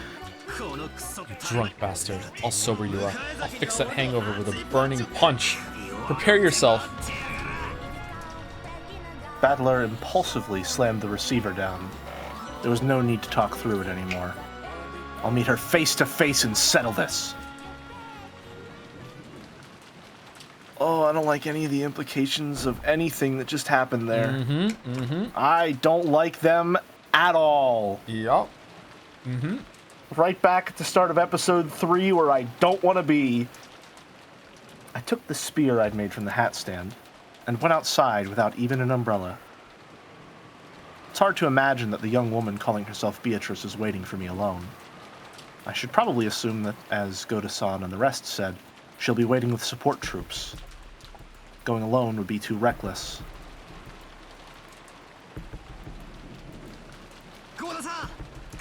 I completely forgot these two were in here, by the way. Kosan. It's me, Battler. I headed for the guardian storehouse first. I need all the help. Oh, sorry, this is yours. Need all the help I can get. Goda-san is big, so I can probably count on him for some firepower. Kumasawa's knowledge and familiarity with the terrain as a senior servant might become a huge weapon. Both of them have master keys, and they know more about the mansion than I do. They'll be pretty reliable allies. As I banged on the shutter and called out for them to open it, I remembered that there was nothing they could do from the inside. I would have to get the key back from them before opening the door. I rounded the corner, knocked on the small lattice window there, and opened it. Goda-san, Kumasawa-bachan. It's Battler. Hey, come on, get up. Hey.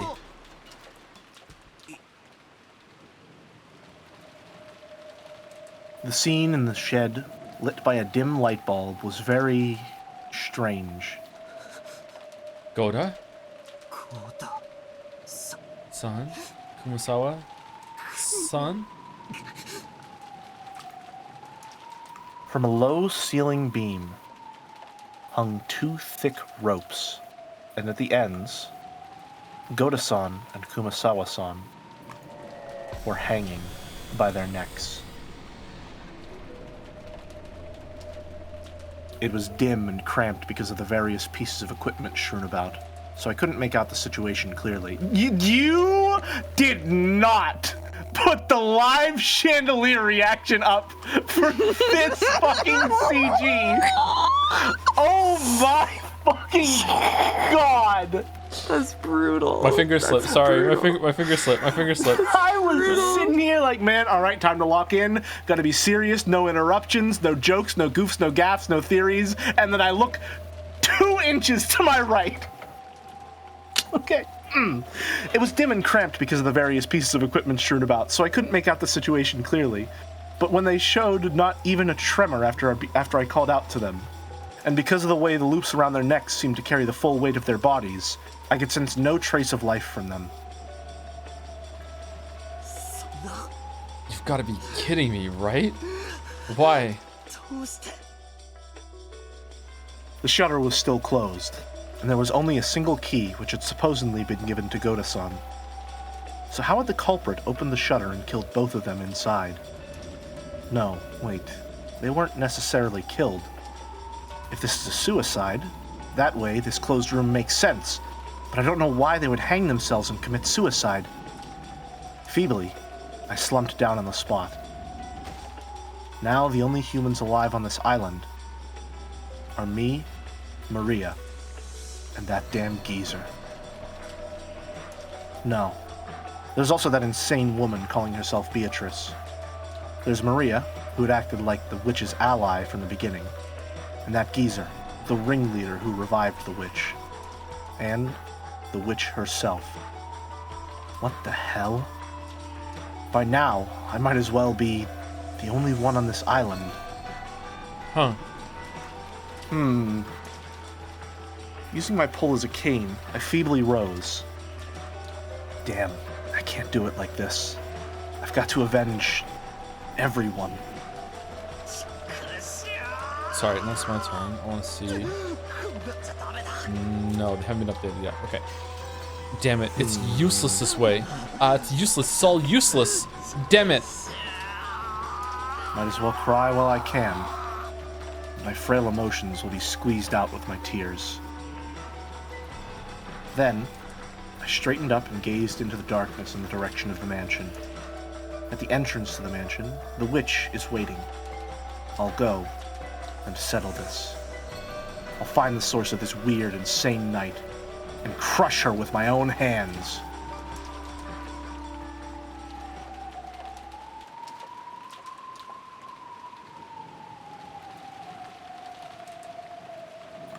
Amidst the pouring rain, I walked through the rose garden without an umbrella, letting myself get soaked. I could see the arbor on the other side. According to Jessica, it seemed that George Umineko had also been killed. Well, by this point, there's no need to worry about the lives of any hostages. I left the path, aiming for the arbor. Then, I saw George Umineko's weather-beaten corpse. Okay, it just updated Is now. this the first time we're seeing a corpse? Yes. I mean, we just saw, presumably, Goda and Kurosawa, but it didn't update But they're for not some reason. updated. Yeah, I don't know why. Can't get close enough to them to confirm it, maybe? Like, maybe they're Maybe. cake? I don't know. It just kind of odd that it didn't update there, actually. Okay, Ushimiya George, his corpse was found in the Rose Garden Arbor. There was a single hole right in the center of his forehead. It's probably reasonable to assume he was shot with a gun or something similar. It's a brand of humiliation, marking his defeat to Gap. Let's see. Anaki. Damn. The corpse was in front of the arbor. If he had died under the arbor, he might have at least been spared being beaten down upon by the rain. Okay, so it's no accident he died where he proposed to Shannon, right? Absolutely not an accident. Not at all. No, Yeah, that has to okay. be purposeful. Yep. In Anaki's forehead was a gaping hole, as though he'd been shot with a gun. Perhaps because the rain had washed away everything, his face wasn't covered with blood, so he almost looked like he was sleeping. However, his clothes were stained a deep red, and there were still signs that a large amount of blood had flowed out. How happy I'd be if he were sleeping, or else pretending to be dead. But even though the rain sprayed against Anaki's eyes, they remained open. And the hole in his forehead was no joke. Absolutely real. There had been a faint chance that even Goda-san and Kumasawa-san, hanging by their necks in the gardening shed, had been them playing a bad joke. But that naive possibility had now been completely denied.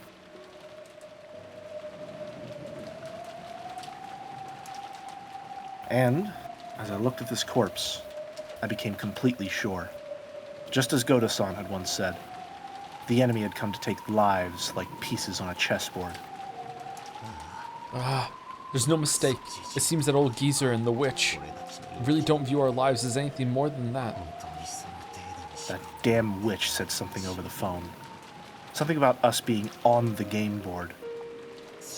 Perfect. I see. She thinks this is a game. Then, if you killed everyone like it was a game, it's okay if I kill you all like it's a game, right? Prepare yourself, Beatrice.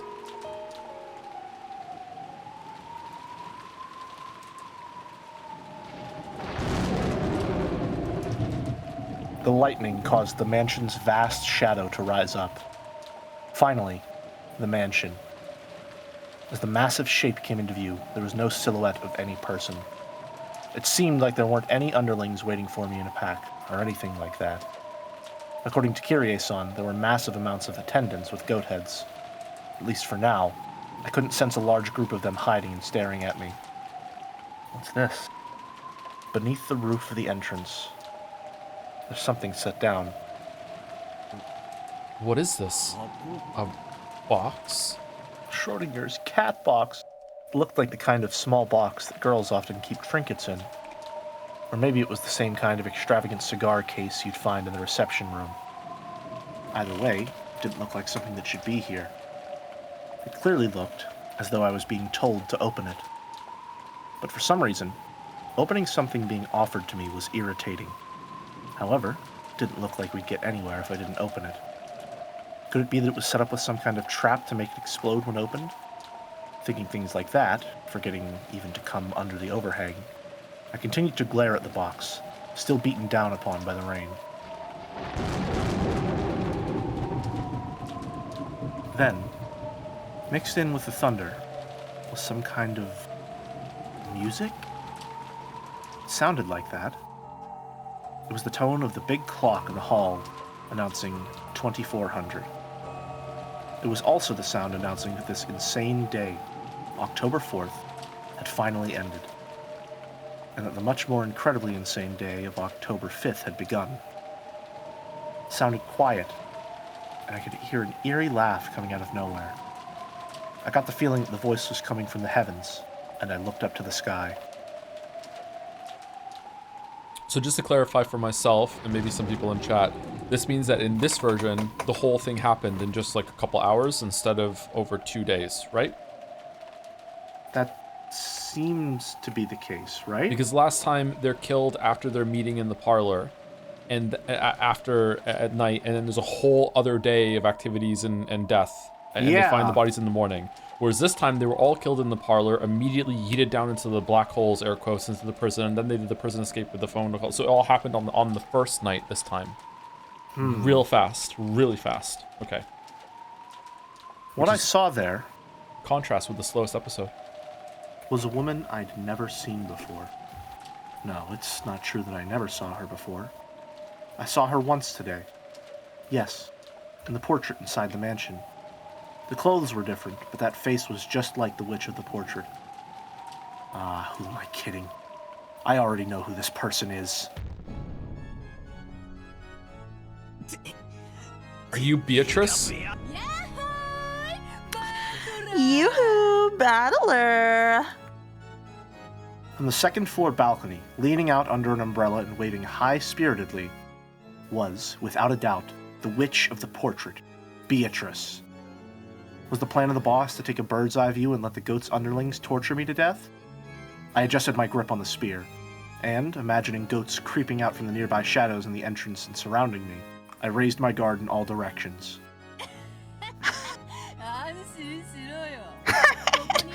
Be at ease. There's no one here but you and me, see? No goat furniture, no demon butlers or teacher, not even the demon who's my close friend. And there's none of the gold butterflies that compose my flesh, no magic circles, and no summoners as witnesses. Do you know what that means? No clue. Quit babbling. It is true that I've met you several times, even in this world. Almost as though we just missed each other. As you know, this world of humans is filled with a toxin just by your existence and your doubting of me. Almost like solid ramparts strengthening the guard around you, the king. And through multiple games, I have advanced pieces one by one, split them apart and cornered them, leveling your ramparts bit by bit. Then, a faint crack finally opened, and I sent a bishop in so that it could approach right up next to you. But as you know, bishops are pieces with blind spots. As long as you stay on the black squares, a bishop on black can wield a massive influence. But if you escape just one step to a white square, even if I close in right next to you, I won't be able to touch you. That is why I have progressed through this game by sending in various pieces to prevent you from staying on a white square. Forcing you out in front of me, the one who controls the black squares next to you. However,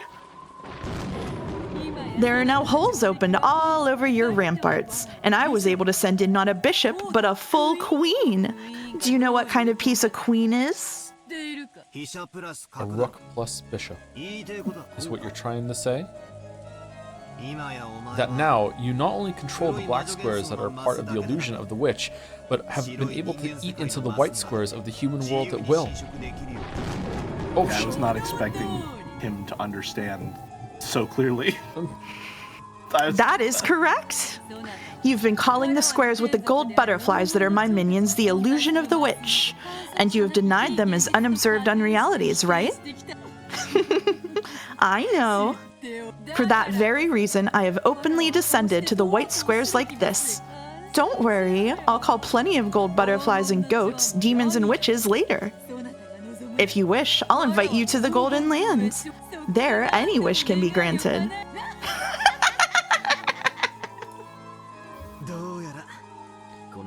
It's starting to look like someone knocked an ink bottle over the chessboard of this island.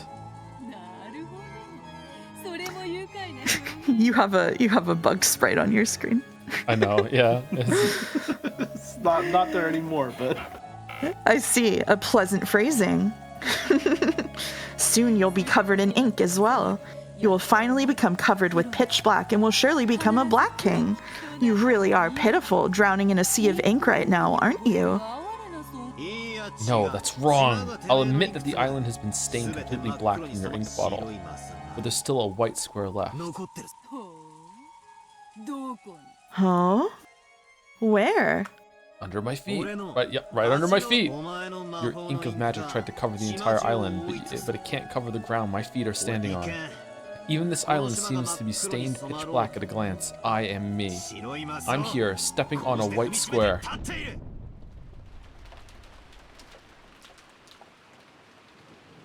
Strange. Till a second ago, I was shivering all over. But now that she's appeared openly, right before my eyes like this, my terror has actually lessened. Interesting. Ghosts are more terrifying when you can only sense them.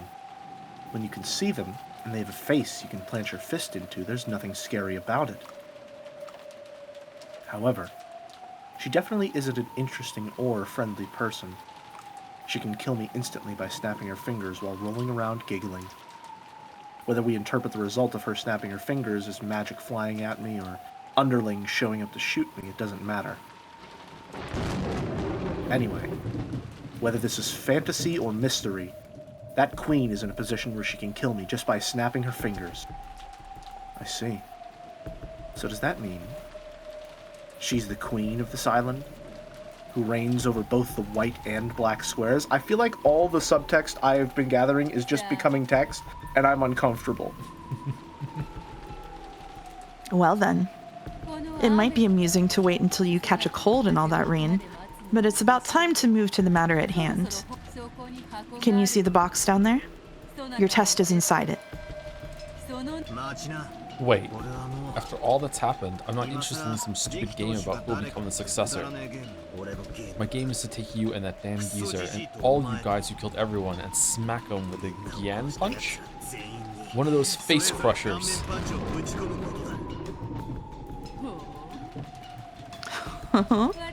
So you'll fly through the air up to my balcony?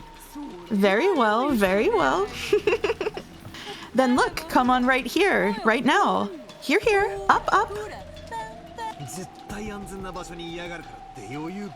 Damn you, acting so carefree just because you're in a completely safe place.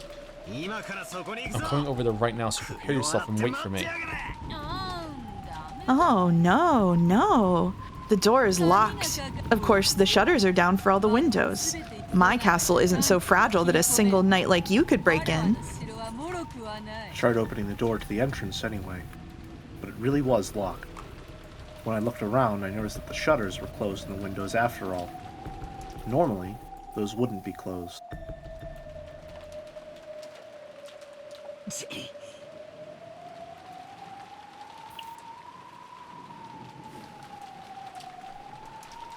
He doesn't really look like Battler there, does he? I'm not saying that as like that's not a theory. That's not a theory. I'm not, that's not like, oh, that's not actually Battler. I'm just saying he looks very off-model. Tiny Battler. He's just very off-model in this CG.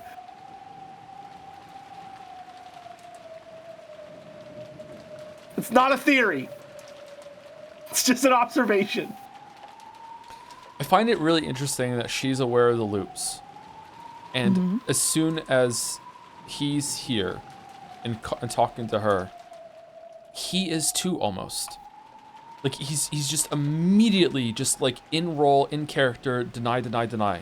Just immediately. I was expecting him to just fully be like, what the fuck are you talking about? But then it turned into a Zero Escape conversation where they just understood each other's incredibly insane metaphors completely.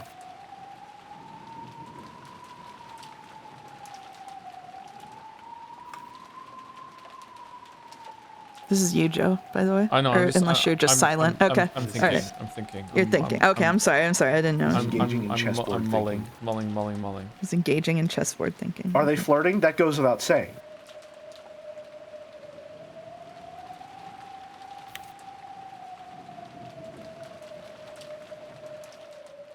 I already said it. I'm uncomfortable because a lot of the things that I've been picking up on as subtext and being like, oh, look at me, I can make a bunch of connections throughout the text. Aren't I so smart?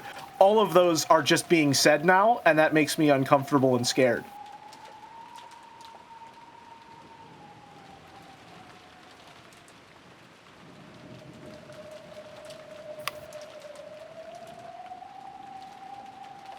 Okay. Looks like you've prepared for everything. Where's the key? You're not even gonna state a conclusion? You're just thinking? I'm just thinking. Okay. Goda-san and Kumasawa-san probably had master keys, but they were in the closed room in the gardening shed. Can only give up for now. Oh. What's up? Joe, I'm scared. Please share with the class.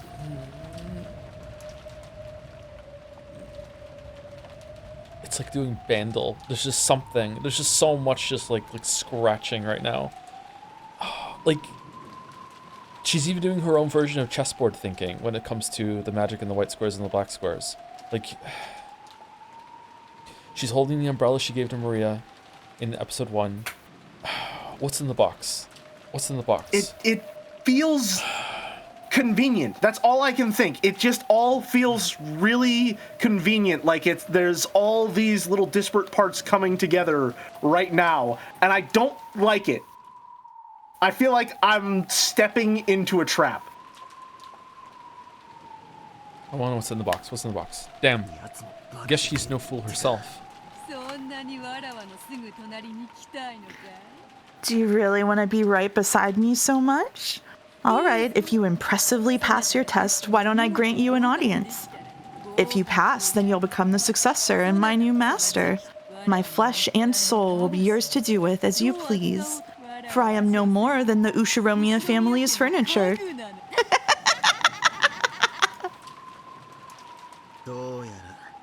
Well, it looks like you want me to take this test no matter what. Okay, I'll give it a shot. If I pass, my first prize will be a punch to your face.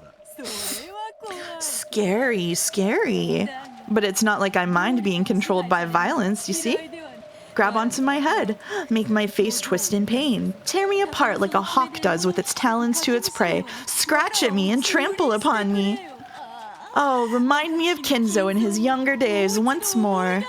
That single time in my 1,000-year life. Remind me of that day I was taught the joy of being controlled, surrendering, and being reduced to furniture.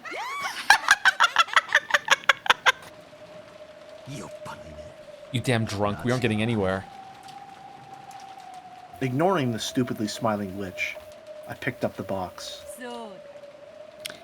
Yes, open it. Inside is a letter. Read it. I opened it. There was a faint smell of cigarettes.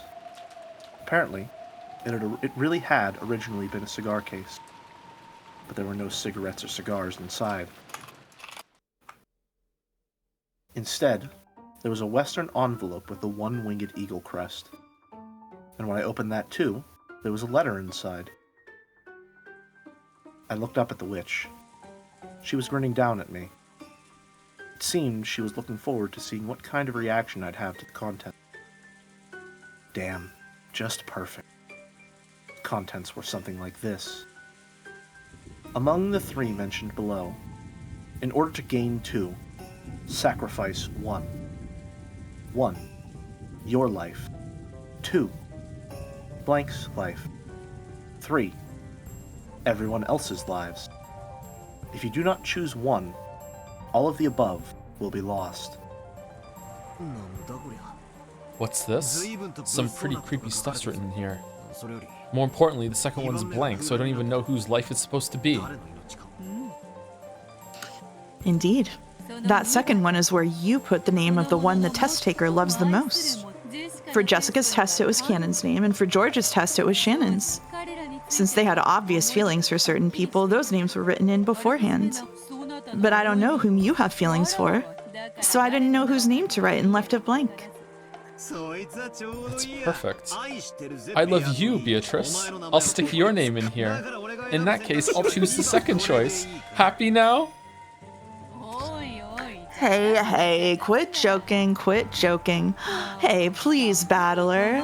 Tell me the name of the person you have feelings for. If you don't, then this won't be a test, right? Sorry, I'm not kidding. I don't have any girl in particular. Even if I did, why the hell would I tell you? In that case, this test won't work for you. What a shame, what a shame. And I was really wondering what kind of woman was your cup of tea. What would you do if I said I liked flat-chested lollies with long black hair? That wouldn't match you at all, right? Lies, you breast sommelier. Blonde and bouncy is best, right? Am I not truly the embodiment of your ideal?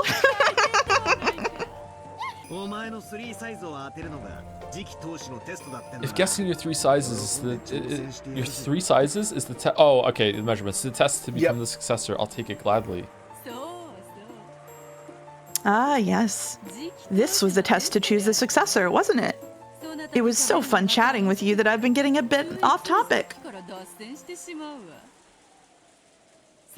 Then let us begin the test. I will question you to see whether you are qualified to be the successor to the Ushiromiya family headship. Answer with care. The witch, who had been joking around like she was drunk until a second ago, suddenly regained her dignity. She looked as though she had truly stepped out of that majestic portrait. I am the Ushiromiya family alchemist, the Golden Witch, and the Endless Witch, Beatrice. Do you have the qualifications to inherit the Ushiromiya family and all of my gold? That is what I will test. State your name. Ushiromiya Battler. When faced with a dignity you couldn't have imagined from her appearance a short while ago, I answered without any hesitation. And from that, yes, I see. I can tell why she's worthy of calling herself the true queen of this island. Very well, Ushiromiya Battler. However, for these 6 years, you've thrown away that Ushiromiya name, have you not? Why was that? Because I ran out of love for that old bastard. I know. It was because you felt that your father's remarriage disgraced the death of your mother, whom you respected, yes? I see. You have no blood relation to your new mother whatsoever. It's not as though I can't understand why you'd be unable to accept that mother. However, no matter whom your father remarried, that wouldn't change the fact that his blood runs in your veins, correct? What are you trying to say? I can somewhat understand the childishness that led you to resist your father's remarriage, since you wanted him all to yourself. However, was throwing away the Ushiromiya name as a means of resistance not a disgrace to your family and blood? You were born and raised Ushiromiya, were you not? Do you think you had the right to forget that debt and throw away the Ushiromiya name? It's got nothing to do with you. This is between me and Dad. The Ushiromiya name does not belong to you and your father alone. That was your childishness, nothing more than your inability to forgive the fact that your father was stolen away by an unknown woman. Those 6 years during which you threw away the Ushiromiya family register were a significant period during which you covered the Ushiromiya family in mud. You know the depths of that sin. Well, sorry I'm so childish. However, even though it occurred around the time of the deaths of your grandparents, you did well to return to the Ushiromiya register. For that, let us give you a chance to purify that sin yourself. Now is the time to compensate for your sin of 6 years ago. Come, try to remember. Remember your own sin. Remember that, confess, and repent. That is the test I shall give you.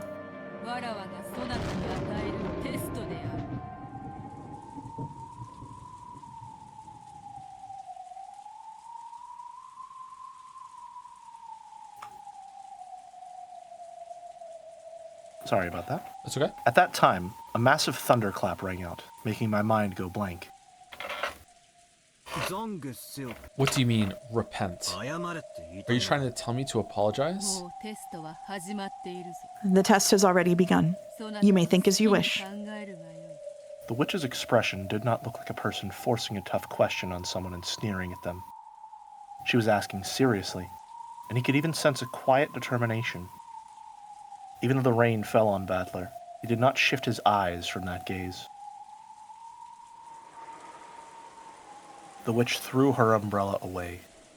She abandoned herself to the falling rain, so that the rain would fall on her until Battler answered that question. She had chosen to let the rain fall on her as well until he reached an answer. For some reason, Battler understood that. And yet, he didn't understand. Well, if you put it that way, I do think I was being childish. All things considered, even Dad getting remarried didn't cancel out the debt I owed him for raising me. I hear that Dad always kept on paying for my living expenses, and that he even said he wanted to participate in school events. The only reason he couldn't come was because I told Grandpa and Grandma not to let him come no matter what. It's true that I can't argue back if you want to call that my childish resistance, but you know, in that case, who would clear away Mom's Ushiromiya Azumu's regrets? Even though Mom was so devoted to our family and did the very best she could. Despite that, Dad was cheating with Kirie-san. He even got her pregnant with Angie. And then, along with her birth, he rushed to move them into his register. If that wasn't a betrayal of Mom, then what was it? Who will clear up Mom's regrets? But what you're saying is also right. Even though the cheating was a fact, the debt I owed for being raised was real too. In that case, they cancel each other out, so there's absolutely nothing wrong with me leaving the family, is there? That's right, I had the right, no, the duty to smack Dad in Mom's place, didn't I? But I didn't do that. I left without saying anything, as though I hadn't been there in the first place. And Dad forgot all about me and started a new family with Kirie-san and Angie. Doesn't that settle everything? But since then, 6 years have passed. Time healed the anger. Kirie-san understood my anger. And even so, she tried to interact with me, even if it meant tearing her heart apart. Angie didn't know anything about the situation. And even though I lived in a separate house, she was raised believing that I was her real big brother and loved me as if it were true. Dad casually said to come home anytime I wanted. I started to feel more and more ridiculous. I thought it was about time for me to cool my head as well, so I said I'd put it all behind me as long as Dad apologized. Then came the day of Grandpa's funeral. Then he really did put his hands on the floor and apologize, looking unbelievably pathetic. Dad did that and seriously bowed his head to me, you see? When I saw that, it felt like it'd be stupid to keep it up any longer. I'm sure Mom thought the same thing. Every time Dad and I fought, Mom would always laugh and mediate for us. "Oh, were you fighting over something that silly?" is what she'd say. I could feel Mom saying that and laughing. So, though I couldn't actually say I'd forgive him, I thought it might be okay to start over again from square one. So I decided to wind everything back to how it was 6 years ago. Then I returned to the Ushiromiya family register. I'd also cried, raged, and worried for a whole 6 years. It might have been the same for Dad and for my dead mom, maybe even for Kirie and Angie. So we went back to square one, and I returned to being Ushiromiya battler. That's my immediate family's problem. It has nothing to do with the Ushiromiya family. You have no right to judge that as a sin, and I have no obligation to show repentance to you. If there was anyone I should have done that for, you've already killed them. So I won't apologize for anything. I won't repent. That's my answer for this test.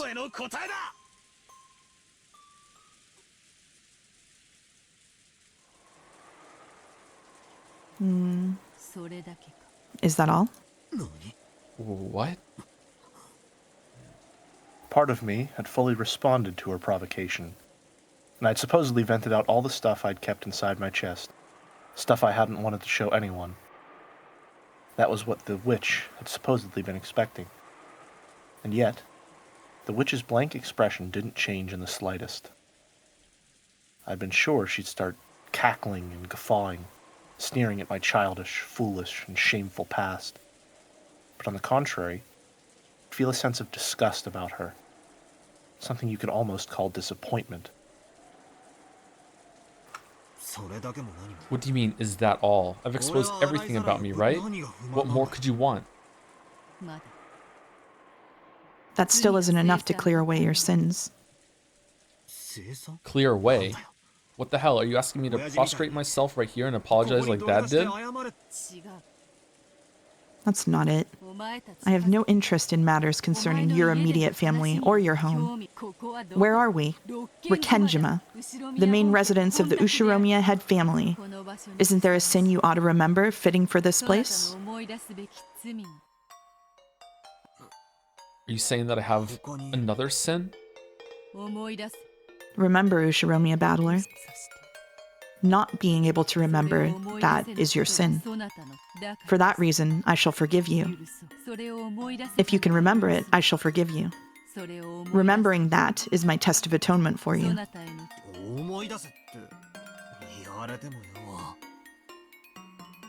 That he can't remember the other times we've gone through this?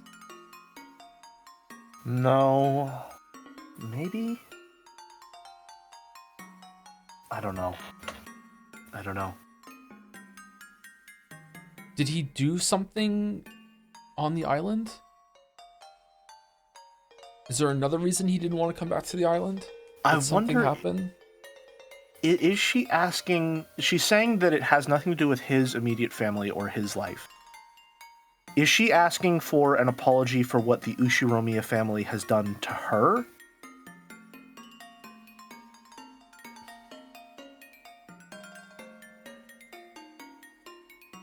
No, I don't think so.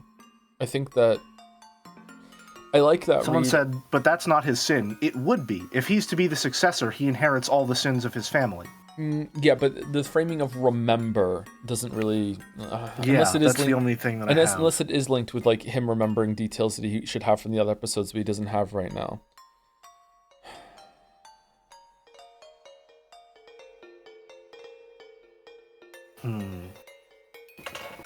Sorry, I'm so cooked with what happened like 10 minutes ago still when she called him a breast sommelier, and I'm remembering in episode 1 when he seemed to be taken over by some other force when he did the what is these boobs bit, and thinking about how like through the metafiction that she wrote him to find her attractive in some way. Like I'm still fucking just lingering on that thought still.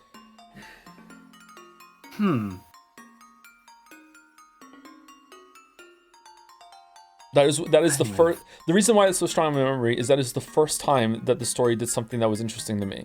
The second time was in the parlor, but that first time I was like, wait, hold on. Even he's calling himself out, being like, why do I act like that? Why am I doing that? Like that's the first time ever that it seemed to be how he was like looking at himself, being like, wait, what? I'm not that person, so why am I doing that? Yeah, and I read that more as him fighting against the influence of like societal norms of like that's how he's expected to behave in the role that he's playing, but that's not who he is as a person. And so when someone doesn't play their part as well and there's that disconnect, then he's like, well fuck, why do I act like this? What's happening right now? If it's something that happened in the other episodes, I can remember those. So I should be able to figure it out.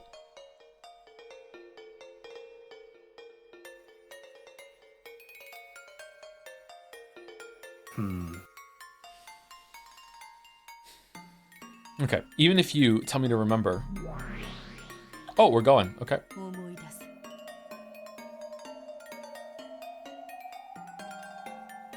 Remember, that's what makes it a sin. Sorry, Beato. I have absolutely no memory of it.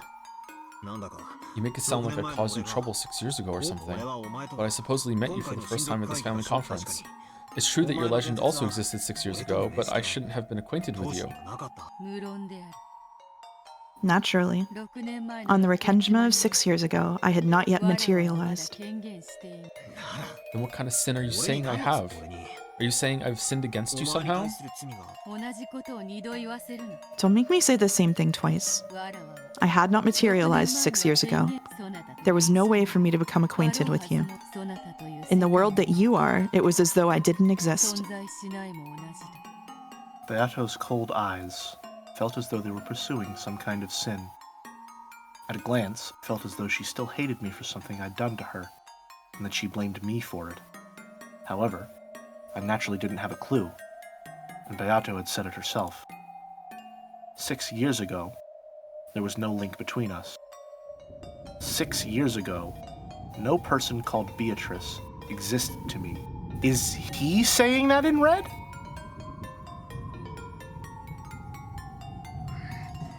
At least give me a hint. Does this sin have anything to do with you and me?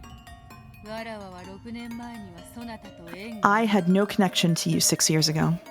Remove me from your thoughts already. Why do you think it is a sin against me? Your eyes. My eyes? Oh. Because your eyes are whispering at me to apologize. But I had no connection with you 6 years ago, and it looks like you acknowledged that too. Is that true? Is it really not a problem between me and you? I already said it wasn't. No problem between me and you has anything to do with this. But still, your eyes are telling me differently. So I don't even have a clue.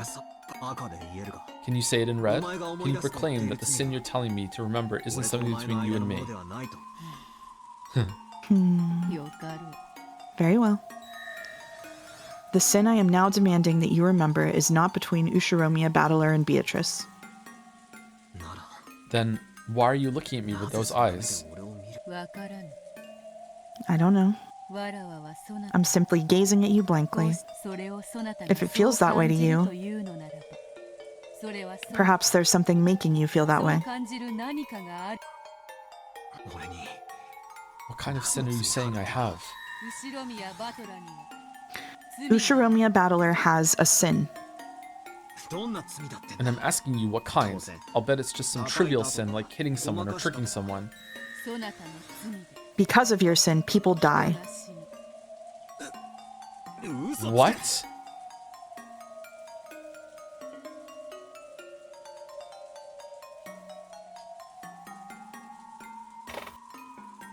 I'm still thinking this is an inherited sin. I think it's an inherited sin, and the reason that it's feeling stronger, the reason why I feel more strongly now is that she specifically phrased it as Ushiromiya Battler has a sin. And he earlier declared that after those 6 years, he rejoined the register and became Ushiromiya Battler again. I think it has to do with the family name. And so it's a sin that's being passed down to him as he becomes an Ushiromiya again. It's not him, it's the family. Why would it be specific to 6 years ago then? Don't know. Is it that he had the sin 6 years ago when he was still Ushiromiya Battler, and then he wasn't for a while, and now he's rejoined the register, so now it's come back and he has to remember the sin he has as he carried with the name? But I don't know. Remember... It doesn't have to do with Ushiromiya Battler and Beatrice, is what she's saying, though.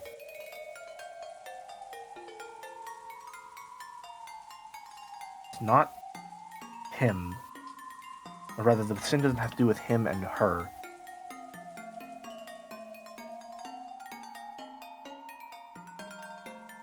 I don't know.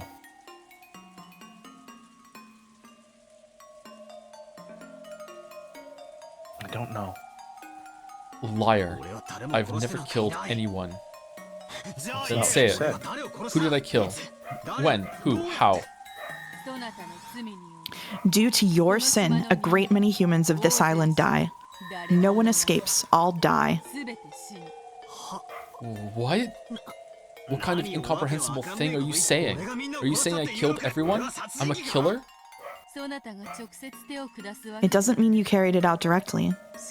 However, because you committed a sin, from an imperfection in the cogs that stretched back a full 6 years, a distortion was created. And tonight, this many lives are lost.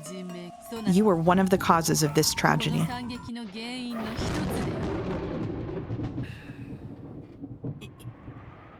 Quit messing around. I'm the cause? Then what? Are you saying 13 people died because I abandoned the Ushiromiya register 6 years ago? Are you saying that 13 people died because I came back to the Ushiromiya family after 6 years? Don't fuck with me. Give it a rest. For these 6 years, I've been the man farthest from the Ushiromiya family, right? How could I have influenced anything in any way? It's not like I came to the family conference because I wanted to, right? I'd returned to my family after 6 years, so to make up for that lost time, I came to Rikinjima reluctantly. It's not like I had some duty to come here today. I came back, and because of that, a massacre occurred? Then what? Are you saying that if I hadn't come back, no one would have had to die? Say it in red. Can you say it in red that if I hadn't come back, this massacre crime wouldn't have occurred? There's no way you can say it because you're the culprit for everything. Repeat it. If Ushiromiya Battler hadn't returned to Rikinjima, this crime wouldn't have occurred. If you can say it, try saying it. Can't do it, can you? You can't say it. The culprit is you, not me. Don't try to rub that responsibility off onto me. Oh shit. Answer in red. Try to repeat it. You can't. My existence has nothing to do with the crime. Quit saying incomprehensible stuff and trying to confuse me.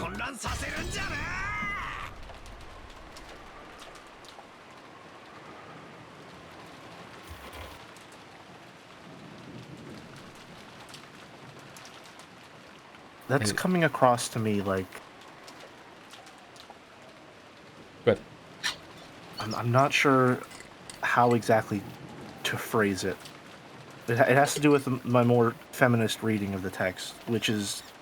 It almost feels like he's being asked to take accountability for some of the wrongs that have been inflicted upon people by the Ushiromiya family because of their more domineering patriarchal tendencies.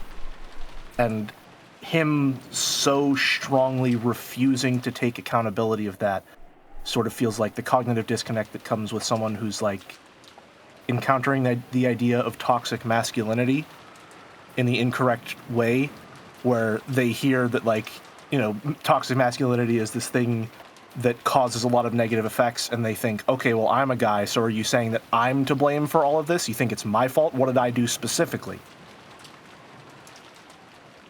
Does that track? It tracks except for the 6 years thing.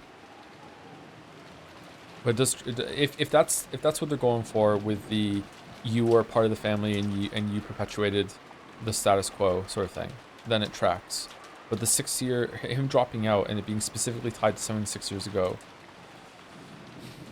Yeah, I'm not so sure about the specifics of the sin. I'm more so thinking about the thematic through line of what this represents, if that makes sense. And I think that's the line I'm currently following.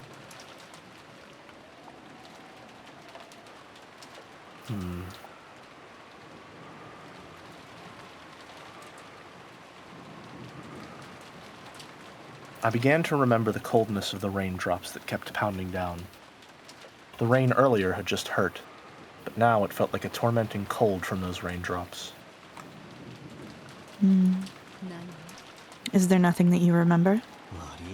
Sorry, I don't even have a clue.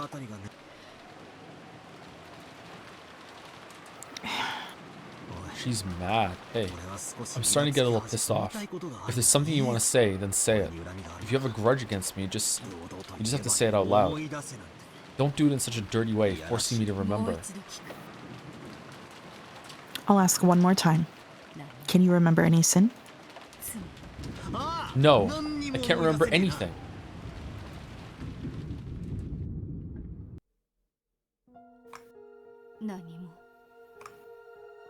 So, he says that he can remember nothing. With this, are your regrets at an end? Indeed. Even a hopeless bet can leave behind regrets if you do not take it. That's enough. The betting itself has meaning. That may be true. In that case, this is the end of my regrets and my game. What will you do? Who knows? I'm not interested at all anymore. Sorry, but I wish to leave the game board now. I see. I understand. I will take over for the rest of the game. You may rest. Indeed. All that remains, I will finish. You may forget everything and bury your head in your pillow. A feather futon should gently protect you from everything. I'll be counting on you to finish up the rest. Leave it to me. Leave everything else to me and sleep.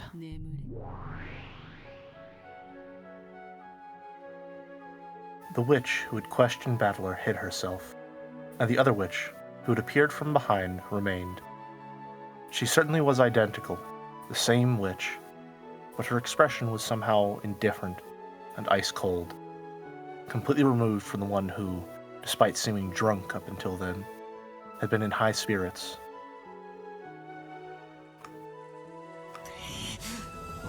Hey, Are you listening? Isn't this enough for that test thing? I don't care whether I passed or failed. I won't be satisfied until I can bash your face. Come down here, or else open this door. The witch did not answer. Her eyes were as ice-cold as Battler's shoulders.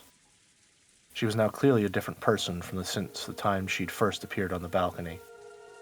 The witch gazed into my eyes and gave 2 small shakes of the head. Even without words, I was able to gather she was expressing some kind of disappointment. Without saying anything, the witch turned on her heels. After that, only Battler remained, the cold rain still beating down on him.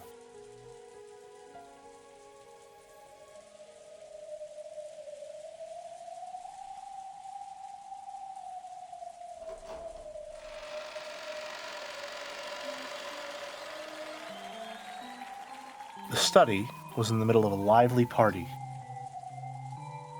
It seemed that Gap was making fun of Virgilia, having tripped her up in some stupid way. They were spitting Leah, Leah, Leah and Gap, Gap, Gap at each other. With this as a sideshow, Kinzo and Renove had opened a new bottle. Oh, you're back! How were the results of Battler's test?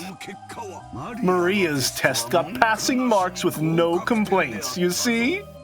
I've despised her as a little girl. But see, why, oh my, not bad, not bad.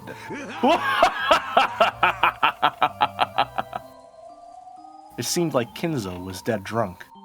Facing Beato, who had returned, he laughed with the same level of tension as the time they'd left for the tests. However, Renove and Virgilia instantly noticed the change in enthusiasm.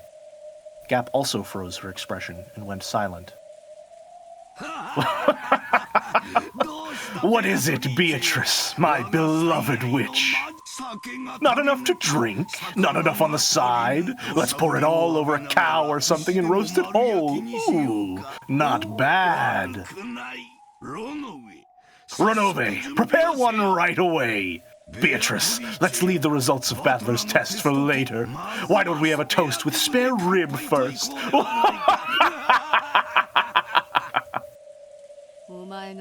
Roast yourself whole. What? The witch, who had spoken bluntly, coldly passed by Kinzo's side as he doubled over laughing in a great mood. Then, behind the witch's back, the old summoner's body suddenly went up in flames. Yep, that's to be expected.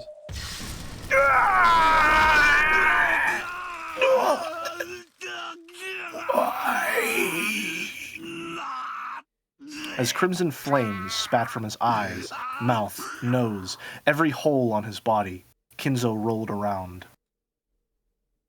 Even though it was a terrible hellfire, it didn't burn anything except Kinzo. Kinzo didn't have a clue what was going on. Unable to understand why Beatrice, who had been in such a good mood, had suddenly turned so cold, he rolled around.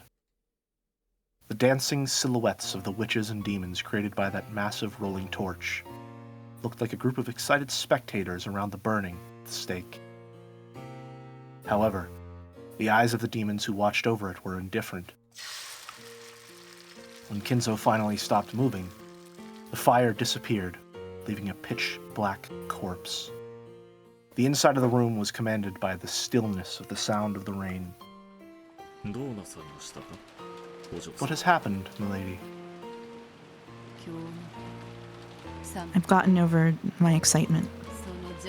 Clean up those bothersome cinders.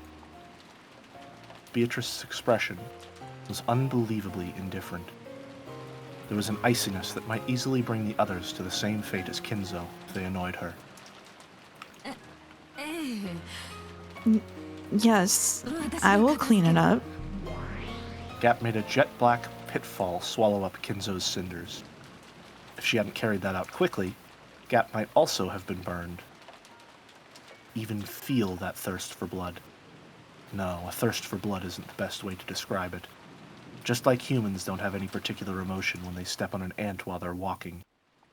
That was how much, unconsciously and mercilessly, Beato was now filled with a brutal emptiness that wouldn't hesitate at burying a passerby. What is it, Beato? I don't want to answer. No. Even answering is too much of a pain to do now. What is it? This isn't like you. Did something happen? Did Battler say something?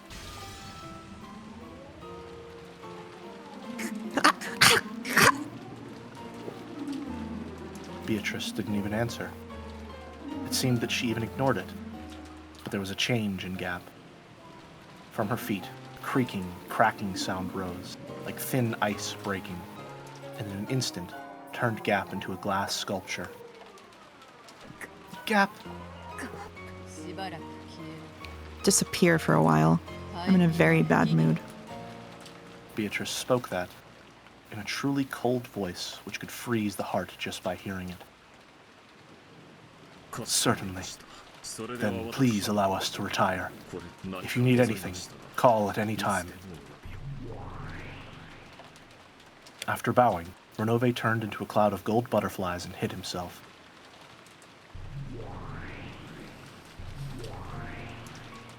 After turning Gap, who had become a sculpture, to a cloud of gold butterflies, Virgilia also turned into a cloud, which mixed in with the others and disappeared.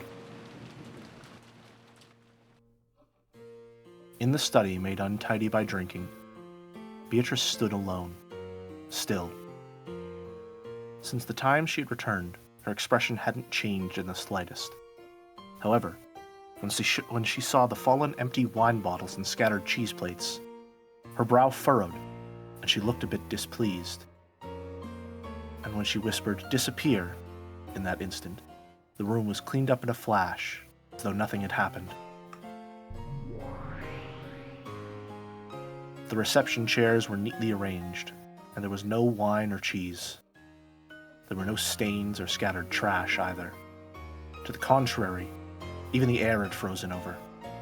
And, enough to make one doubt whether a large number of noisy people really had been in the room until a short while ago, the study had returned to silence. In that silent, frigid study, where even the air had frozen, Beatrice stood still. Then, she called, muttering, Battler, are you there?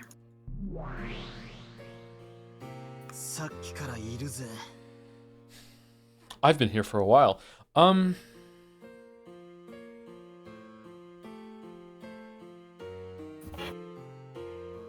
I can't think of anything else that it could be at this point, Jelly. I think it has to be. When she's saying remember about what happened. Okay, my only read that makes sense on this right now is that I definitely think that there is a character that has been held hostage in that mansion for God knows how long and is been abused by Kinzo to become at least on some level the Beatrice that he wanted to resurrect through some sort of fucked up, like I don't know what his goal was really, but it's in that we understand each other, right? It's in that area. Yes, right? I mean, there's dialogue during that balcony scene that very clearly implies some pretty heinous things. Her calling herself furniture as well. When she's saying remember, I don't think it's fair to Battler what she's doing in that scene, but at the same time, what happened to Beatrice isn't fair either. Obviously, whoever she is, right? I think instead of remember, it should be realize. And I think everything that's happened in the story so far has been her indirectly trying to communicate to Battler, look what was done to me, look what I did, look at the reasons why I did it, don't you understand why? And you perpetuated that system 6 years ago because you're part of this family, and then you left, but now you're back and you're perpetuating again, and therefore you do carry this in, as you said. I just don't think it's fair how she worded it in that scene. I also think it's kind of an inversion of his inability to believe in magic, if that makes sense. He believes so firmly in reality, and yet he completely denies any possible involvement or responsibility in what has happened to Beatrice. I think his sin, even though that might be the reality of it. I think his sin is tied to he couldn't believe anyone in his family could kill all the people on the island, and that is also tied into he can't believe anyone in his family could have done whatever was done to whatever Beatrice OG is. Yeah, right? I think that's a very consistent aspect of Battler's character. Time and time again, his one defining feature has been his almost like inability to assume the worst of others. So in this does context, that make sense? Specifically with his family, his sin is that he doesn't realize how bad his family is, and he is one of the people, along with especially his parents or his father, Rudolph, Kraus, Ava, and Rosa. Very sympathetic, a lot of damage done to them. But why did it take until thinking that Kinzo was dead before they were threatening to bash the door down? Why were they letting him get away with this? Like they still had some amount of like responsibility, not a lot, but some amount of responsibility. Well, maybe Kraus had more. I'm not sure. There's some amount of responsibility in order to stand up to their father and just not go along with it. I think it's got to be in that sort of area, and I think that it's not fair to Battler, but also it's not fair to Beatrice. And I think Beatrice is so upset right now because I feel like she's going through. Like, I feel like this is the real Beatrice at the moment. Even she is saying, magic, get the fuck away from me. I don't want the magic right now, right? Yes, I think that the Beatrice in, like, quote-unquote real clothing is meant to represent the physical Beatrice as she exists as this hostage. Yes, that is the one that was raised or was held captive on Kouadorian for a while. Yeah, and then I don't know how long. The Beatrice in this ornate dress that she talked directly to, that is this other magical self that she has had to create in order to survive. Essentially, it is a Beatrice that she has forced into being in order to cope with the reality that the Ushiromiya family has forced her into.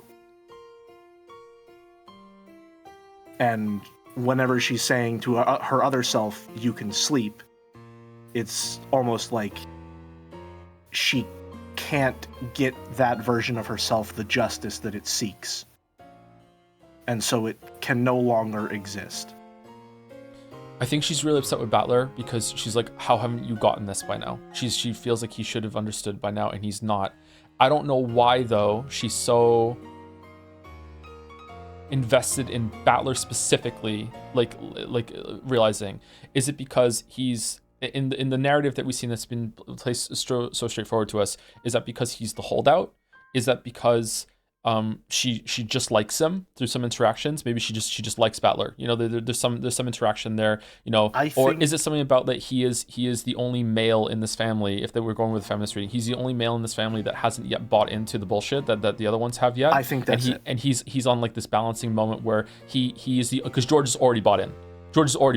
So he's the only male Ushiromiya that could in fact like reverse this and be like, you know, like, I'm not going to perpetuate that sort of thing. I've been talking about this since episode 3. I want to say it's very, to me, deliberate that the most influential people in Battler's lives are consistently women who are not blood relatives. Both of his mothers are the two people who he is most strongly defined and influenced by in his life. And it's also very important that he is the only male of the Ushiromiya family, blood related, who has been away for 6 years from all of this stuff. Right? He is the most removed from all of the damage that the Ushiromiya family could possibly do to someone.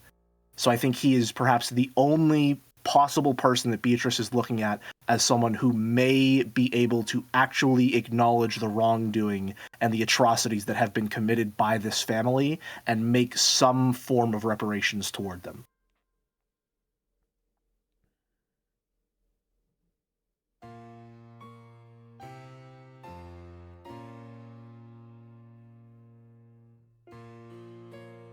How's it going, Mouse? You good? Oh yeah, I'm great. You're great? Okay. Yeah. Great and fully aware of what is true and what is not.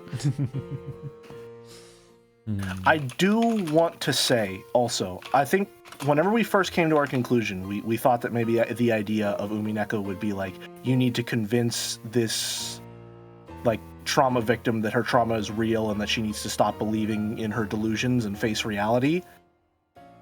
I no longer believe that to be the case. I think that is part of the core. But I think that that conclusion is the kind of thing that Battler would come to. That's the kind of conclusion Battler would come to, where he would maybe think he understands the situation, but he doesn't have the perspective to understand that that kind of conclusion is like, this is your fault for not being able to cope with the reality of the situation. He's not even willing to acknowledge his part in it. I would expect willing or otherwise. That at some point, like, he's probably gonna just completely buy into it for a while, and he's gonna like buy into her delusions and it's gonna have to like shake himself out of that if it's going in that direction. That's what I'm expecting. There's still a hell of a lot of story left. I think fundamentally, the idea that like the whole point of the story is like, do you face reality even though it sucks, or do you delude yourself and just not face it? That feels bitter. That goes down sour in the stomach. And I think fundamentally, I don't know that I have enough connecting pieces of evidence to really be able to explain my stance here. I think that Umineko is a love story. I think that this is a hopeful text. I think it is one that believes in people and the good that they are capable of, while still acknowledging the evil that they're capable of.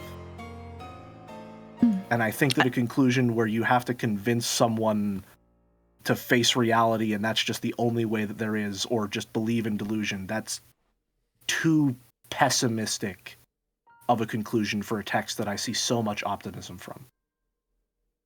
I am, of course, still happy to offer any overall thoughts that you might want from me, or to answer any questions about what you've seen so far. If you can give some thoughts without, like, I always want your thoughts, Mess, but if you, I know that you are limited because you already know the answers, but if you can give some thoughts without spoiling, yeah, that'd be great. At this point in the story, I felt some of the things that Jelly is saying and some of the things that you are saying. Both.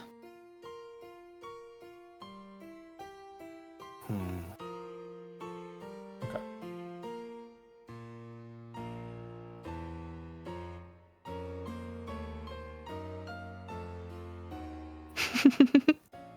I don't know.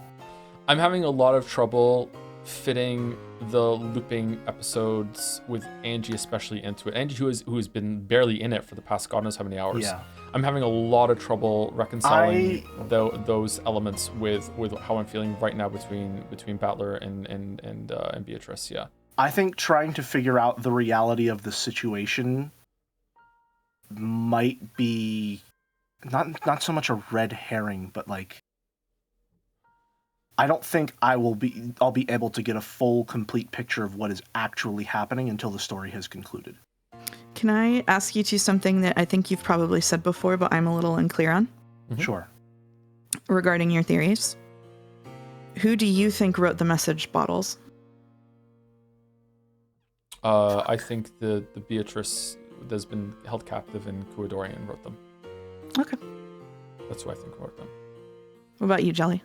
I don't know, because currently I think that those message bottles were written based off of the information from the phone calls that happened in this chapter.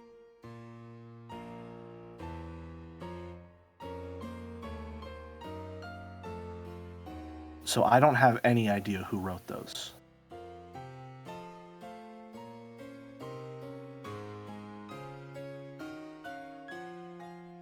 I don't know.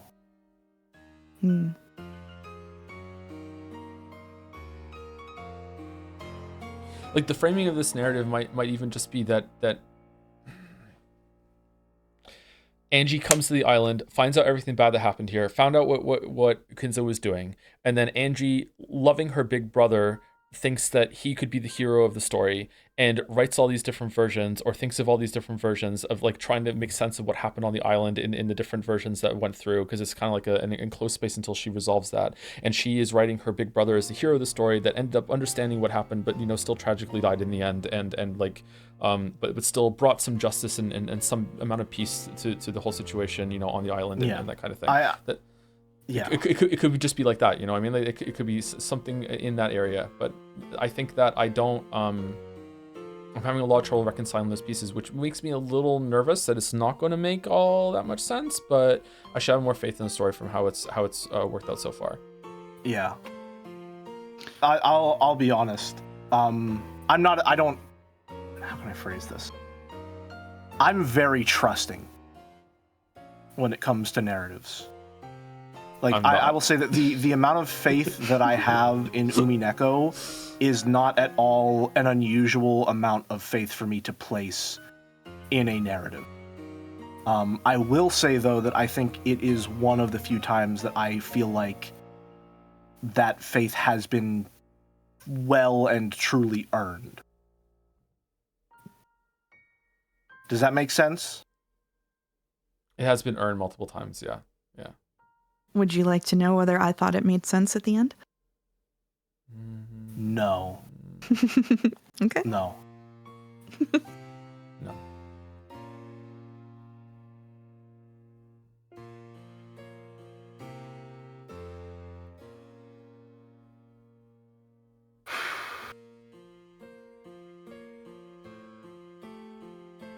Okay, let's continue. Good to continue? Yeah, let's go. Mm-hmm. I've been here for a while. No, we really have been. What's the hell's going on with you? You've been strange since a short while ago. Do I seem strange? My apologies. Even though you were drinking so happily with that damn geezer, you suddenly burned him up. And your demoness friend is a glass sculpture. When you told the demon butler and your teacher to leave, they disappeared right away at your words. Just how fickle and selfish are you? Battler, I'm done. Done with what? I've grown bored of this. Huh? Well, you were the one who started this game. If you've had enough, that's great for me. So basically, you're giving up? I'm not giving up. I'm simply ending it. No, I won't even end it. I'm just abandoning this game for all eternity. Does that mean you're giving up? Nah, the words "got bored of it and threw it away" fit you perfectly. It's kind of an inversion of the beginning of this episode where, like, Beatrice didn't understand, like, how serious Battler was being with his tone and was sort of joking around, and now he's not understanding at all just how serious she is. That is correct. I grew bored of it and I'm throwing it away. I don't care what happens next. It can remain abandoned and gather dust as much as you like. What's going on with you? You've been kind of hard to deal with since a short while ago. Are these still the after effects of that incomprehensible test from earlier? If you've got a grudge, all you have to do is say so clearly. You said in red that it has nothing to do with you, but that's got to be a play on words, right? It's written all over your face. You have a grudge against me. How many times will I have to say I have no grudge against you before you'll understand? At the time you committed your sin, I did not exist. Again, it's this repeated, like, a wrong has been committed, he's partially responsible, or he's responsible in some way, and he just keeps demanding an exact thing that he specifically has done wrong. But it doesn't exist. As Beato spoke with an offended expression, her face twisted to look even more displeased. Fickle, inconsistent, moody, temperamental, selfish, and simple-minded and cruel. But even so, she hadn't shown an expression as strange as this even once until now. Well, you were the one who provoked me into this game. I'm a bit let down that it wasn't resolved, but feel free to invite me again if you feel like it. But when that happens, allow me to politely refuse, okay? He intentionally spoke in a mocking tone. Beato showed no reaction. Battler hung his head and clicked his tongue. We've circled around October 4th and 5th over and over again, but I finally had just about enough of this roll. This way, the boat will come tomorrow. That's right, and then the seagulls will return to the harbor. I'll finally be able to hear Akinjima's signature nya nya cries. After all, maybe because of the weather, they weren't there at all when I came to the island. When the seagulls cry, everything will end, I guess. All done, the end. What a relief.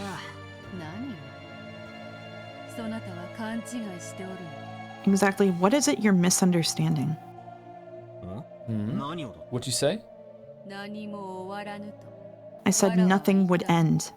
With this, everything will be abandoned.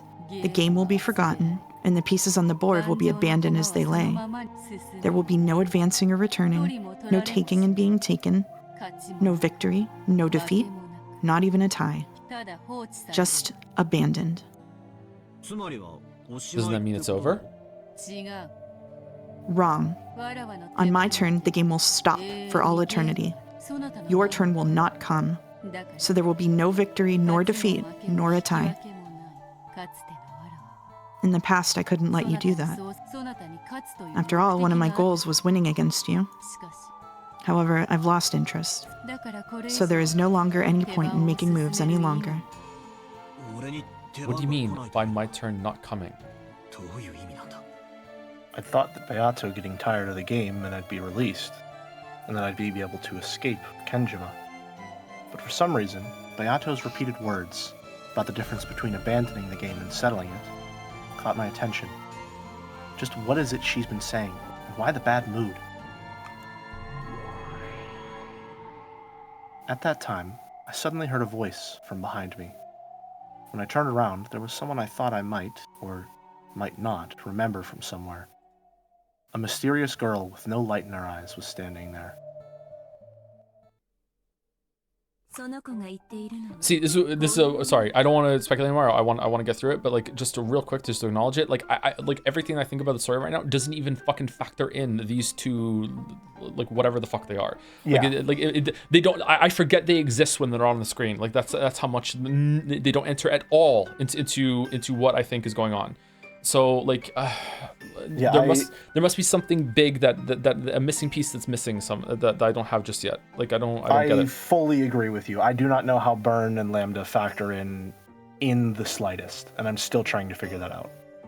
Maybe they don't. Maybe they're just like maybe they are the mechanism through a lot of is explained and developed later on. Maybe that's what I'm thinking too. They seem to represent concepts. What this kid's saying goes something like this. She means putting the lid on this game and leaving the pieces as they are. The game will be locked away for all eternity without ending. The only way for you to return to your original world is to win against Beato. So, if Beato abandons the game, get it? Suddenly, in a different place, was a girl wearing a bright pink dress. I had a feeling I'd met her somewhere too, but I couldn't remember. More important was the meaning of her words. If the game is abandoned, then... Huh? That's right. A match won't be resolved unless enemies and allies meet. It would mean that you'd never be able to win and escape from this world for all eternity. What it comes down to, I guess, is something like taking the key to the cage that you're locked in, fastening it to the collar of a pigeon or something, and letting it fly. This isn't funny, Beato. We didn't come this far to watch such a boring game. Calling it a day like this is no joke. I agree with Lambda. I came here to make Battler win and to make you writhe in defeat. I still haven't achieved that goal. I won't stand for you abandoning the game at a time like this and running away. I acknowledge that it would mean the curtain call for a game that disappoints you ladies. However, I, the host of this tea party, am fickle. Once it's lost its fun, I know no way of entertaining. I believe that's been my witch-like way of doing things from the very beginning. There are no problems, yes? Certainly. I won't go against your creed. I won't accept it. Quit fooling around. How much do you think I've supported you? You think I'd be okay with that after all this preparation? Don't mess with me. I am saying that I have tired of it. Nothing more, nothing less. That's not gonna fly. We'll have you continue this game.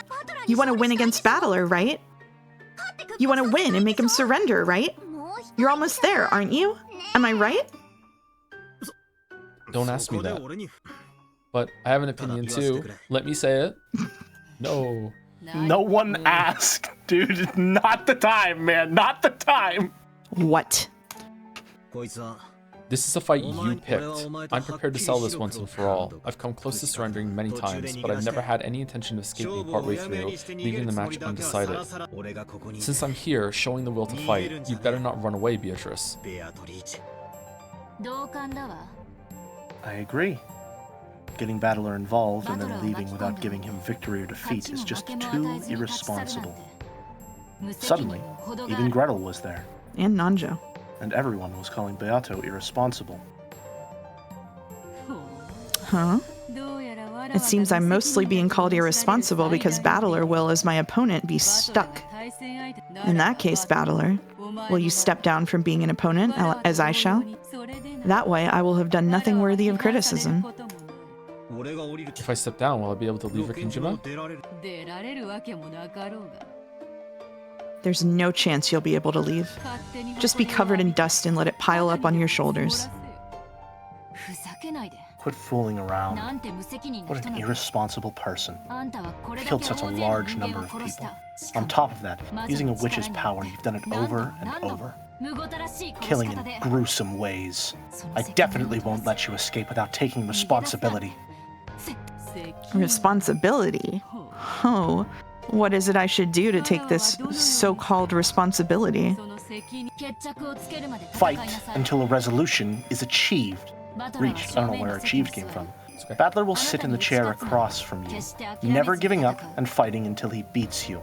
So you too fight until you're defeated. If you don't like that, try and defeat Battler. I won't forgive you if you leave everything unresolved and abandon Battler in this chair, locking him up and never letting him return. I won't forgive you. Gretel. To be perfectly honest, I didn't really understand from what standpoint Gretel was trying to save me. But in her words, I could feel a strong determination to save me from this insane game world no matter what. So, I responded in kind. Beato, face me. I am here, across from you, in the seat of your rival. Get it? As long as I continue to sit here, I won't allow you to escape. So don't escape. Fight. Isn't this a fight you started? You did all that crap over and over, making a complete mess of things. How could I let you end it because you're tired after all this time? I am your opponent. As long as I'm here, I won't let you escape. Are you listening, you irresponsible witch? Try saying something. After I yelled at her, Beato went silent for a while. Whether my words had reached her or whether she was thinking about something completely different, I couldn't tell. But for a while, she was silent, gazing at me with an expression I could read no emotion from. And when she realized that I'd noticed, she averted her gaze. Then, she turned her back to me and said this.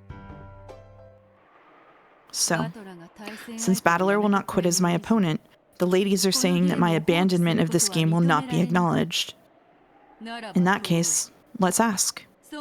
Let's see if the man over there was qualified to be my opponent in the first place.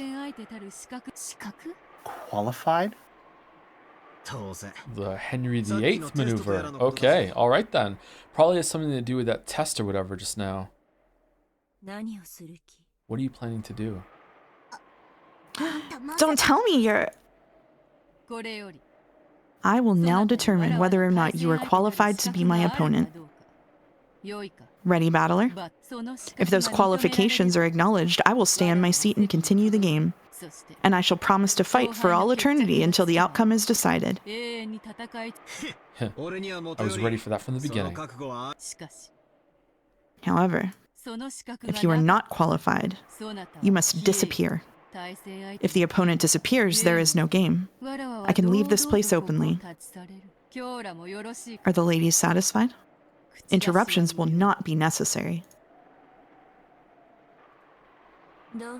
Go ahead. Do as you like. Battler, you make sure you answer well. The very reason I'm here is because I'm qualified, right? There's nothing to be scared of. Couldn't be. Gretel grew suddenly pale. I thought her to be the calm, collected type, so that expression surprised me. Well then, Battler, I shall have you repeat it in red. You're telling me to repeat something? Damn you, stealing my signature move. But can I use the red truth too? How?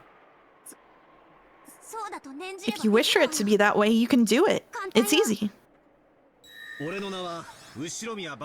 Okay, is this whole thing just a really long trick to get him to use magic, and now you believe in magic because you're using magic? Haha, get fucked. What the fuck is going on? My name is Ushiramiya Battler.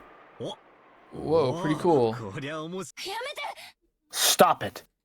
I know what you're after, but stop that! When Gretel yelled, Beato glared at her.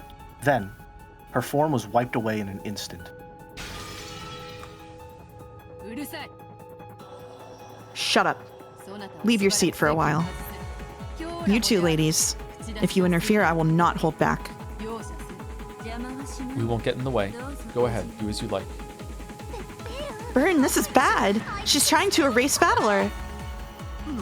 What's that? What's she planning?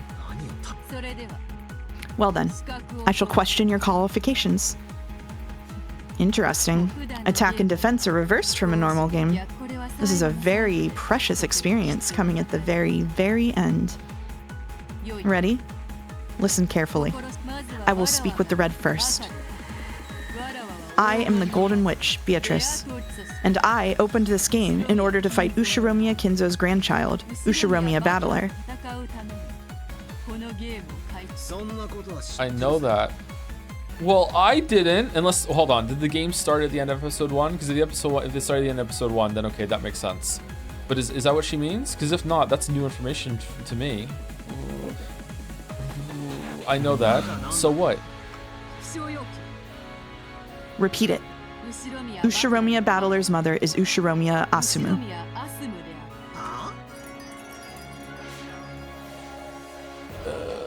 Is Battler not real? What? Why is mom's name popping up all of a sudden?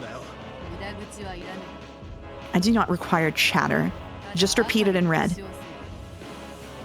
Beato urged me with the same indifferent tone, but I don't have a clue what she's trying to do. I have absolutely nothing to feel guilty for that would trouble me if thrown in my face.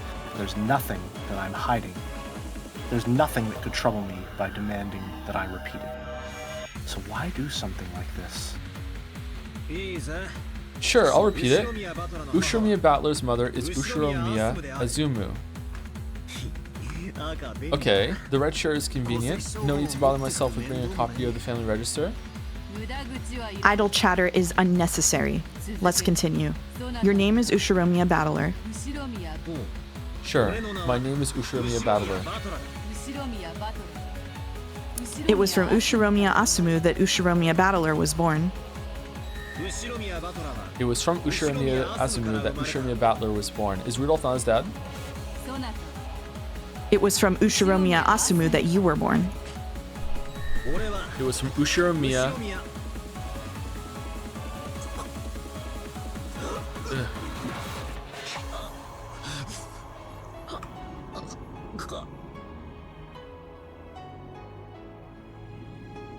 At that time, my throat suddenly closed. I was rapidly assaulted with a choking suffocation. What's going on? One more time. It was from Ushiromiya Azumu that I was born. Damn. It was from Ushiromiya Azumu that I was born. What the hell? Even though I was doing it so easily a second ago, I suddenly stopped being able to get the red to work. Do you refuse to repeat it? I'm not refusing anything. It's not working for some reason. It was from Ushiromiya Azumu that I was born. Why? Damn it, why can't I use the red? What the hell?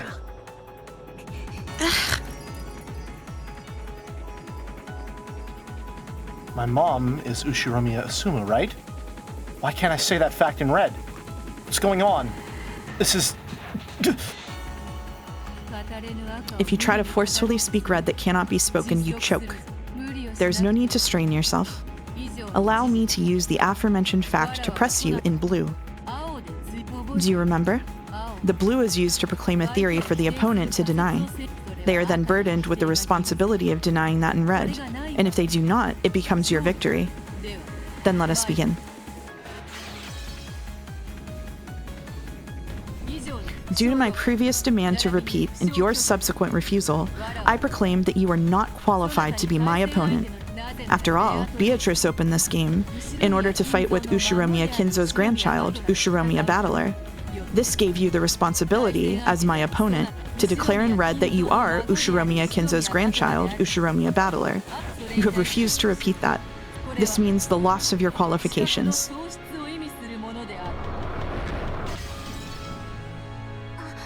Deny something about that in red, quickly! Sure. I am Ushiromiya Battler. Because I can say that in red, I should be your opponent. It may be a fact that you have the name Ushiromiya Battler. However, people's names are not exclusive. There is a possibility that multiple humans have the name Ushiromiya Battler. In short, this is what it means. You are a different person with the same first and last names as Ushiromiya Asumu's son, Ushiromiya Battler.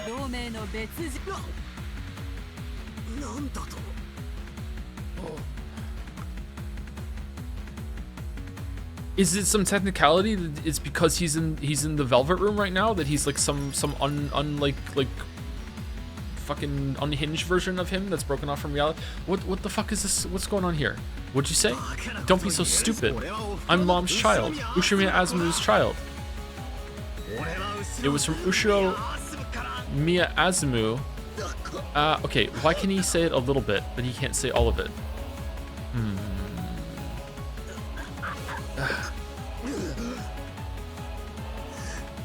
Damn. Why? Why can't I say that I was born from my mom? How could something so stupid be true? No need to suffer. I will not toy with you. This is checkmate. You are not Ushiromiya Asumu's son. You're kidding me. Who are you? What person calling themselves Ushiromiya Battler? Wait a second. I am Ushiromiya Battler. It was from Ushiromiya Asumu that I was born, and I'm Dad and Mom's son. No. There is no way that you're my opponent, Ushiromiya Battler, with this as proof. Proof, you say?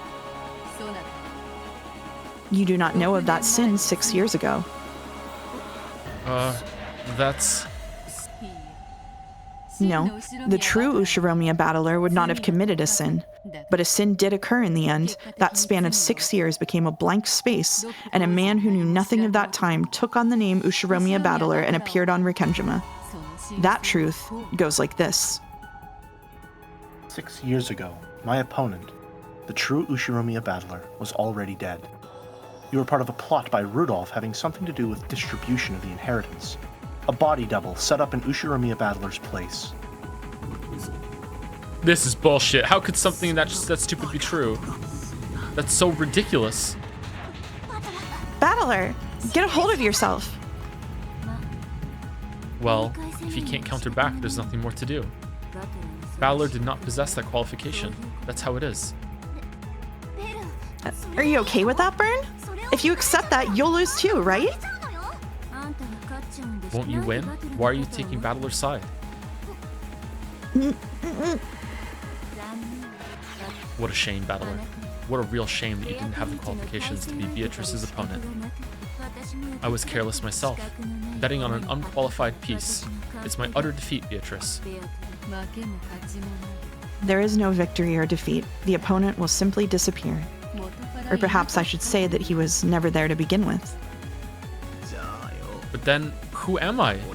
Am I not Dad and Mom's kid? Who am I? What am I? If I'm not Mom's kid, then what are you saying? I'm a kid they picked up somewhere, like a stray cat? If that is the case, it would mean that you do not share Kinzo's blood. Either way, you're not qualified to compete in this game.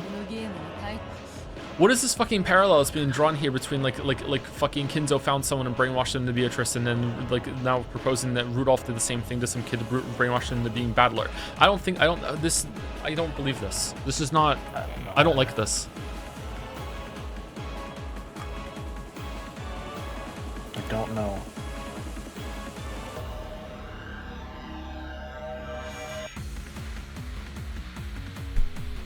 You're kidding me. You're kidding me. Enough. From the very beginning, I was faintly aware of the possibility that you weren't Ushiromi a battler. So I had to question you. I had to ask about something the real battler would have known. What a shame. I even bet on the 1 in a quadrillion chance of a miracle that you might really be Ushiromi a battler. But it seems you really are a different person with the same first and last names. Okay, what was it that Kirie said about having a baby at the exact same time? Wait, hold on, that was in a wrong line, wasn't it? That was in a magic scene. That could be bullshit. Fuck. I can't trust that. Shit. I'm annoyed at Battler not saying like, well, is Rudolph my dad? Like, why can't you do that? This is I'm not liking the scene. Oh no, I'm not liking the scene at all. Oh, fucking hell. I'm not liking this scene at all. Fucking Christ. Can you...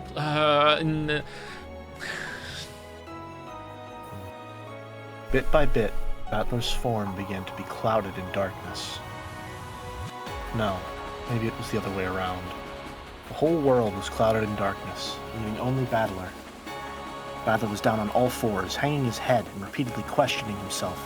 However, he was not given an answer. However, in a world stained with darkness, Beato spoke something, and Lambda Delta ran up to him, yelling something very quickly, but it already seemed very far away, and it didn't reach Battler's ears. Then he, not knowing who he himself was, erased himself.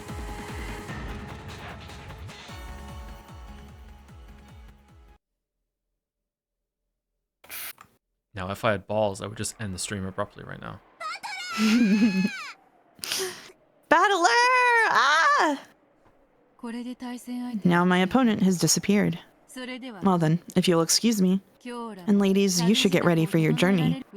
No more festivities have been prepared for in my territory. How much longer do we have until chapter end, by the way? Like 5 minutes, like it's very close. Okay, I can stick around for that. Okay. It was good seeing you. Goodbye. Without saying anything more, she clouded her own form in darkness as well, and disappeared. Are you okay with this? Battler disappeared, right? I know how much you hate losing. Are you really okay with this? Weren't you betting on my defeat? Good for you then. Congratulations, Lambda. Let's meet again in some other world, okay? Well, this is a world of endless fragments. The chances of having some connection again somewhere are probably less than 1 in a quadrillion. Anyway, it was fun. Bye-bye. Wait up, Burn! Chasing after Burn Castle, who had disappeared first, Lambda Delta disappeared as well. After that, everyone was gone, and the study was now completely empty. It returned to silence, almost as though no one had been there from the outset. No one was here in the first place. The silent study spoke that wordlessly, and the sound of the wind and rain began to fill the room bit by bit.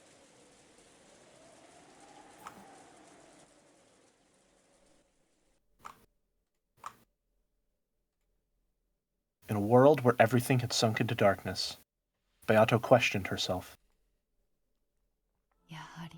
As I thought, from the very beginning, magic should only have been used within Mariage Sorcière.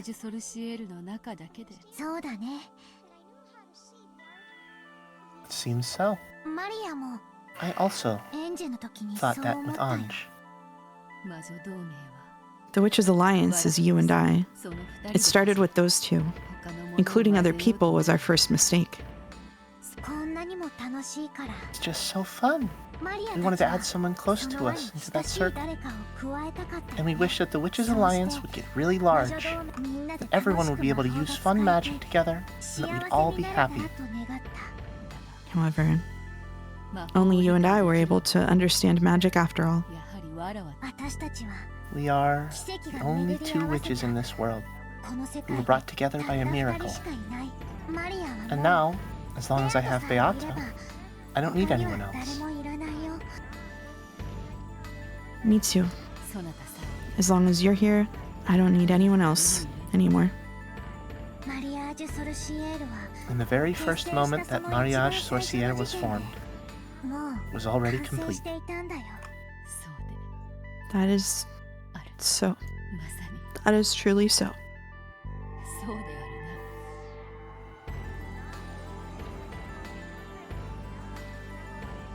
It was once a witches' alliance to make everyone happy together with magic. I wonder when it got this screwed up. What did I want to do when I started this game? Can't really even remember that. No, I may remember, but that's a feeling I now wish to throw away to the far side of oblivion.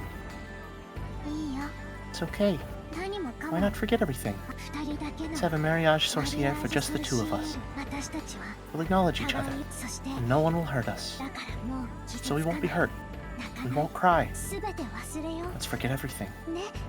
Hey, Beato, we are eternal.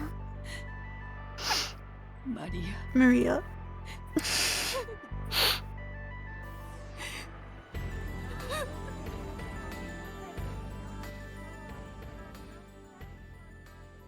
And that's it. That's all you get. Jesus, man. Good ending spot. That's what we're ending on? That's what we're ending on? I have to go That's to what we're work with ending that on. shit? You gotta go to work. Hey, if we didn't do all that 2 hours of bullshit at the beginning, we could have ended on something mid instead of something peak, but there you go. God damn. Yeah. Okay, Gamer Trap That's what you get. is no longer being deployed. It's If going only, back up. if only Mouse hadn't made us do those 2 hours at the beginning. True. The world 12 years later, October 1998. I read it. Chat, I read it. 1998. We read it.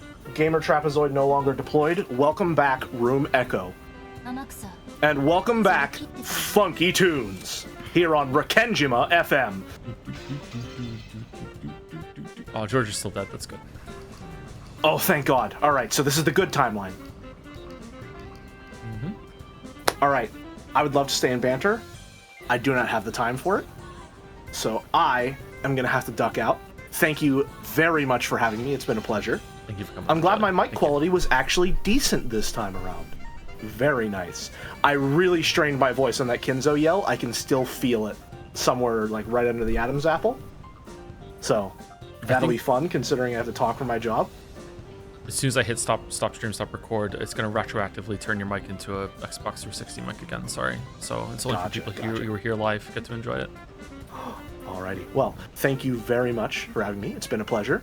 Have a good one, folks. Thank you, See ya. No Uryus. That's true. There was no Uryus today. Yeah. Not a single Uryu. How do you feel at the end Not of a this? single I'm Uryu. probably really annoyed.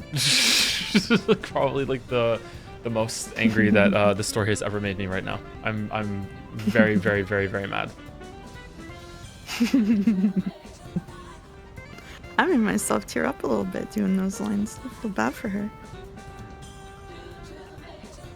Bit of an empath. No, I feel bad for her. Oh. Well, if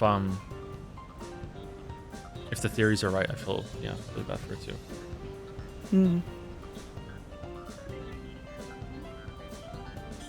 Bit of an empath.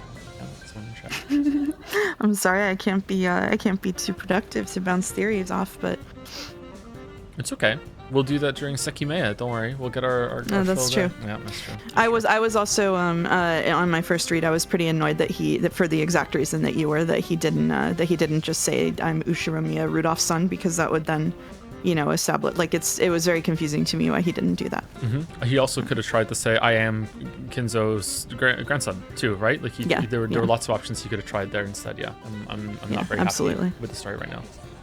Yeah. Who's else was nice to thank you to? Was it Daniel Locke? It was Daniel Locke. Thank you, Maxi for the resub. Thank you, Isle Place, Dine Skate, Have to dodge that one all the time. Thank you for the resub. Looking forward to another wonderful month of toe gaming and jom shaming with Smug. Thank you very much, Isle Place. Thank you, Davey, for the resub with a 4. Davey, I think it's meant to be an A. Thank you, Davey. Welcome, welcome. Thank you, Juvis, for the resub. Mommy Ava Ooh La distinct lack of Ava in this whole episode so far. Thank you, Snipe Hunter 007 for the bits. Battler made a girl cry. I can't believe he forgot the maxim. Make a girl cry, that's not gonna fly. Make a girl smile, you pass the trial. Very true, very true. Thank you, Snipe Hunter. The Xenoblade callback. Thank you, Huli Gordo for the bits. Remember, Joseph Anderson, your sin from 5 years ago. Because of your sin, people died of cringe. This sin is not related to the Twitch streams. This is Moncton. Remember your sin related to this place. That's right. 5 years ago, you told that food delivery employee to say ... To say thank you. Yep. You know what? I don't have the energy in me to regale that story again. We'll just keep that as a treat for another time, maybe. I don't know. I don't think I can do it. Thank you, Iliev99 for the bits. The reason people hate Jelly's reading is because in some ways it is significantly better than the game.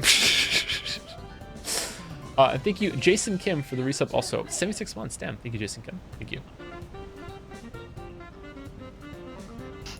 Joe, Umiden is mad because they think that it's perfectly reasonable for Battler to be upset having just learned that his mother is not his mother, and so it's reasonable for him to miss a really obvious argument about Rudolph. How do you respond to these allegations? They're as stupid as he is in that moment. Yep. Yep. You're stupid on 2 levels. You're stupid that like it's just a basic human thing that you would come to, that you would want to argue and struggle with that against that. And the second reason is that's Battler's character, is that he's constantly established so far that he's constantly like looking for these different like no. What about this? What about that? What about this? What about what? It's stupid twice. It's stupid just on a basic fundamental logic rational of story level, but it's also stupid from a character like the character level. It's like it's out of character that he would just be like, oh okay, I guess I'll just like just die, you know? Yeah. Yeah, in every other scene, I agree that this was why it frustrated me on the first read, because in literally every other scene, she drops like some truth nuke on him, and he just fights her to the like tooth and nail, right? And even before this, in this scene, he was fighting her tooth and nail and sort of tormenting her and trying to get a rise out of her. And then when he gets what he wants, he then just sort of flops over. I think that it would be justified for him to be emotional, but it doesn't really communicate that in its stead. So that's what was supposed to be happening there. Then he definitely has a right to be emotional. I'm not expecting him to be firing on all cylinders right after that, but he should definitely be like, okay, hold on. So she's not my mother. Okay, well, is Rudolph my father then? Especially when she goes on and does the double follow up and be like, no, you were captured and brainwashed at some point, and the real Battler's dead. Like he should be like, okay, well, is he my father? You know? Okay, come on, you can't have he's literally declared incompetent in red as an argument for, okay, so like we should just not listen to Battler when he talks at any point ever. So every single time that he does show competency, it's a plot hole. Is it, chat? Or was it that she was just teasing him right then in the moment and she was referring to him basically being like, you are incompetent in this moment right now? Because that's what it meant. Come on. I think that was a joke, Joe. I don't think so. I think some people are using it as a real defense of the scene, because I have been on this rodeo many times before. Many times before. Oh, there was a question I wanted to read. Shit, where was it? Yeah.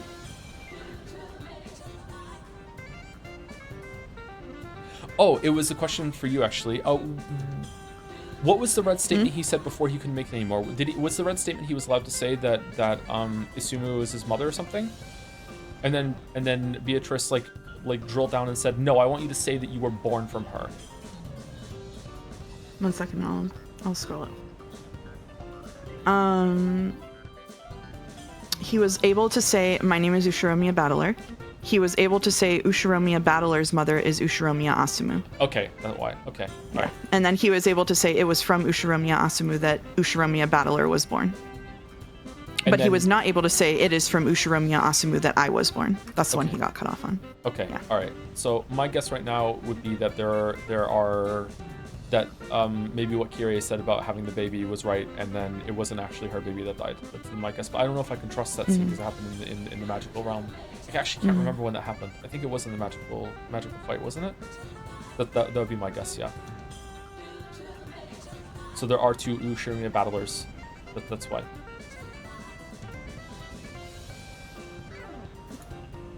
I wasn't accusing you of being angry or anything. I was just saying that there was a disagreement with Joe's take, and I was interested to hear his response to it. I can't give my takes, and so I have to farm other people's. I was the one that clapped back real hard on Umi then, not Mouse. Yeah.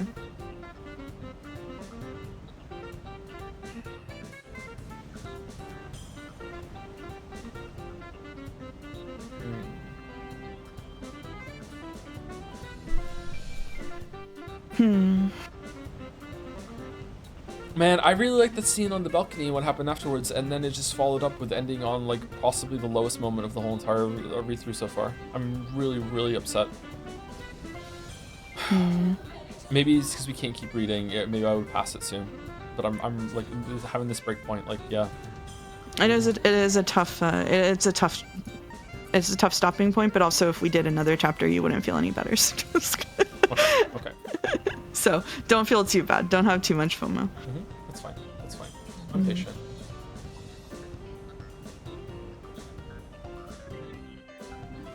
Does 1000X Resist have a better story than what you have read so far of Umineko? No, I don't think so. Umineko's better.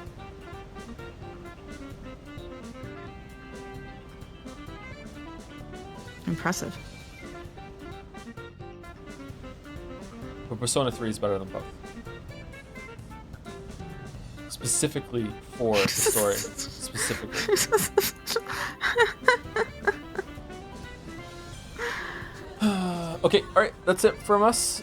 Jelly's not here, but I'll say thank you again to Jelly. Thank you, Mouse, for coming on. Thank you very much.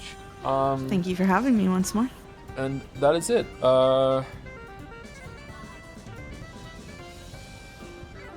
Yeah, that's it. Alright, I'll be back on Tuesday. I'll see you on Tuesday. See you, everyone. Who we're rating? Walrus? Is Walrus live? It's Saturday, right? It is Saturday. Walrus. Is Walrus live? Walrus is live. Okay, Yeah. hopefully I said it right. I believe so. There you go.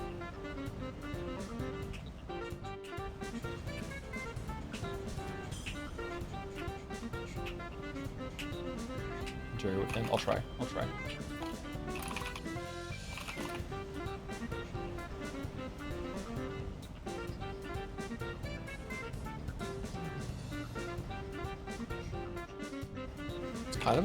It's kind of a bop. Anyway, so everyone, Ray's going. Have a good weekend for all those who celebrate. See you later.